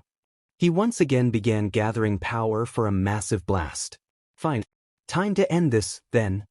Issei launched himself into the air and, to the surprise of those watching, especially those who didn't know he held the boosted gear, a pair of red dragon wings emerged from his back. He hurtled towards Kokobeel, blade set to move. Kokobeel's eyes widened, as he could not disengage in time. Suddenly a white armored, winged form appeared from the sky, racing to intercept. Esto dash. The figure cried, but he was seconds too late. Issei's blade pierced Kokobile through the heart, making the mad fallen's eyes go wide and blood pour from his mouth. This is for threatening my loved ones, you bastard. Issei snarled. Then, with a twirl like a dancer, her ripped the sword from Kokobile's chest and removed his head from his body. The fallen angel's body dropped like a stone, landing on the ground. Issei followed, flicking blood from his blade before sheathing it. He then looked up at the armored figure, who was looking down at them. Hello, Hakuyoku. He said calmly. I take it you were here for him? The white armored figure landed beside Kokobile's body, looking down at it. Yes. Azazel sent me. He wanted me to stop Kokobile and bring him back to be punished in Cocytus. I'm afraid that won't be possible any longer. Issei said calmly. The Hakuryuka looked at Issei, and everybody could feel the curiosity coming from him, especially as he hadn't dismissed his red dragon wings. Who are you? Issei let the boosted gear appear on his left arm. I'm your opposite number, of course. Suddenly, to the surprise of the ORC and Zenobia, the gear spoke. Hello, Albion, my old rival. Hakuryuku's own gear, Divine Dividing, responded. Hello, Drake. So this is your host this time? He appears strong. He is. Drake said from the boosted gear. I hope your own is strong, or else this won't be much of a fight. I see he has his balance breaker, but he'll need more. My partner just dealt with Kokobile without requiring me after all. Albion responded promptly. He will not disappoint, I promise you. Then the Hakuryuku spoke himself. I will take Kokobile's body back to the Grigori to be dealt with. At Issei's nod he bent over and picked up the body along with the severed head. They'll also send somebody to pick up the rabble. Wheel me again, Sekyuri. And he flew off. Issei turned, stretching, and looked at his friends with a smile. Mission accomplished, team. Kokobile is beaten, the town is safe, and the Excalibur is destroyed. All in all, a good day's work. He smiled as the others stared at him. The next day Issei and Asia entered the clubroom only to stop in surprise. Standing in the room, wearing a Kuoh Academy uniform, was Zenobia. Before either of them could open their mouths she spoke. I accepted an offer from Ria-san to become one of her knights. At Issei's raised eyebrow she blushed and rubbed the back of her head. After hearing that God was dead last night, I couldn't take it. Everything I'd believed in was a lie. So I said yes. She sighed. Irina wasn't happy. I gave her the Excalibur shards, as well as destruction to take back to the Vatican. I envy her. She looked morose. Ignorance really is bliss. Asia hesitated before stepping forward. Not everything was a lie, Zenobia-san. God may not be around, but his teachings are. And those are the things I'll live by. Zenobia looked at her, surprised, before bowing her head. I owe you an apology as well, Asia-san. If God was dead, then that means that he couldn't have helped you, with his love or otherwise. So I was wrong. Please strike me as much as you wish. Asia blushed but shook her head. It's all right really. I'm happy with my life now. I have friends I can count on and we always have fun. Very well. In any case, just so you're aware, there's going to be a big meeting between the factions sometime soon regarding this event, and we've been invited as we were part of the incident. So please be prepared for that. Zenobia informed them. Issei nodded. All right, we'll keep that in mind, Zenobia-san. Very well then. Now I need to go. There are many things I need to prepare for and get used to now that I'm living here. She moved to leave but was stopped by Asia. This weekend me and my friends are going out to have fun. Do you want to come? She said shyly. Zenobia looked surprised before smiling slightly, blushing. No, not at this time. Thank you though. I'll talk. Yes? Asked Asia, tilting her head to the side. If you could show me around school sometime, that would be appreciated. Zenobia said quietly. Asia nodded happily. Sure. Zenobia smiled, nodded, and left. That weekend Issei, Asia, Kaneko, Kiba, Aika Kiryu, Matsuda and Motohama were out having fun at a karaoke. Issei had just finished singing and had sat down beside Kiba as Asia and Aika began to sing. "This is fun, isn't it?" Issei asked with a smile. Kiba smiled back and nodded. He hesitated a moment before speaking. "Ise-kun, I just wanted to thank you for helping me before. I couldn't have done anything, much less helped make peace with myself, if it hadn't been for your help. So thank you." Issei waved it away. "I always help my friends, Kiba. Just make sure you use that sword of yours for justice like you said you would, and we'll be even." Kiba nodded. "I promise." They both smiled and turned back to watching the girls sing. Issei sat at his desk in his room, deep in thought. It had been a bit of time since the events against Kokobile, but he still couldn't get something out of his head. "God is dead," he said softly. "Looks like it," Belle said, floating over to sit on the desk. "Makes you wonder if he was actually an a-hole, or if everything just went to shit after he died and that's why Asia got screwed." Issei nodded in agreement. When Rias had told him about the death of the original Mao, Issei hadn't been surprised, as Drake had informed him of it before he'd ever met the devil. However, he had not been informed of God's death, either because Drake didn't know, or because he didn't want to tell Issei for some reason. So now Issei was dealing with the revelation and he was unsure of how to feel. After all, as Belle had said, he didn't know what God was like. Was he a benevolent being who worked towards the betterment of everybody as the church taught? Or was he a tyrant wanting to force everybody to conform to his wishes? He just didn't have enough information. "What do you think we should do?" Belle asked, watching him. Issei shrugged. "Not really much we can do. Keep an eye out and react accordingly. We'll be able to get more information thanks to the upcoming summit between the three factions. Once we see what the leaders of the other two powers are like, we can make a more informed decision. Hopefully Michael is as nice a guy as everybody says, and Azazel isn't as crazy." Belle shook her head. "Really, what are the odds of that? I mean, hope for the best, prepare for the worst and everything, right? When has the worst not been the reality for us?" Issei chuckled softly. "We've been pleasantly surprised before. The universe owes us, don't you think?" Belle laughed. "Oh, definitely, but that doesn't mean it's going to pay out. You'd have more luck getting the Ashura Kai to play fair." Issei smirked. "If it doesn't, we'll kick its teeth in, just like the Ashura Kai." Both of them laughed and sat together, discussing their future. A couple of days had passed, and Issei was walking down the street, wanting to stretch his legs without any of the other members of the ORC with him. He did need some time alone every once in a while, after all. He stopped in front of a window displaying TVs which were showing a swimsuit competition on one of the game shows. His eyes followed the bodies of the girls as someone stepped up beside him to watch as well. Issei glanced from the corner of his eye to see it was a man in his late 20s with two-toned hair dressed in a dark yukata. "I love this country sometimes," the man in the yukata said. "The women are excellent, and the television is absurd. The pawn is great too, although I could do without the mandatory censorship." Issei shrugged. "I agree, though you get used to it after long enough. Is there anything I can help you with?" Yukata man smiled. "How about some coffee as we talk, Sekurigan?" A short while later they were both seated in a cafe, cups of coffee in front of them, a plate of small pastries between them. Issei took one and bit into it as he observed the man carefully. Said man set his cup down after taking a sip and looked back. "My name," the man said with a smile, watching Issei carefully, "is Azazel. You might have heard of me." Issei nodded, being careful not to display any reaction. "Issei Hyoudou.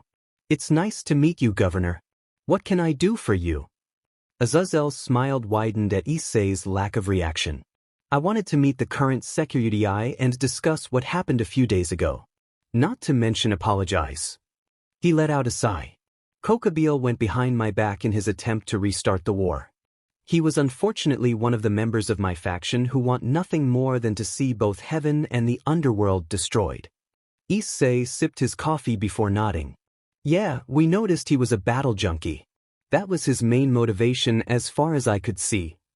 Azazel sighed once more. "We really should have kept a closer eye on him. Once we realized what was going on, I sent the Hakuryuku to stop Kokobile. Of course, that ended up not being necessary. Issei crossed his arms. I'm not going to apologize for killing that madman. He was threatening those I love, not to mention the entire town and everybody else that would die if he had his way and the war reignited. He had to be stopped. Azazel held up his hand. I understand, Hyoudou-kun. I don't blame you for doing what you felt had to be done. Just as I hope you understand me for mourning one I once called friend, not matter what he ended up doing. Issei nodded, bringing his hands back to his cup to take another sip, no longer on the defensive. I can understand that. They were both silent for a time, drinking their coffee and eating their pastries. Finally, Azazel spoke. I am curious, Hyoudou-kun. I have been informed that you have several supernatural beings at your command. Some quite appealing, all quite deadly. Where did you get them, and do you have any more? No offense, Azazel-san, but I don't know or trust you enough to tell you at the moment. Especially after how I first met your faction. Issei said calmly, though with a bit more bite in his words. Azazel nodded in understanding. Ah yes, Rainer. Another error of mine. Believe it or not, most of her actions were not on my orders. At Issei's raised eyebrow he continued. I was unaware that you had already awakened the boosted gear and sent her to keep an eye on you. You see, a normal human suddenly awakening such a great power would have enormous trouble controlling it. There have been cases of great devastation being caused by it when a weak human did so. As far as I was aware, you were an utterly unremarkable young man who should have not had any way to cope with it. Issei sat back. I will admit that when I first unlocked it I had some trouble controlling it, but I had already gained some strength and more importantly, I had an outlet for it. So I suppose that's plausible. Azazel smiled. I'm glad you agree. However, Rainer decided that it would be best to eliminate you before you could awaken it, thus voiding the entire issue. That was the reason for her attack. I'll be honest, Azazel-san, her attack on me doesn't bother me as much as what she did to my friend. Asia did not deserve what was done to her by your subordinates. Issei said, his voice once again somewhat hard. Azazel sighed. Another thing I did not order. I wanted young Argento-san brought to me so I could study her sacred gear. She wouldn't have been harmed. He said quickly when he noticed Issei's eyes narrow. She would have been kept, safe and sound, while I learned what I could. Researching sacred gears is my passion, along with creating my own, artificial gears. And imagine how helpful new gears with even a fifth of Twilight Healing's potential would be, not just to the fallen. So you would have shared healing gears with the other factions? Issei asked, surprised. You will be attending the upcoming summit, won't you? Azazel asked in return, apparently changing the subject. Issei eyed him, but nodded. I have been requested by the Mao, as one of those involved in the affair, not to mention the one who slew Kokabeel. They want to hear of the events from the points of view of myself, Rias Gremory and Sona Citri. Azazel abruptly stood. Then I will see you there, Haitun. I'm sure it will be enlightening. He made to leave before pausing and looking at Issei. I do want to thank you for stopping Kokabeel, Hyoudou-kun, even if it was in a more permanent fashion than I would have preferred. War is the last thing I want. If there's anything I can do for you, as long as it does not act against the interests of my faction, then let me know. He left after a nod from Issei, leaving the money for the food. Issei sat and finished his drink alone, thinking. What the hell was he doing? A certain crimson-haired devil raged. She was pacing around the clubroom, trembling with fury. The entire occult research club was gathered in the clubroom, watching as their president stalked around it. Issei had just finished telling everybody about his meeting with Azazel, something that had not been received well. Rias was especially angry. Not only was he in my territory, he approached Ise, most likely to get his hands on his boosted gear. The only response is death. She snarled. Rias, calm down, I'm fine. He didn't try anything. Issei said soothingly, trying to get her to stop. When that didn't work, he frowned slightly before speaking louder and with more authority while flaring his own power a bit. Rias, calm yourself now. Rias stopped dead and turned to stare at Issei, having not heard him talk to her like that before. She initially became indignant before her rationale reasserted itself. They didn't acknowledge it much, so she had almost forgotten, but Issei was in fact her superior. She had accepted being subservient to him after his victory over Riser. Issei simply hadn't really exercised his authority beyond giving commands in a combat situation, which she had followed without really thinking about it at the time. So now that he had, it was slightly jarring. She took a deep breath and then let it out, calming herself down as ordered. Issei nodded in satisfaction. That's better. You don't need to be angry. He didn't do anything, and while he did admit to being passionate about researching sacred gears, Azazel didn't seem like the type to attack just to get his hands on one. He seems like too much of a pacifist. Rias sat down with a huff. Fine, but I'm not happy he was in my territory before the appointed time. As one of the leaders of the factions, the man really should know better. Azazel has always been like that, Rias. He's a bit of a prankster. A voice that didn't belong to any of the ORC said. Everybody turned to see Surzex standing there with a pleasant smile on his handsome face, Graphia behind him. Immediately most of the ORC kneeled, their heads down. Though Asia looked a bit lost, and Zenobia confused, Belle simply crossed her arms as she floated near them.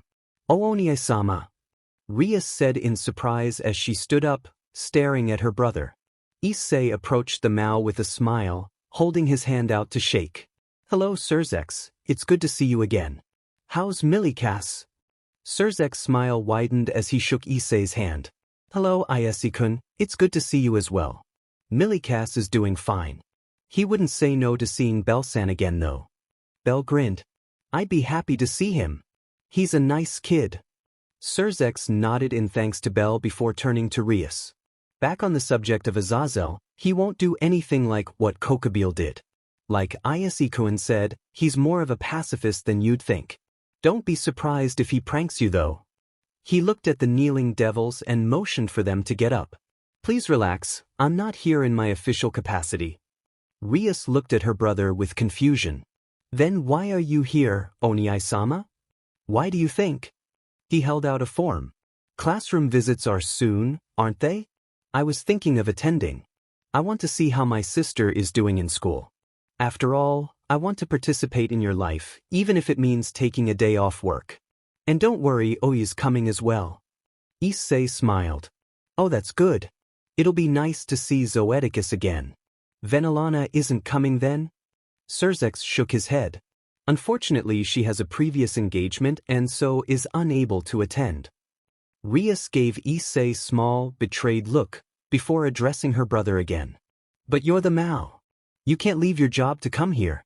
A single devil can't be treated in a special way like that, no matter who they are. The Lucifer, however, smiled wider as his head tilted to the side.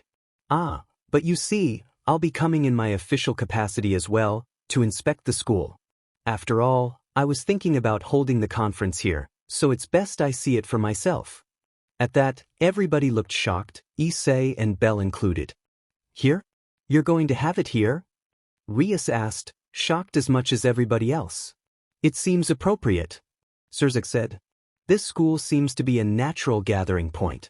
We have the sisters of two of the Mao, the wielder of the holy demonic sword, Durandal's wielder, and the Sekirai. Not to mention, both Kokabil and the Hakuroku were here to battle. This cannot be a coincidence.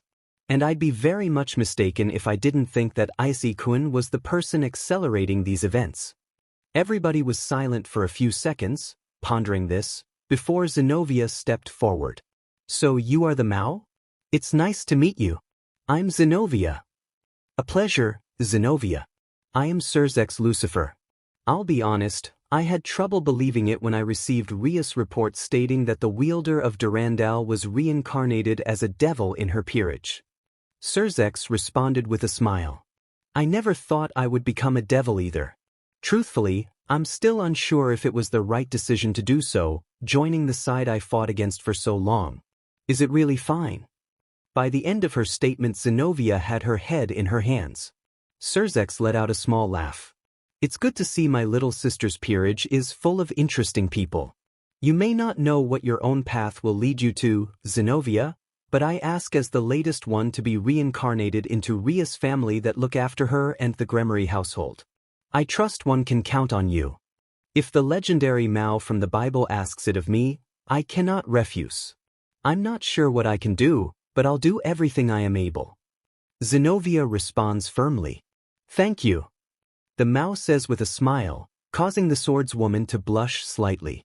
Now then, we can continue this conversation someplace else. Seeing as it's nighttime, would there be a place for us to stay for the night? Issei ped his head to the side in thought. Well, I'm happy to hear my sister hasn't been any trouble to you. Of course not. Ria-san is a very good girl. She's a wonderful girl, truly. Issei and Ria stood watching as Surzex and Issei's parents greeted each other. Issei smiled, remembering the look on Ria's face when he'd invited Surzex and Grafia to his house to stay the night. She hadn't exactly been enthusiastic about it. Actually, she had been quite adamantly against it. His smile widened as he recalled how cute she looked as she tried to resist, but in the end they ended up at the Hyoudou home. Rias gave him a small glare as he chuckled slightly at how much Surzex seemed to be enjoying himself. And may I ask about your maid? Issei's father asked. Yes, she's Grafia, my wife.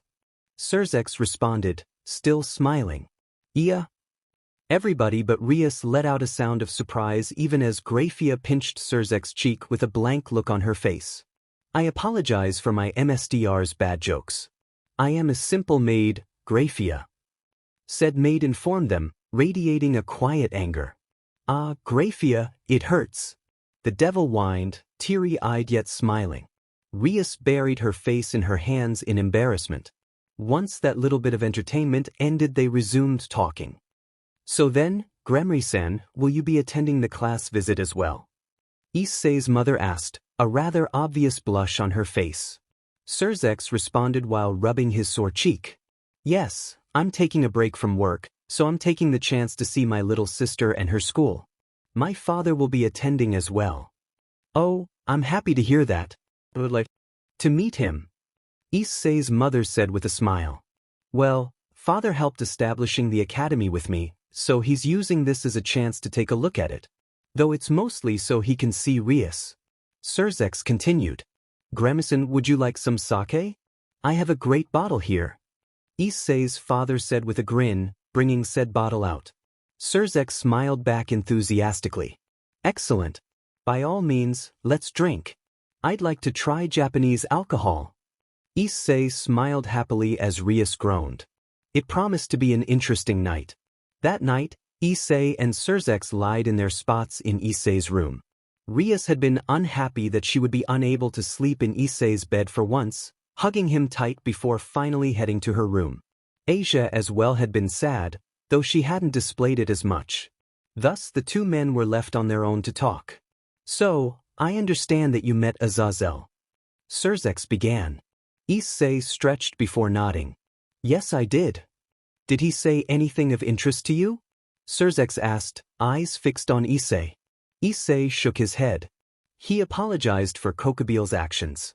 Then we spoke about previous events involving some other of his subordinates who went rogue before, along with his research into sacred gears. Yes, Azazel has a strong interest in sacred gears.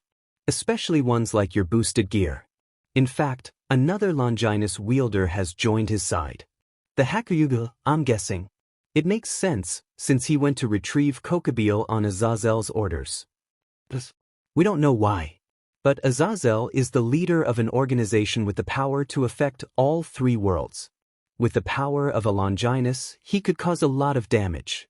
Thankfully he does not like war like Kokobil did. The Fallen were actually the first to withdraw from the Great War because of it. Issei was silent in thought, lying in bed and gazing up at the ceiling. You've been a good friend to Rias, Ayase-kun.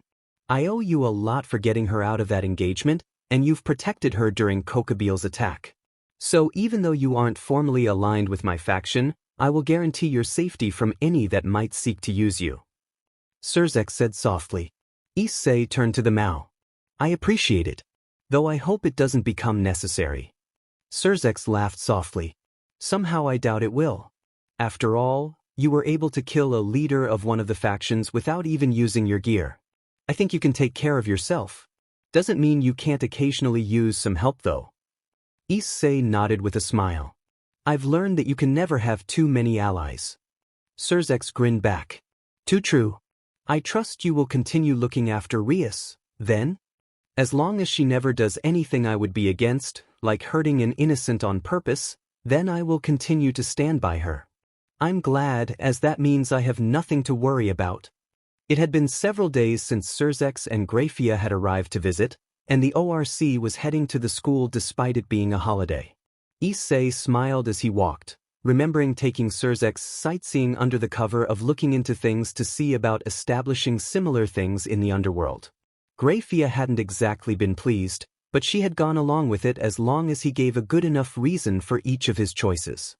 He laughed softly to himself at the memory, then again at seeing Asia and Zenobia try to pray only to be kept from being able to. You'd think they'd learn after the first few times, wouldn't you? He asked Kiba in an undertone. Kiba simply smiled and shook his head. All right, everybody, it's time to open the restricted use pool. Rias said with a smile once they reached their destination. Issei wasn't the only one to smile happily at hearing that. They were all excited about the fact that they were going to get to use the pool on their own before anybody else. The only caveat was that they had to clean it first. But with their various abilities, that would take no time. Belle caught Issei's eye and gave a perverted grin, which Issei returned when nobody was watching. Getting to see these beauties in swimsuits was the highlight of Issei's month. A short time later, Issei's grin had grown as Rias showed off her extremely skimpy swimsuit to him. Issei, how do I look in this? Rias asked as she posed with a smile. Issei gave her a thumbs up, eyeing her up and down. You look amazing, Rias.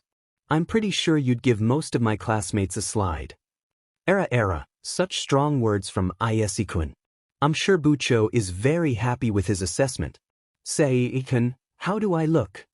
Akino strode forward, wearing her own swimsuit-clad body off to his gaze. You're stunning as well, Akino. All the other girls in school would die in envy. He said with a smile. Belle, floating around both girls in her own one-piece swimsuit, nodded in agreement, still grinning. And I've changed too. Asia said from behind him. Issei turned around to see Asia in a school swimsuit with her name on it. He smiled at her. You look very cute as well, Asia. The former nun blushed heavily. Kaneko, standing nearby in a similar swimsuit, hugged herself and looked away, blushing slightly. Issei, why don't you take off your shirt? Rias asked curiously. Nobody is here but us after all. Issei frowned, glancing at Akino, Kiba and Kaneko. I'm not exactly comfortable with how people look at me at first. Rias nodded but took a step forward, smiling gently. They won't react badly or think any less of you for it, Ain. I promise. Asia stepped forward and took his hand, gazing up at him reassuringly. Both girls knew that Issei kept his body covered as much as possible, even at home, but they had seen it on occasion. Asia had cried and held him tight the first time she saw him shirtless, and Rias was careful to not show him how much it affected her, thinking he wouldn't want it. Issei took a breath before nodding. He grabbed his t-shirt and slowly removed it. Kaneko's eyes widened, Kiba looked uncommonly grave, and Akino bit her lip. Issei's body was covered in scars of all shapes and sizes. There were what looked like claw and blade marks alongside what seemed to be bullet wounds all over, not to mention burn scars. An especially large scar reached from his right shoulder to his left hip, disappearing into his swimming shorts. A grouping of gunshot wound scars was packed over his right pectoral, and 3 claw marks from some sort of beast were on his abdominals. And that was just a sampling of what decorated his form. Akino stepped forward and gently ran a hand along the large scar, feeling the texture of it. Issei stood silently, letting her do so, watching her closely. She looked up at his face and smiled. You have nothing to be ashamed of, Ain. You're a survivor, and this is just the proof. Wear them with pride. Issei smiled back. I'm not ashamed, not really. I've earned these scars. I just hate how people look at me for them. Akino stepped back as Kiba smiled and Kaneko nodded to him. Rias clapped her hands. But now that that's dealt with, I could use your help with something. Issei tilted his head in curiosity. A few minutes later, he was holding Kaniko's hands as she kicked out, helping the lowly learn how to swim while Asia cheered them on from the side, not knowing how to swim either. That's good, Kaniko-chan. Just like that. Wandu. Issei said with a smile as the small girl did her best to keep herself afloat. Sorry, for making you help? Senpai. Kaniko said between breaths. It's fine. I'm happy to help my cute Kohai learn how to swim. It's an important skill. Issei said, grinning. They reached the end of the pool, Issei's back pressed against the wall, and Kaniko ended up pressed against his chest due to her momentum. Rather than force herself away immediately, Issei was surprised when she remained close. You're very gentle for someone with your amount of power, senpai. Kaniko said, a light blush on her cheeks. Issei lifted his hand and patted her head gently. The last thing I want to do is hurt somebody I care about, Kaniko-chan. They were interrupted by the splash of Rias diving into the pool to swim the length of the pool. Issei couldn't help but stare at her scantily clad form gracefully swimming through the water. He shook himself out of it after a bit and turned to Asia, who was looking at him with a bit of a pout. All right, Asia, your turn. Yes, please take care of me then. A short while later Issei stretched, sitting beside the dozing form of Asia. The former nun had exhausted herself with the swimming exercises. Nearby Kaniko rested under the shade of a tree, reading a book. Issei yawned slightly as he looked along the area, feeling warm and relaxed due to the sun. His eyes caught sight of Rias sitting on a towel on the other side of the pool. She smiled at him and motioned him over while holding up what seemed to be a bottle of oil. Issei's eyes widened and he quickly made his way to her side, barely managing to contain his enthusiasm. Rias' smile widened. Hello, Ain, would you be so kind as to apply this oil to my back? I can't get sunburned, but it still helps. With pleasure, Rias. Issei responded with a grin. Floating in the pool nearby, Belle gave him a thumbs up. Without hesitation, Rias removed the top of her bikini, letting her sizable BRSTs free, exposing them fully to Issei's hungry gaze. She preened a bit, sticking them out more than necessary as she saw how much attention he was paying to them. Issei managed to gain control of himself shortly. Despite having seen them before, he sometimes couldn't help but lose a bit of control around appealing BRSTs when they were revealed to him without him preparing himself. If anybody ever needed proof he was still the same boy he was before his disappearance, that would do it. Rias lied down on the towel, gathering her long hair and moving it to the side, exposing her pale, smooth back to him. Go ahead, Essie. Issei gathered the oil in his hands and began to slowly run his hands along her back, making sure to spread the oil evenly. Before long it had turned into an impromptu massage, and the crimson-haired devil was miming in a way Issei found quite singing. Oh wow. Where did you learn to do that? Rias asked between a smile on her face. It's one of the useful things I've picked up besides fighting. The scarred youth replied with a smile. Suddenly, he stopped as he felt a pair of arms wrap around him from behind, along with the sensation of something soft pressing against his back. I'm jealous that Ise-kun is paying so much attention to Bucho. It's unfair if it's just her. Please do me too, Wine. Akino breathed into his ear as she held him tight so he could feel her hard nipples against his back. Rias lifted herself up off her towel to glare at Akino. Hey, Akino, you realize he isn't done oiling me, don't you? He also needs to do my front. Akino smiled as she pressed herself closer to Issei, her mouth right beside his ear. Issei-kun, don't you think Bucho is scary? I just wanted to release some pent-up energy with my cute Kohai. Then, to Issei's surprise, she bit his ear erotically. Belle, watching off to the side, couldn't help but wish she had popcorn as she watched the two devils fight over Issei's attention as said boy simply enjoyed their actions. Before long though the two girls finally had enough and got up and began fighting for real, launching magic at each other as Issei sat with a sweat drop. The pixie got out of the water and flew over to Issei. I always knew your massages were good. Didn't think they were enough to get two high-level devils to fight over them though. She said with a giggle in her voice. This escalated rather quickly. Issei said drily as a bolt of lightning sailed past his face, annihilating a diving board. He got up and started heading for the pool equipment room. Belle looked at him curiously. Upon catching her look, he responded, "I wanted some peace, and I'm not getting it out here at the moment. I figured I'd take a rest in there." Belle shrugged. "Up to you. I'll go enjoy the water and the fireworks." She quickly did as stated, diving into the water gracefully. Issei opened the door to the pool equipment room even as another boom of clashing power rang out behind him and stepped in, closing the door behind him to muffle the noise.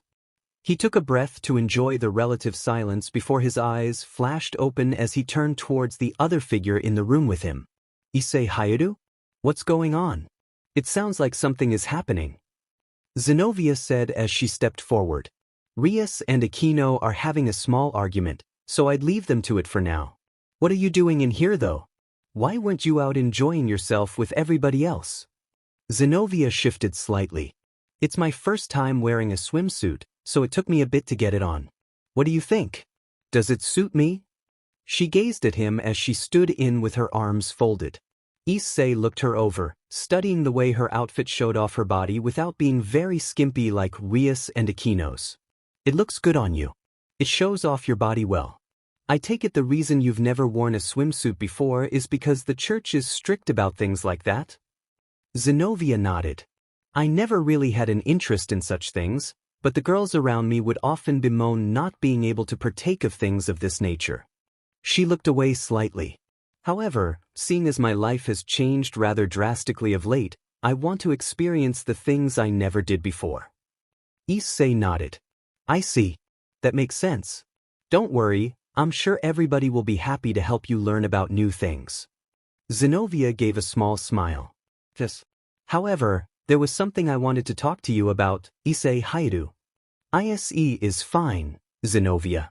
You're a friend now, so it's fine to just call me that," Issei said with a smile. Zenobia nodded. "All right, I see then. I wanted to ask if you would be willing to make a child with me." Issei stared, caught completely by surprise. "I'm sorry, what?" Zenobia shifted as she watched him.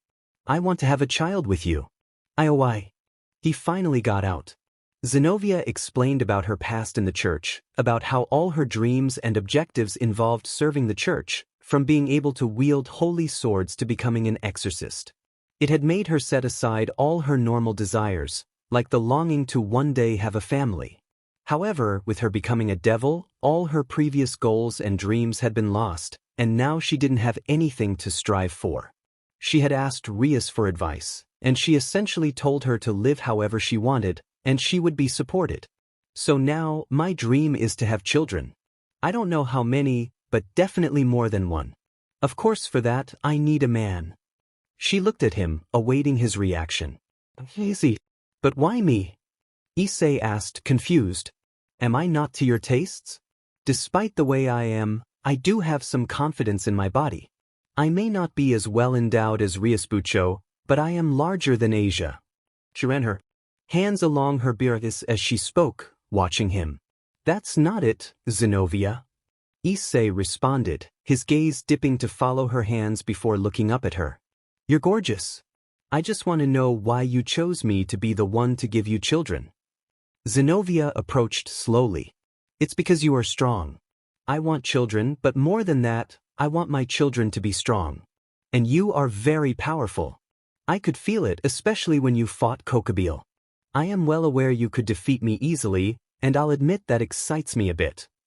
She reached out once she got close to him and ran her fingers along the same scar Aquino had touched earlier, making Issei just now realize that he had been shirtless in front of her and she had not reacted outwardly. "These scars are proof of your fortitude. You have survived much more than even a devil or an angel would, and you still stand tall. I want that strength for my children. It's like the Lord guided you to me." She winced slightly at that, but didn't react otherwise. "Zenobia, are you sure about this? Children are a big responsibility." Issei asked seriously. The former exorcist nodded. "I do. You do not need to worry, I will take full responsibility for their care. You will not need to be involved. However, if my children longing the love of a father, then you may play with them.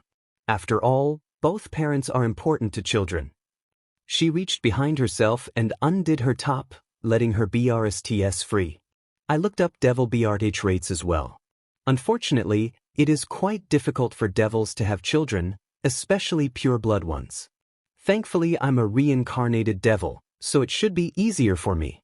And you have a high SXL longing, so I imagine you can perform often, in which case I believe I should be able to get PRGNNT within 5 years if we work on it every day. She next slid the bottom of her swimsuit down her legs, exposing a lightly trimmed bush of blue hair. She stepped forward and wrapped her arms around Issei. She looked into his eyes, hiding whatever uncertainty she had under steely resolve. As long as you give me the child I want, then I don't mind you doing what you wish to me. Issei looked into Zenovia's eyes, wanting to ensure she was sure about her course of action. Once he was satisfied, he nodded. All right, if this is truly what you want. At her nod, he moved forward and kissed her. She gave a small gasp at the action, having never been kissed before, even as she felt his arms wrap around her body, one hand on the back of her neck, the other reaching down to lightly grip her butt. They kissed for several seconds, Zenovia becoming more engaged the longer it went on. Her hands reached up to thread themselves through Issei's hair as she pressed her body against his. Issei slowly began to lower the exorcist to the ground when the door creaked open. Issei removed his mouth from Zenovia's to look to the side to find all the other girls of the ORC looking at him with various looks on their faces. "Ise, what is the meaning of this?" Came from Rias. Era, Zenovia-chan, don't you know it's unfair to move in front of your superiors? Was Akino's question. Sob Ise, how could you? From Asia. Senpai needs to be punished. Was Kaniko's contribution. Bell simply gave him a thumbs up with a big grin. Good going, boss. In the background, Issei could see Kiba wisely keeping out of it. Zenovia ignored all of this to gaze up at Issei. What's wrong, Issei? Weren't we going to make kids? At hearing that line, the faces of all the other girls changed, Bell's by simply letting her grin grow, and Issei sighed. This was trouble without a doubt. Issei groaned, stretching as he walked on his way out of school. The end of the day had been a bit of a disaster after he and Zenovia got caught about to have section. The other girls had not been happy in the least.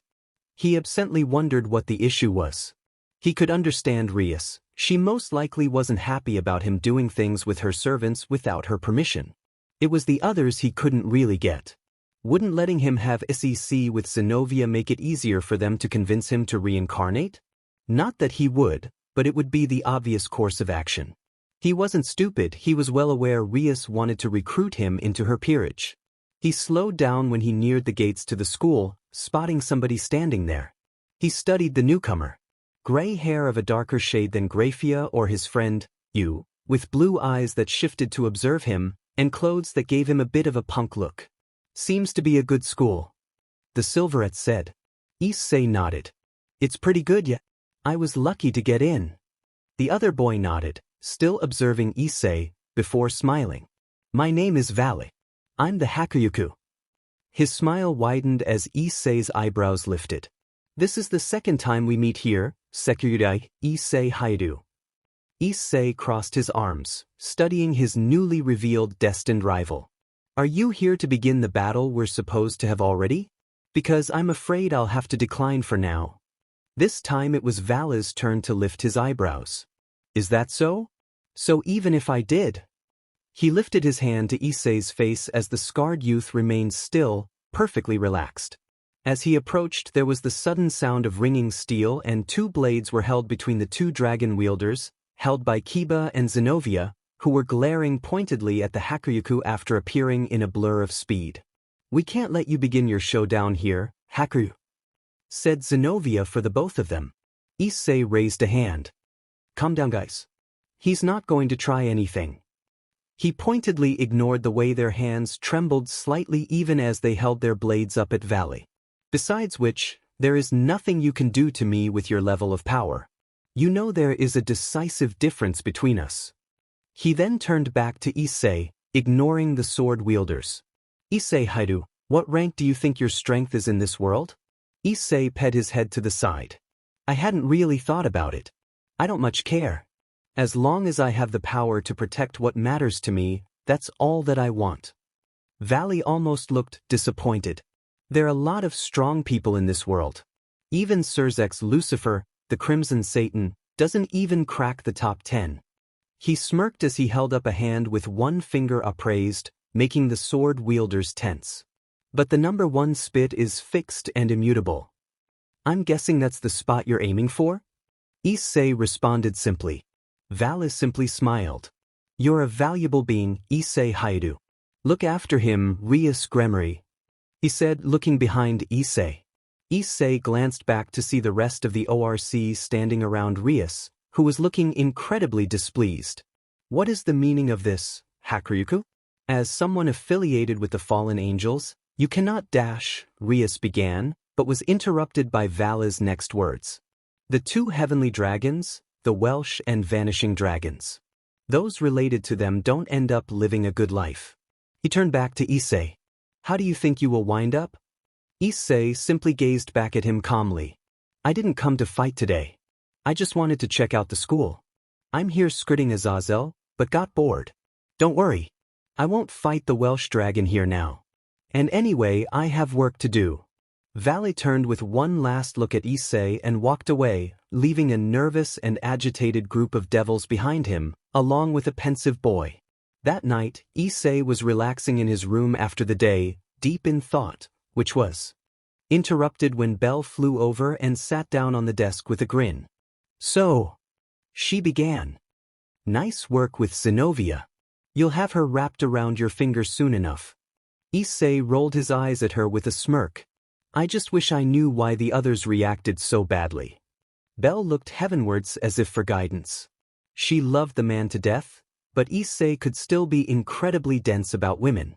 It's something he'd never grown out of, despite the many other things he had. So she wasn't surprised he didn't realize the feelings the other girls had for him despite how obvious they were. Still, she had to try to educate the big buffoon. Boss, why do you think Rias and Asia sleep naked with you, not to mention Akino's flirting? She asked, exasperated.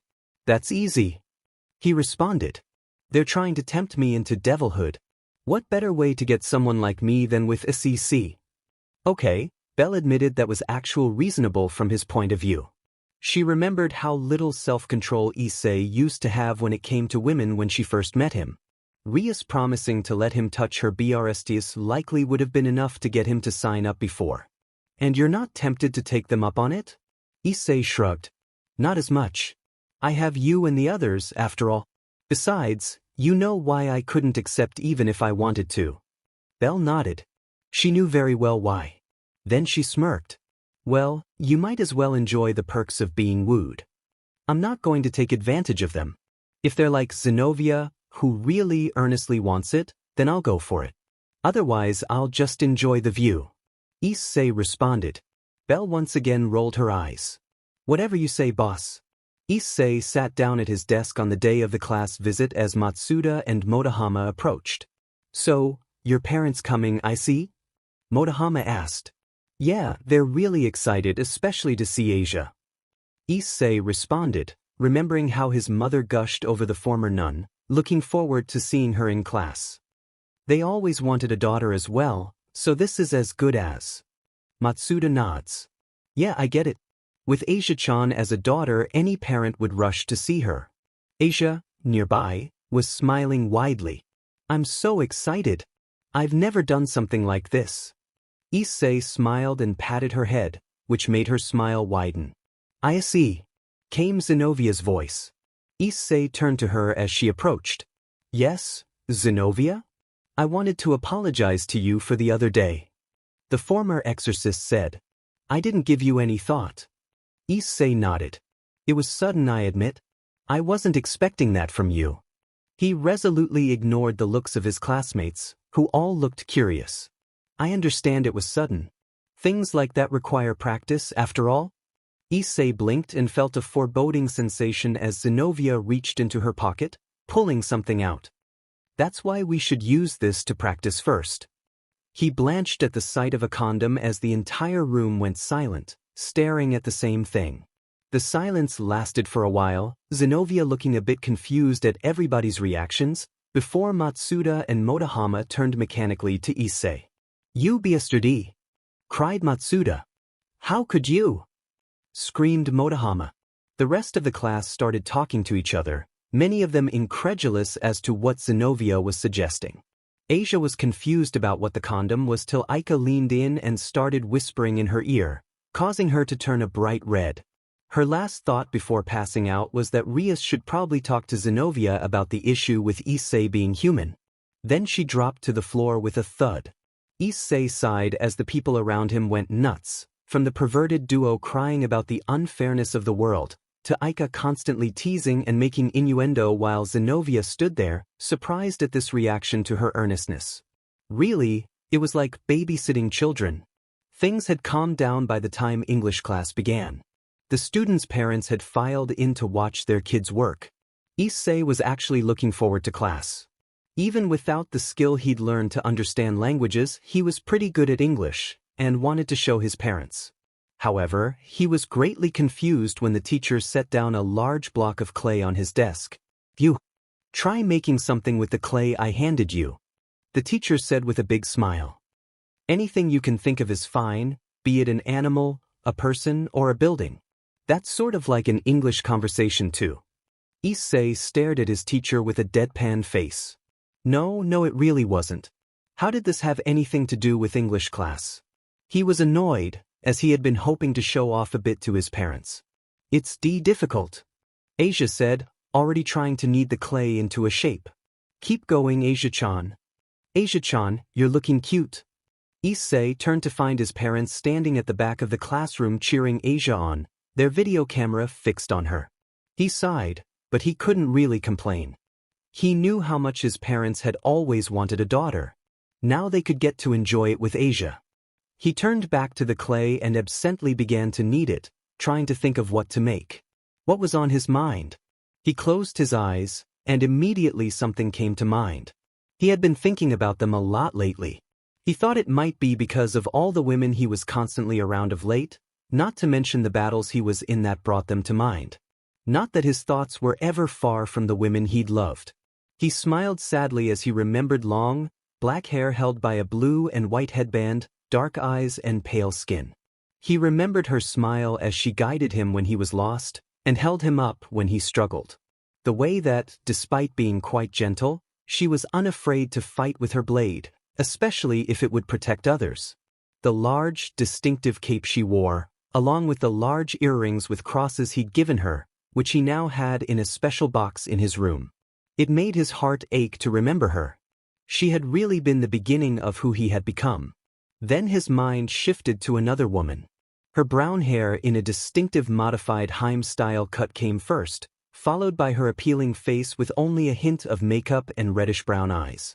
She, as always, wore her blue coat like a cloak, letting it flap behind her whenever there was wind. Dignified yet always more than ready to teach anybody who crossed her why that was a bad idea, he'd been almost intimidated by her at first. Yet she'd always been kind to those she liked.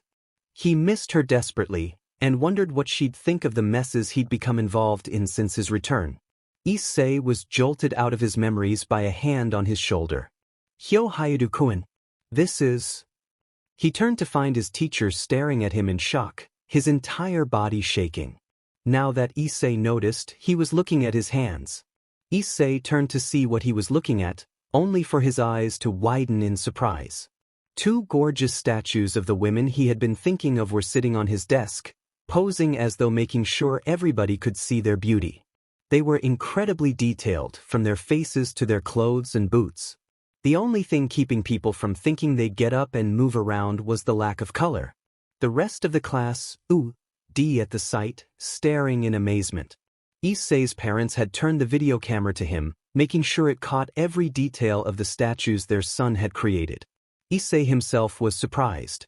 He hadn't even realized he was doing it, but apparently he'd sculpted the two statues to look like the women he was thinking about. He never knew he had that kind of ability. He doubted anybody else thought he might either.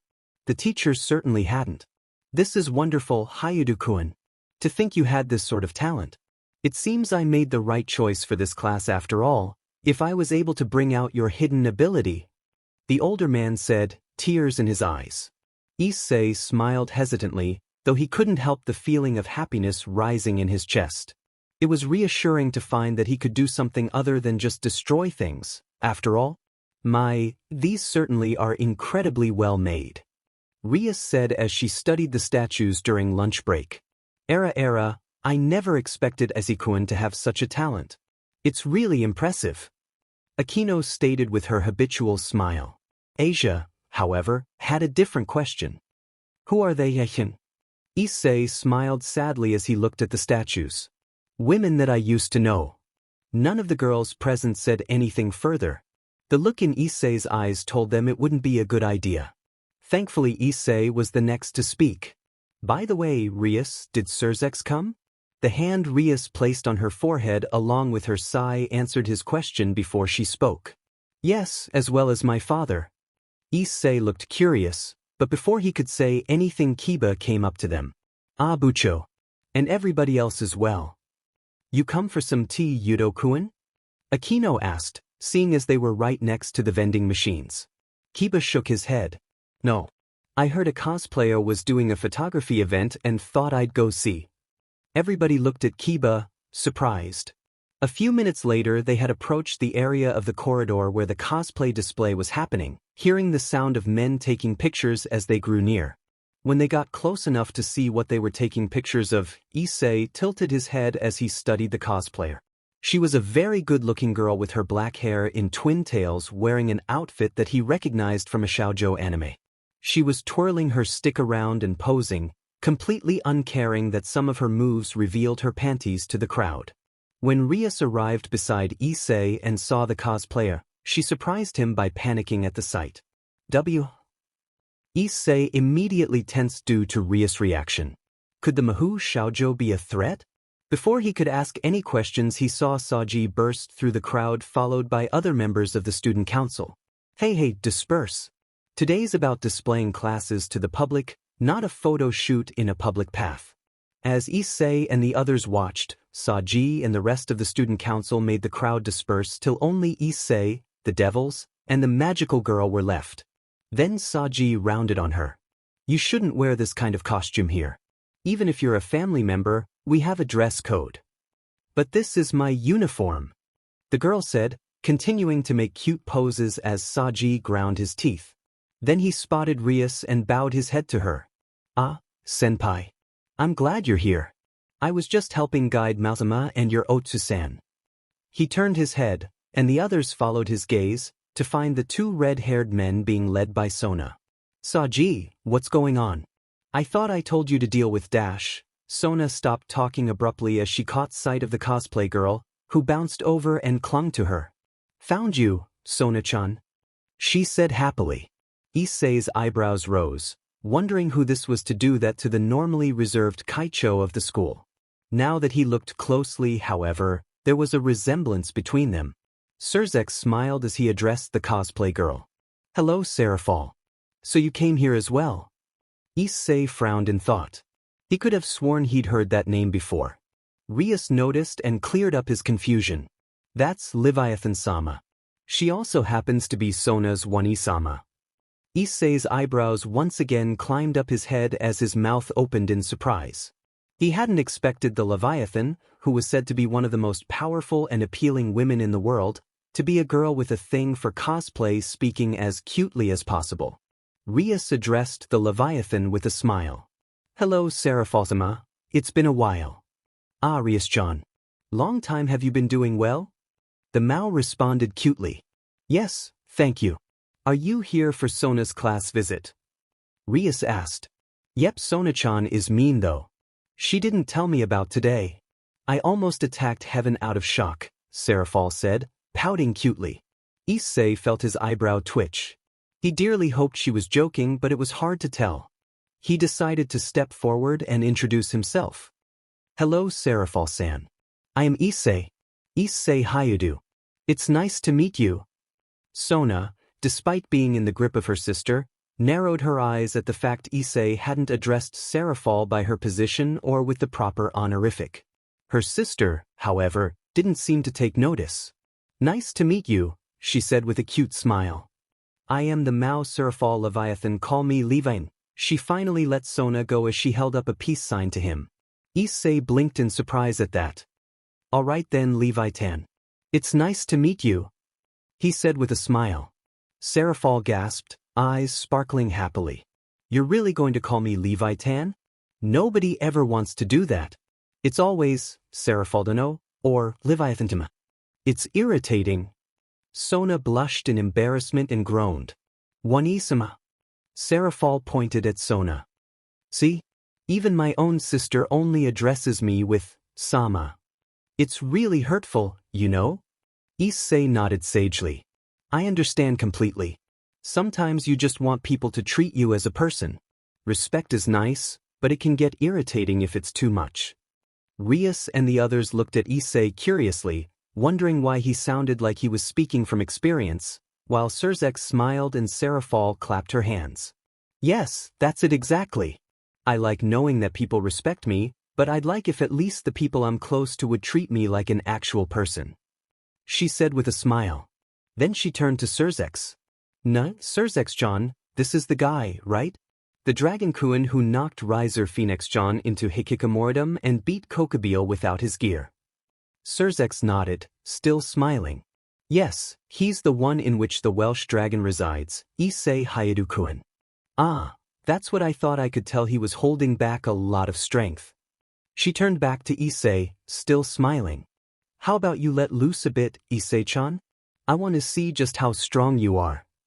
Issei raised an eyebrow but, despite Rias' worried look, did as asked, releasing his control over his power and even flaring it a bit. Every devil reacted in some way. The vast majority of the female devils blushed and started breathing heavily, nipples hard and panties becoming damp. Kiba tensed, but kept himself in check by reminding himself that this was his friend. Sad gulped and scrambled back, looking at Issei fearfully. Surzex and Zeoticus both looked on in interest, not having felt Issei release his power before. And Serafall simply let her smile widen and her eyebrows rise. Oh wow, you're pretty strong, Issei-chan. And you're not even using your gear. Now I'm really curious, the Mao said, eyeing Issei. Issei simply smiled in return before reining his power back in, letting everybody that had been affected let out a sigh in relief. With a last smile at Issei, Serafall turned to Zeoticus and started to converse with him about her outfit. Issei took the opportunity to turn to Rias with a raised eyebrow. So, that's the Leviathan. I'll admit, I wasn't expecting it. He muttered. Sorry. Rias muttered back with a sigh. I didn't really want to say that the current 4 Mao are all like that. When they aren't working, they're very relaxed. Too much so, sometimes. Issei turned back to the group to find that Sona was bright red, obviously mortified by her sister. Unfortunately for her, Serafall noticed and approached her. What's wrong, Sona-chan? You're all red. Aren't you happy? After all, it's the long-awaited reunion with your sister. Wani-san. So Tan, that's how I thought we'd call each other while embracing together, Wani-chan. The Kaisha's eyes were twitching. Wani-sama, I'm the student council president. I have to perform the job entrusted to me and Wani-sama's behavior and outfit. She seemed at a loss for further words. No, Sona-chan, don't say things like that, or your Wani-san will be sad. Your Wani-san is an admired magical girl, who with her glittering stick, erases angels and fallen angels. Sona was twitching even more than before. Please be prudent, Wani-sama. If you were to glitter, this small country would be utterly annihilated. Issei watched this interaction with a prominent sweat drop. I think I'm beginning to see why Sona didn't call upon her sister when Kokobeel attacked. Suji, who was standing nearby, laughed nervously. Leviathan-sama dotes on her sister way too much. If something had happened to her sister, there would have been instant war. She loves her so much. This is my first time seeing how much though. Finally, Sona appeared to have had enough. With tears in her eyes, she turned and ran away from her sister. I can't bear any more. Sona-chan. Don't abandon your Wani-chan. Soten. How many times have I asked you not to add tan? Issei's sweat drop grew as he watched the two run off. I sincerely hope we still have a school by the end of the day. Surzex laughed. The Citri household is quite happy. Don't you think so, Ria-tan? This time it was Ria's turn to have her eyebrows twitch. Oni, please don't add "fen" to your pet name for me. Surzex looked shocked. Even though Ria-tan used to follow me around all the time saying Oni, now she's so rebellious. Ria stomped her foot with an angry look on her face. Unfortunately for her, it was at that precise moment when her father took a picture of her. That's a good look on you, Rias. I'm glad to see it. I'm making sure to display enthusiasm on your mother's behalf. Oda-sama. Ria's face was bright red, especially when she heard Akino hidi softly. Oh, there you are, came a voice. Issei turned to see his parents approach. Oh, are those your parents, Issei? Zeoticus asked, curious. Issei nodded. Yes, that's them. Zeoticus smiled and stepped forward, extending a hand to shake towards Issei's father. It's nice to meet you. I'm Ria's father. Issei's parents were a bit nervous to be meeting him as Issei's father shook Zeoticus' hand. Nice to meet you. I'm Issei's father. Ria-san has taken good care of us. Zeoticus smiled. I wanted to thank you for taking care of Rias. I was hoping to meet you anyway, despite how busy Surzex and I were. It seems I've had the good fortune to meet you here though. Issei's mother responded just as nervously as her husband. Oh yes, I was just, telling my husband that we should at least greet you once. Issei sighed and brought a hand to his face. Apparently now it was time for him to be embarrassed by family members. He glanced to the side to see that Ria's face was bright red as well. Zeoticus responded in an easygoing fashion. Well then, so we don't embarrass our children too much, why don't we see about finding somewhere quieter to talk? He looked at Kiba. Would you be so kind as to lead us someplace we can do so, Kiba-kun? Kiba gave a short bow. Of course. Please follow me. The parents left following the knight, leaving Surzex and the students behind. Surzex then turned to them. Rias, I actually had something I needed to talk to you about. Is it alright if I take Rias and Akino, Issei? Issei nodded and Surzex nodded back before leading the girls away. Issei and Asia looked at each other before Issei shrugged and led the way back to their classroom. Issei and Rias sat together in his room later that night. They could hear Issei's parents, Zeoticus and Surzex all gathered downstairs, drinking and enjoying themselves as they watched the videos they'd taken of the classroom visit. Rias had gotten too embarrassed and fled the room, and Issei decided to follow after her after making sure Asia would be all right. Now they were sitting on his bed. My parents really seem to like your father. I'm glad. Though they seem far too enthused. Issei began. Rias nodded. I'm happy they're getting along too. She was quiet for a bit before speaking softly. Hey, I see. He responded. Are you happy to have met me? She continued. Issei looked at her, surprised by the question, as Rias smiled at him. I'm happy to have met you. I couldn't imagine my life without you at this point. It's quite an honor, you know? You hold a very special place in my heart. Issei gazed at her, surprised by the turn the conversation had taken, before he smiled back at her. Yes, I'm very happy to have met you. You've been a very good friend, which is something I've desperately needed. I look forward to being around you for a long time to come. Ria's smile widened. Yes, I want to be with Issei for a long time too. She leaned against him and said softly enough that he didn't think he was supposed to hear.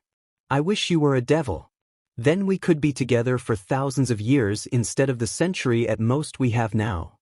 Issei wrapped his arms around Rias, holding her close, unsure of what to say. He wished he could tell her why he couldn't become a devil, but that would cause more problems. To his surprise, Rias suddenly looked up at him and kissed him, her soft lips against his. Issei was shocked, but quickly kissed back, the arms around her tightening as she slipped her tongue into his mouth. Their tongues danced together for a bit before Issei took control and forced his own tongue into her mouth, making the devil He couldn't say what made him do it, but Issei gently pushed Rias down onto the bed, which she went along with willingly.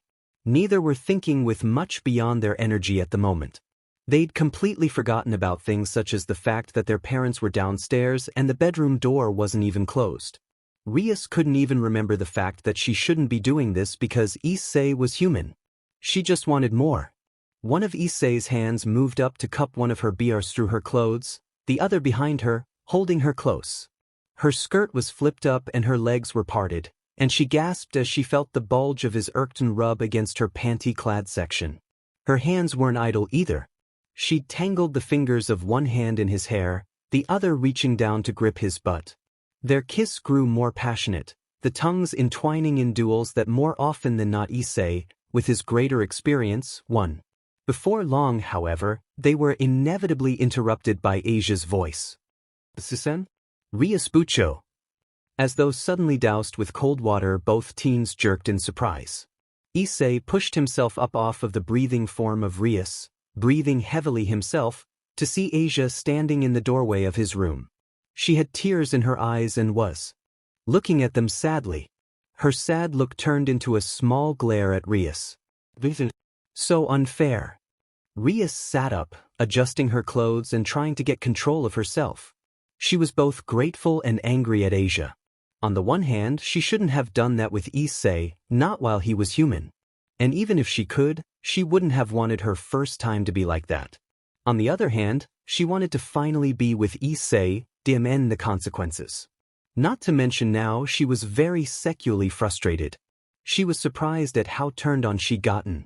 Once she'd gotten control of herself, she looked at Asia. "I simply wanted to make myself clear," she said as dignified as she could. Asia's glare deepened. As always, it made her look adorable rather than fierce. Now, fighting isn't good, you two. Especially in front of Issei-sama," Grafia said as she walked in. Surzex followed his wife with a small smile. "Indeed, it's best not to fight." At Issei's look he simply said, "I slipped out." He turned to Rias. "I need to talk to you about what we were discussing earlier." He sat at Issei's desk and interlaced his fingers. "Let's talk about your other bishop." Issei raised an eyebrow. Issei was thinking about what he'd learned the previous night about Rias' other bishop as he stood with the rest of the ORC in front of the sealed classroom of the old school building. He'd only been aware of them beforehand due to the occasional comments Asia made at home about wanting to meet the other bishop. Apparently the bishop had been one of Rias' pieces for some time, however they had a powerful ability they had little control over, which made them dangerous, and Rias at the time wasn't strong enough to keep them under control. So on the orders of the higher-ups they were sealed away. That was why they had not participated in any of the previous conflicts the ORC had been involved in. However, as Surzex had explained, the Mao, along with several other important devils, had reviewed Rias' battle with Riser and her actions against Kokabeel, and decided that she had become strong enough to control the bishop. So now the seal was to be removed and the bishop reintegrated into Rias' group. This bringing them to where they were now. In front of a door with a sign saying, "Keep out," along with many magical seals. "All day, the bishop lives in here," Rias said. "They're supposed to be able to leave the room at night as long as they remain in the building, but they refuse to do that. The kid inside doesn't leave the room for anything." Issei was somewhat incredulous that anybody could stay cooped up that long. He knew that if it was him he'd go completely insane before long. "So they're a hikikomori?" Belle asked, interested. "Yes." Rias nodded with a sigh even as she began to remove the seals with Akino's help. "They're also the biggest earner among the servants," Akino added.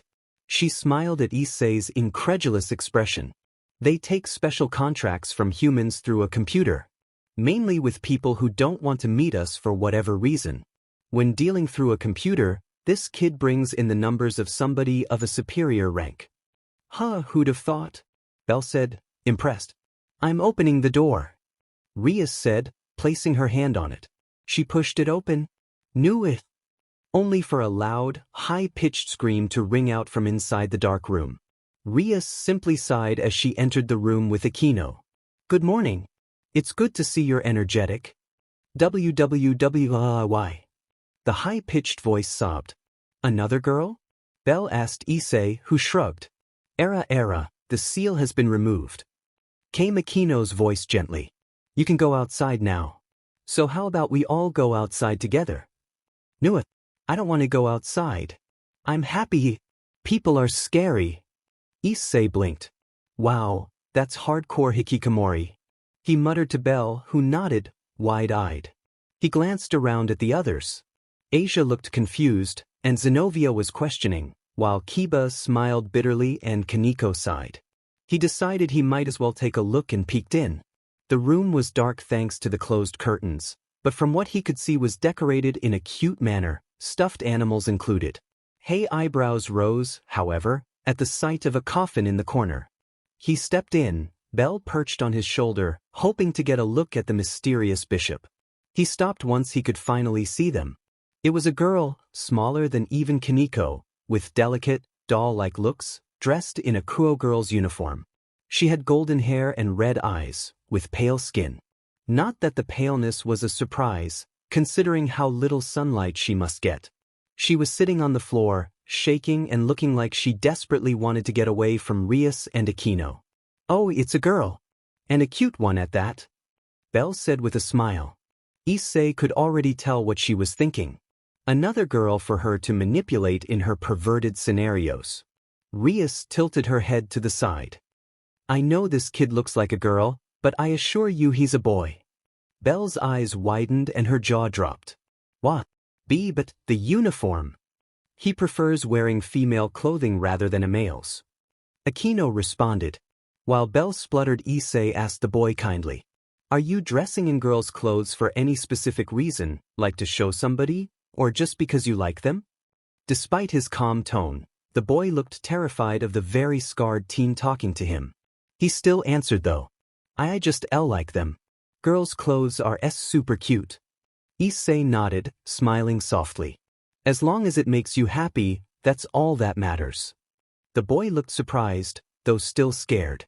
He turned to Rias. Who is this person? He asked. Rias pointed to Asia and Zenobia. These two are new servants that joined while you were in here. The knight, Zenobia, and the other bishop, Asia. Then she gestured to Issei. This is my. She paused as she considered what to label him before shrugging. My boss, Issei, and his friend Belle. They all said, nice to meet you, but the boy only looked fearful. The members increased by a lot, he cried. Can we please go out? Rias asked gently. You're not sealed anymore, you know? It's okay to go outside. The boy simply reacted in terror. Knew it. I can't go outside. I'm scared. I'm scared of the outside. And even if I did, I'd only cause trouble for others. Before anybody else could do anything, Belle flew forward and grabbed the boy's shirt. Your boss said to go outside, pipsqueak. You should do as you're told. And she started trying to drag him outside. Apparently she hadn't forgiven him for being a boy when she wanted another girl to watch her MSR and snare. However, the boy let out an eek, and suddenly things went white for everybody. Belle blinked as she was suddenly no longer pulling the kid. In fact, said boy was cowering at the other end of the room, crying. I'm sorry. I'm sorry. Please don't get angry and hit me, he cried. Issei turned to Rias for an explanation. Akino was the one to explain, however. This boy possesses a sacred gear that makes it so that, when he's excited, everything in his field of vision is stopped for a certain amount of time. Issei blinked in shock. He can stop time? That's broken. No sheet. Belle said, just as shocked. However, he was sealed because he can't control it. It happens whenever he gets too excited. Akino continued. Issei nodded in understanding. Rias moved behind the boy and hugged him, looking at the others. This is Gasper Vladi, my bishop. At the moment, he's a Kuoh Academy first year. Also, before he became a devil he was a half-human, half-vampire. Start running. If you're a daywalker, you should have no trouble running during the day. Jayakuen, if you eat garlic, you'll become healthy. No. Stop bullying me. Issei sighed, palm to face, as Zenobia and Kaneko chased Gasper out of the building and around the area around the old school building. Zenobia was swinging Durandal threateningly, while Kaneko was holding out some cloves of garlic. The small boy was running madly, screaming his head off. On Issei's shoulder, Belle was laughing her butt off, enjoying the show, while next to him Asia was sad. Even though I've been looking forward to meeting the other bishop, we haven't even seen each other's faces properly. The former nun said piteously. Issei sighed again, wondering how he got in these messes. After introducing Gasper to them and explaining a few other things, Ria said she had to leave to see the Mao at the venue for the conference. Aquino was going with her as a matter of course, but Surzex had also requested Kiba's presence. He apparently wanted to examine his holy demonic swords in person. Rias had asked Issei to take over training Gasper in using his sacred gear, Forbidden Baler View, while she was away. Issei had agreed, as he didn't believe letting a kid with such a powerful gear run around without being able to control it was a good idea. This, of course, led to current events, with the two girls chasing the terrified former Damper around as training. Well now, this seems lively. Issei turned to see Saji approach them, carrying a gardening shovel in his hand. Hello Saji. What are you up to? Issei asked after nodding in greeting. I was working on the flower beds. With the conference coming up and being held here, Kaicho has everybody working to make sure the school looks as good as possible. But I heard about the hikikomori servant whose seal was removed and came to take a look. Saji responded airily. Issei motioned to the running group. The one you're looking for is being chased by Zenobia and Kaneko. I see. Oh, it's a girl. A cute blonde at that. Saji said enthusiastically. Sorry to tell you this, bucko, but that's a cross-dressing boy. Belle told the pawn. Saji looked dejected at this news. But if he's a hikikomori, why is he cross-dressing? Don't you usually cross-dress to show someone? Issei shook his head. There are plenty of people who do it just because they prefer female clothes, like he does. Don't take it too hard though. It's not like we have a shortage of good-looking girls around here, after all. More never hurt though. Saji muttered. Issei turned as he heard the rustling of cloth and somebody's presence approaching. His eyes widened slightly in surprise. Well, hello there, Azazel. Wasn't expecting to see you here. The Governor-General of the Grigori raised a hand in greeting. Yo, Sekirite, been a while. At Issei's greeting the atmosphere changed dramatically. Zenobia took a stance, Durandal at the ready, while Kaneko did the same beside her. Asia hid herself behind Issei for protection and Saji's sacred gear appeared on his hand. Only Issei and Belle remained calm, though the pixie was studying the newcomer with interest. You don't mean... Saji said, plainly afraid. Relax, all of you. He isn't here to fight. And even if he was, I'd protect you. Issei said this so simply that the others couldn't help but relax slightly, believing him. Azazel nodded. I have no intention to bully a bunch of low-class devils. I was just taking a stroll when I decided to visit this place. I was hoping to meet the holy demonic sword wielder. Is he here? Issei shook his head. Nope, sorry. He's currently busy. Really? That's too bad. How boring. Azazel walked forward, scratching his head, making the others tense once again. Then he pointed to a nearby tree. The vampire hiding over there. He ignored the sound of Gasper's panicked gasp as he continued. You possess Forbidden Baler View, don't you? You need to gain control of it, otherwise you'll cause harm to others. It will react automatically when connected to your senses, which is dangerous. Issei watched with interest as Azazel continued to approach. The others didn't seem to know what to do. Then the fallen turned and pointed to Saji, making the pawn stiffen. Is that absorption line? Try using it for practice. You can connect it to the vampire. If you're absorbing the sacred gear's power when he invokes it, it won't run as wild. Saji looked shocked. My sacred gear can do that? I thought it could only absorb an opponent's power and weaken them, not do it to their sacred gear as well. Azazel looked at him with amazed annoyance. Seriously, sacred gear owners these days don't try to understand the power of their gears beyond the basics. Absorption line holds the power of one of the legendary 5 dragon kings, Vritra the prison dragon. It can connect to anything and scatter their power. For a short time you can even separate the line from yourself and connect it to somebody else. Saji looked at his gear in amazement. So if, for example, I were to connect Hyoudou and someone else, I could make their power travel to Hyoudou? Yes, and as you grow the number of lines you can use will increase. Azazel said with a nod. As Saji gazed at his gear in thought, Issei spoke. You really do have a thing for sacred gears, don't you? Azazel simply smiled before saying one last thing. Just so you're aware, the fastest way to improve a sacred gear is to drink the blood of the host of the Sekyudai. So if the vampire drank your blood, they'd gain a lot of power. Well then, I think you can figure the rest out yourselves. And the turn to leave. However, he stopped after a few steps to address Issei. By the way, sorry about Valley.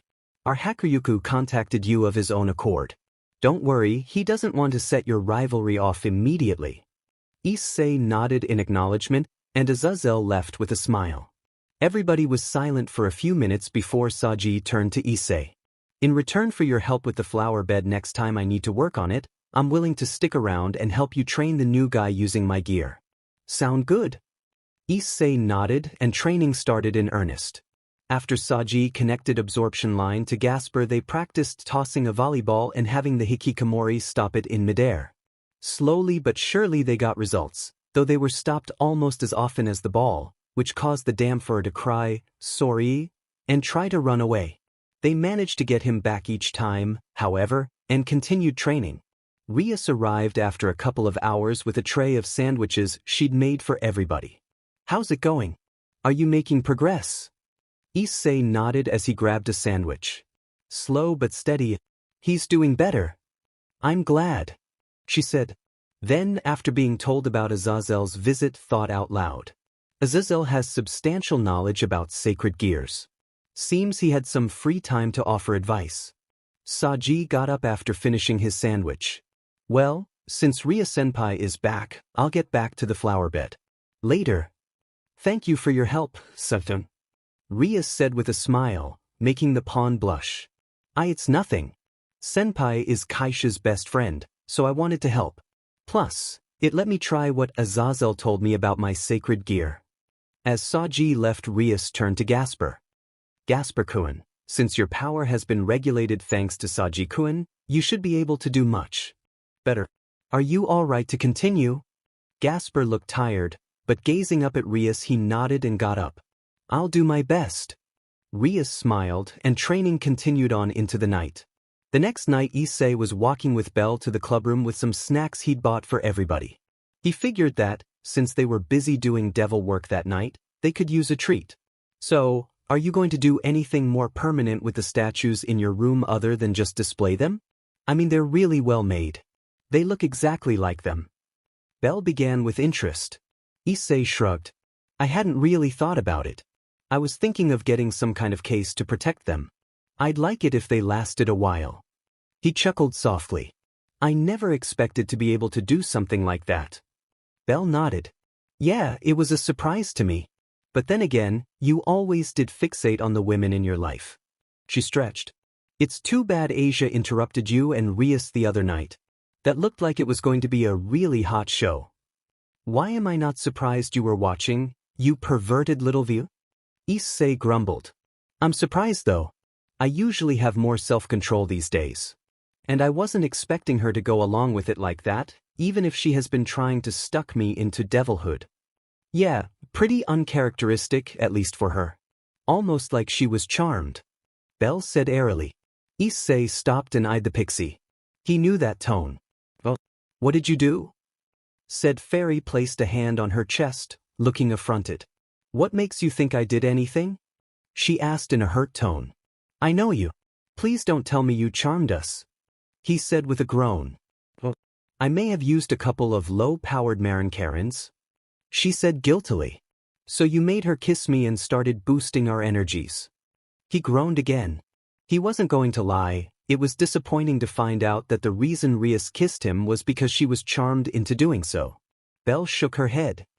Oh no boss, the kiss was all her. I just took the chance after you were already swapping spit to stoke the flames. Issei gave his best friend a small glare. You're not doing it again. I find out you did, and I'll have to punish you. Belle crossed her arms and looked away huffily. It was for your own good. After a few seconds she glanced at him and asked hesitantly, And, what would you do as punishment? He looked at her grimly. I'd cut you off. For a second Belle looked at him blankly before what he said finally registered. Wait, you mean no more Issei? At his nod she became wide-eyed. Beep, I barely get any time as it is now that you've got those devils in your bed every night. I couldn't last a week. It would be a month at least. He said in response. A month? Belle shrieked. But you promise you won't do anything like that again? Issei asked. Belle sulked before nodding. Good girl. He turned and resumed walking, the fairy trailing behind him despondently. I was hoping to get you and Asia in the bath too. She muttered sadly. Issei pretended he didn't hear her. When they arrived they were surprised to hear loud crying coming from Gasper's room with Rias standing in front of the door, apologizing. I'm sorry, Gasper. It's my fault. I thought it would be good for you to go out on a normal job with Kaneko. Rias said over the small boys crying. Issei and Belle glanced at each other before approaching. Rias glanced at them before sighing. What happened? Belle asked softly.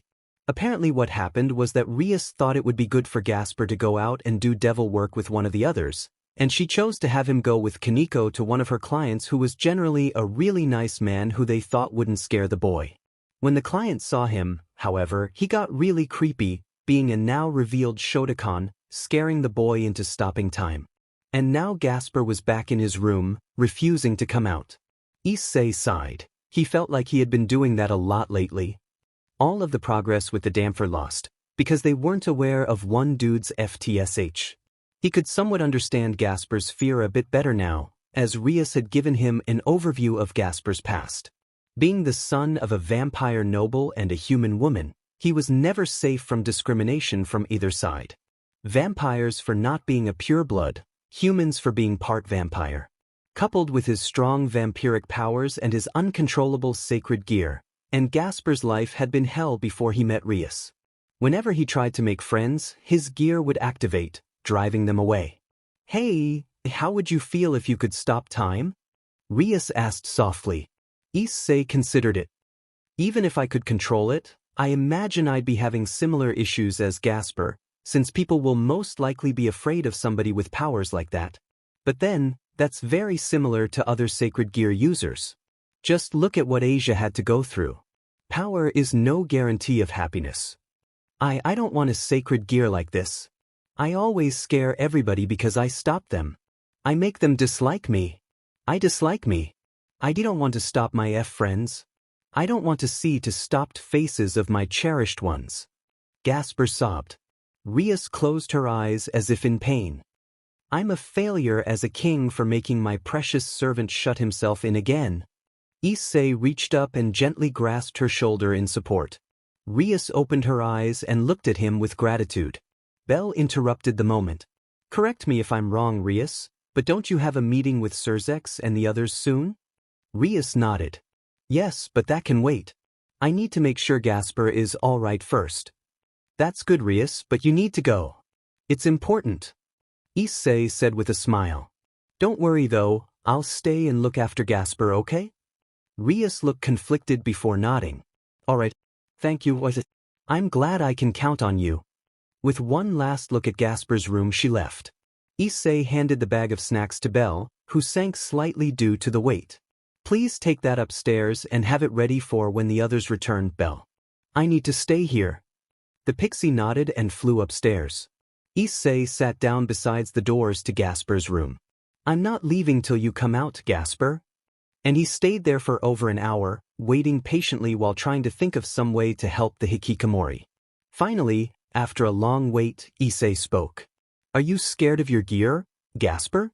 Are you scared of us? Silence. I used to be scared of my gear. I was a regular teen in a bad situation when I obtained it. I didn't know what it was or where it came from.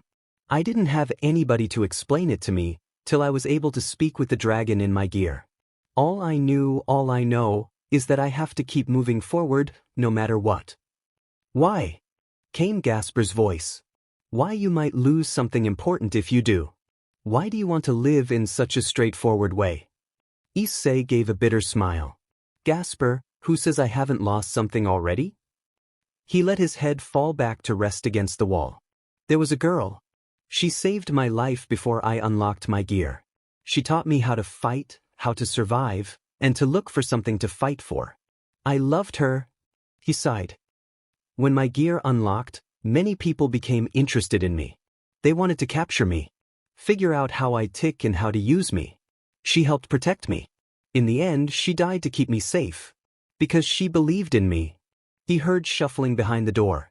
So now, like I said, I keep moving forward.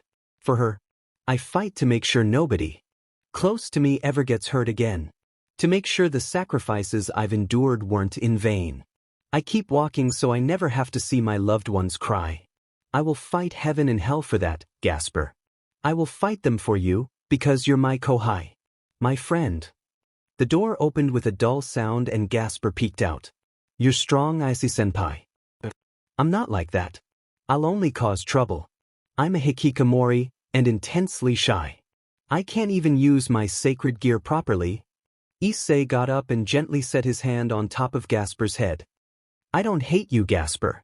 I'm your senpai, so I'll always look after you. He smiled gently. Leave it to me. Let me guide you just as I was guided. If something scares you, I'll send it flying. I may not look like much, but I do have some skills, you know.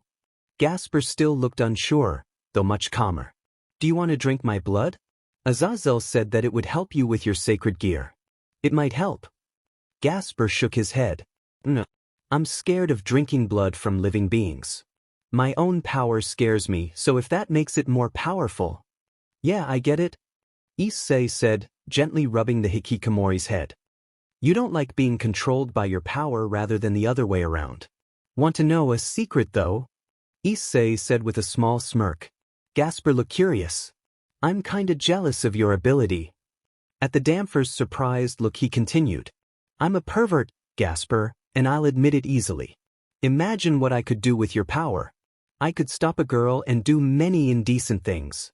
He chuckled with his eyes closed. It's a good thing you have this power and I don't in that case, don't you think?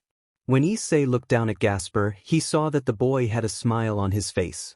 Issei-senpai. You're a kind person.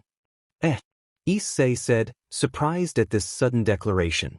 I've never heard somebody say they were jealous of me, especially with actual examples. Thank you. Gasper said, still smiling happily. Issei rubbed the back of his head. Figures that me admitting to being a pervert would be the thing to make you smile. He said with a rueful chuckle. The two boys walked into Gasper's room and talked. They discussed their likes and dislikes, and when Kiba arrived they drew him into the conversation. Issei was gratified to find that Kiba was a pervert too, just much better at hiding it. However, during their conversation Gasper stayed in a cardboard box because it made him feel safe. Issei wondered how to help the boy get over that dependency, looking around the room, before he spotted what he needed. Alright Gasper, since you don't like looking at people eye to eye, see if this helps. Issei said before setting a paper bag with eye holes cut into it over the boy's head. The boy got up and walked around, looking at them through the eye holes. Does it suit me? He asked. Issei held up a thumbs up, and they could see Gasper's eyes smile at them. Issei walked along the streets of the town the next day.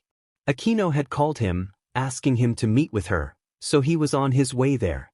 He was surprised, however, when he looked up and saw Akino in front of the stairs to a shrine dressed in a shrine maiden outfit.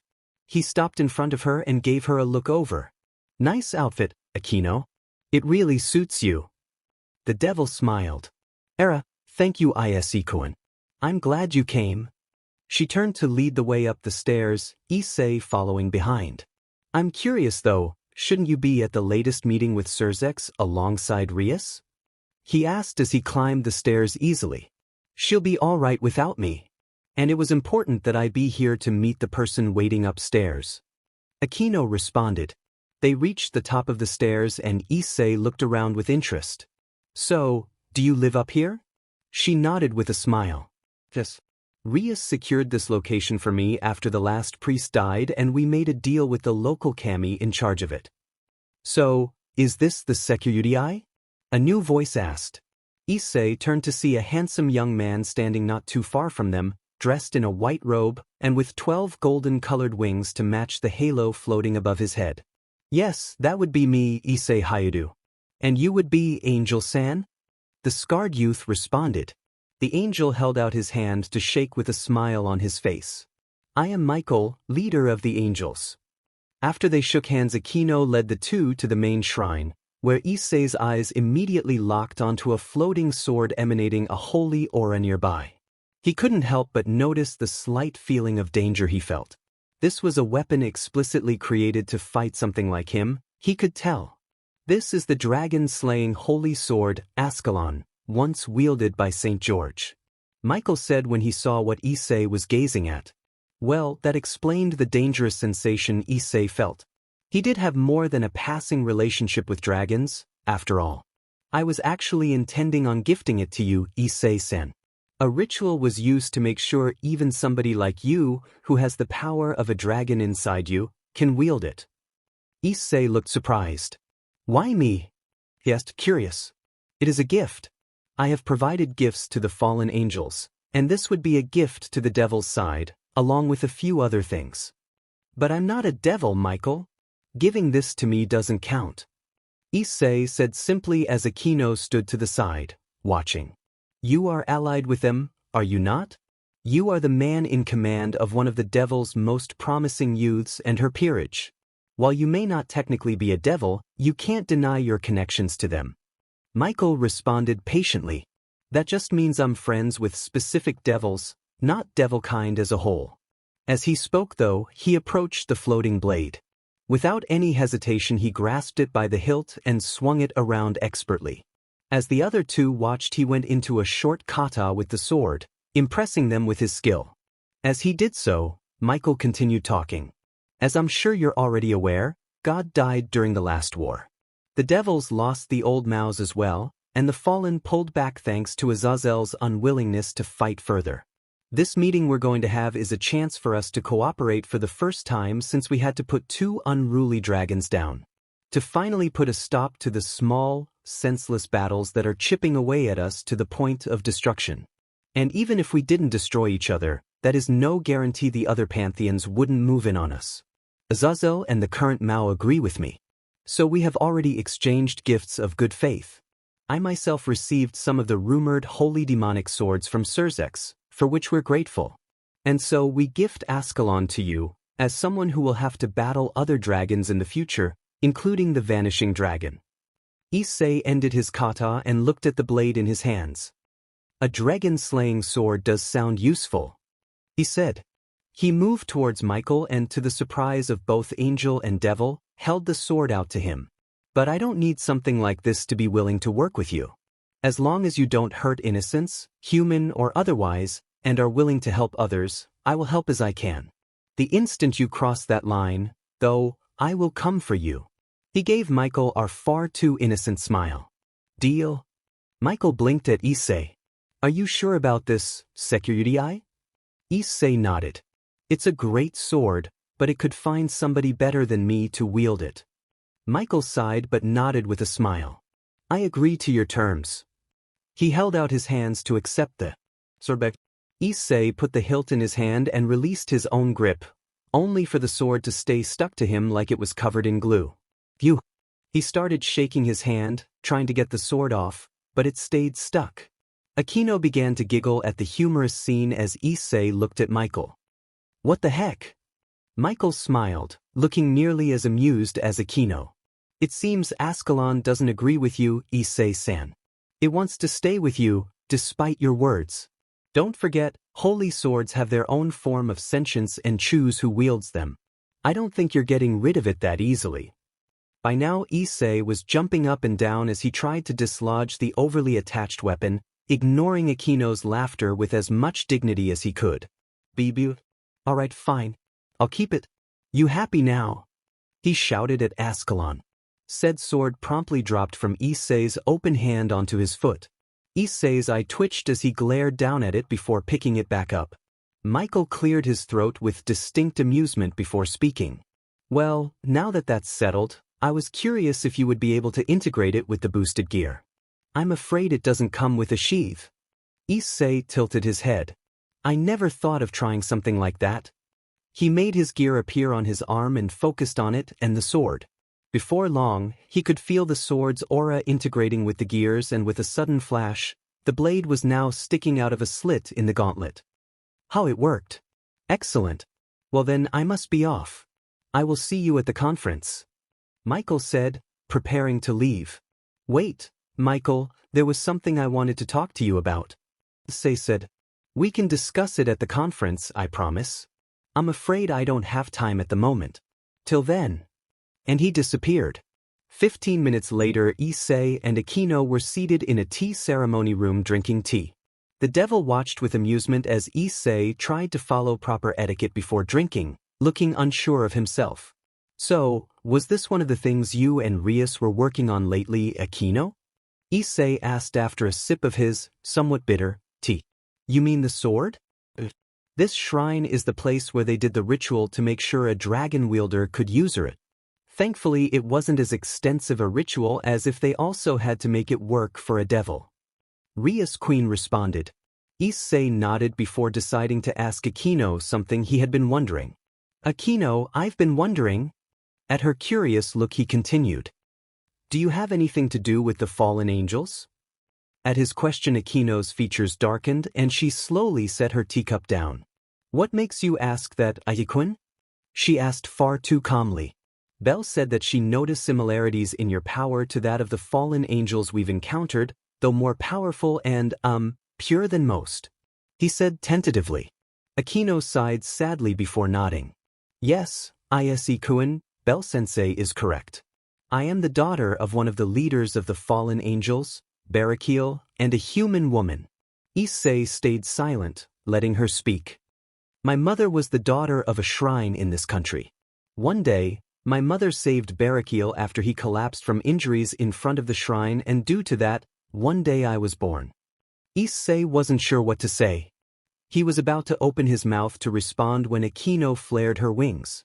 However, unlike most times she did so, one of her devil wings had been replaced by a black-feathered fallen angel one. Dirty wings. I have both the wings of a fallen angel and a devil. She grabbed the feathers of the fallen angel wing with disgust. While hating these feathers, I met Rias and became a devil. But I'm a disgusting creature who possesses both. Fufufu, as someone with dirty blood in her veins, it suits me. She looked at Issei then, and he couldn't help but despise the self-loathing in her eyes. How do you feel after hearing that, Issei? You hate fallen angels, don't you? After all, they tried to kill you and almost killed Asia, not to mention they tried to destroy the city once, so there's no way you can have good thoughts about them. It's true that I haven't had good experiences with the fallen so far. But I don't hate you, Akino. I'm sorry. I see I shouldn't have asked. Issei replied. Akino looked surprised. But I have the blood of a fallen angel in me. How can you forgive me? Becoming a devil doesn't change the blood that flows in me. I may have approached you wanting to be hated. No, I definitely approached you for that. I'm the worst kind of woman. Issei gazed at her thoughtfully before speaking. I try not to hate groups, Akino. Only individuals. Yes, most fallen I've met have been assholes, but not all. And you're not one of the individuals I hate. The only time I've even gotten angry at you is when you teleported me away from Asia when she was in trouble, and I forgave you for that long ago. Akino is Akino. And Akino has been a kind woman. So if you want my hate, you won't get it. I still like and care about you. He smiled softly at her. Akino began to cry, but smiled at him radiantly. Just some killing words. After hearing that, I guess I will not be able to help but become serious. She got up and approached Issei before clinging to him tightly. I've decided. Issei, do you like Rias? Issei blinked, surprised at how she was acting now. Yes, of course I do. Yes, of course you do. And with Asia there as well, first and second place are impossible, aren't they? But she smiled up at him. I don't think I'd mind being third. A third? Issei asked, bemused. Yes, third. I think it's a good position. It makes it feel like unfaithfulness. It's so exciting. Tofufu. Akino gazed into Issei's eyes before leaning forward. I want something even if it's all I can have for now. Issei liked his lips. What? This? She whispered before her lips connected with his in a passionate kiss. Without hesitation, Issei kissed back, letting his tongue run along her lips, seeking entrance. Akino let out and granted it, pressing herself against Issei's body as much as she could. Their tongues danced as Akino crawled onto Issei's lap, his hands reaching down to grip her butt, making her gasp into the kiss. Her own hands weren't idle, running along his well-toned body, feeling the muscles eagerly. They made out for what seemed like hours but were in fact approximately 10 minutes when they were interrupted by a voice at the door. So, I see you've been busy. They separated to see Rias at the doorway, tapping her foot with a thunderous expression on her face. Who boy? Issei said quietly as Rias stalked in and pinched his cheek. The sword? She asked. I, got it. Issei responded, pained. And Michael? He left. He said teary-eyed now. Then there's nothing left to do here. We should go back to the clubroom and continue preparing everybody for the meeting. Rias turned on her heels and stomped off. Issei sighed, rubbing his cheek. Guess she really doesn't like me doing anything with her servants without permission? He said. Akino giggled softly at his thick-headedness, which she'd been warned about by Belle as she got off his lap. Era, you better get moving. Wouldn't want to make number 1 angrier. Issei looked a bit confused but nodded, leaving quickly as Akino ufufu'd to herself, liking her lips with a smile. All right, it's time to go. The Occult Research Club had gathered in the clubroom. It was the day of the conference, and everybody was ready. Most of the ORC were dressed in their school uniforms, but Issei was dressed in the outfit he'd fought Riser in, with the sword and gun he'd used against Kokabeel at his sides. And Belle had polished her armor to a shine. The meeting would take place in the gym of the school, which had been outfitted by craftsmen from all factions to be suitable for the importance of what was occurring. The ORC and Student Council were expected to be there before everything began to greet everybody as they arrived. The entire school was going to be enveloped by a barrier, and soldiers of all factions were going to be on guard. Security was as tight as it could be. Be courteous and respectful, but be careful. If these talks break down, this school could become a battlefield. That said, don't draw attention to yourselves unless you're addressed. This is between the leaders of the factions. Rias said seriously. As everybody got ready to leave, the cardboard box on the floor spoke. Ucho, everyone, don't leave me. Gasper, today's conference is important, and since you can't control your gear, I'm afraid I can't allow you to participate. Understand? Rias said gently. The cardboard box whimpered. Hey, Gasper, I'm going to leave somebody to keep you company, okay? They won't worry about your time-stopping ability, I promise.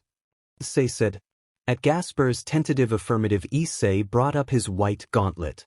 Burrows, give me Nadia, Elahi, and Apsaras. The usual bright lights of Issei's summoning flared, leaving behind 3 female figures. 2 of them the ORC was familiar with, Nadia and Elahi. The other was an appealing blue-skinned woman with darker blue hair wearing a white one-piece leotard with a belt of what looked like blue jewels in the shape of water drops and a ribbon around her arms. Ladies, I have to go to an important conference. While I'm there, I was hoping you could take care of my friend here. He pointed to the box from which Gasper was peeking out at the newcomers. Of course, Lord. I'm sure we can keep the young one entertained. But why did you summon 3 of us? The blue-skinned woman, who the others could only assume was Apsaras, asked. There is a chance things could go wrong and there might be danger. I'd prefer it if there was somebody here ready to defend him if needed. He said, drawing a grateful smile from Rias. Elahi nodded. Of course, we will defend him with our lives. Issei nodded in gratitude. Thank you.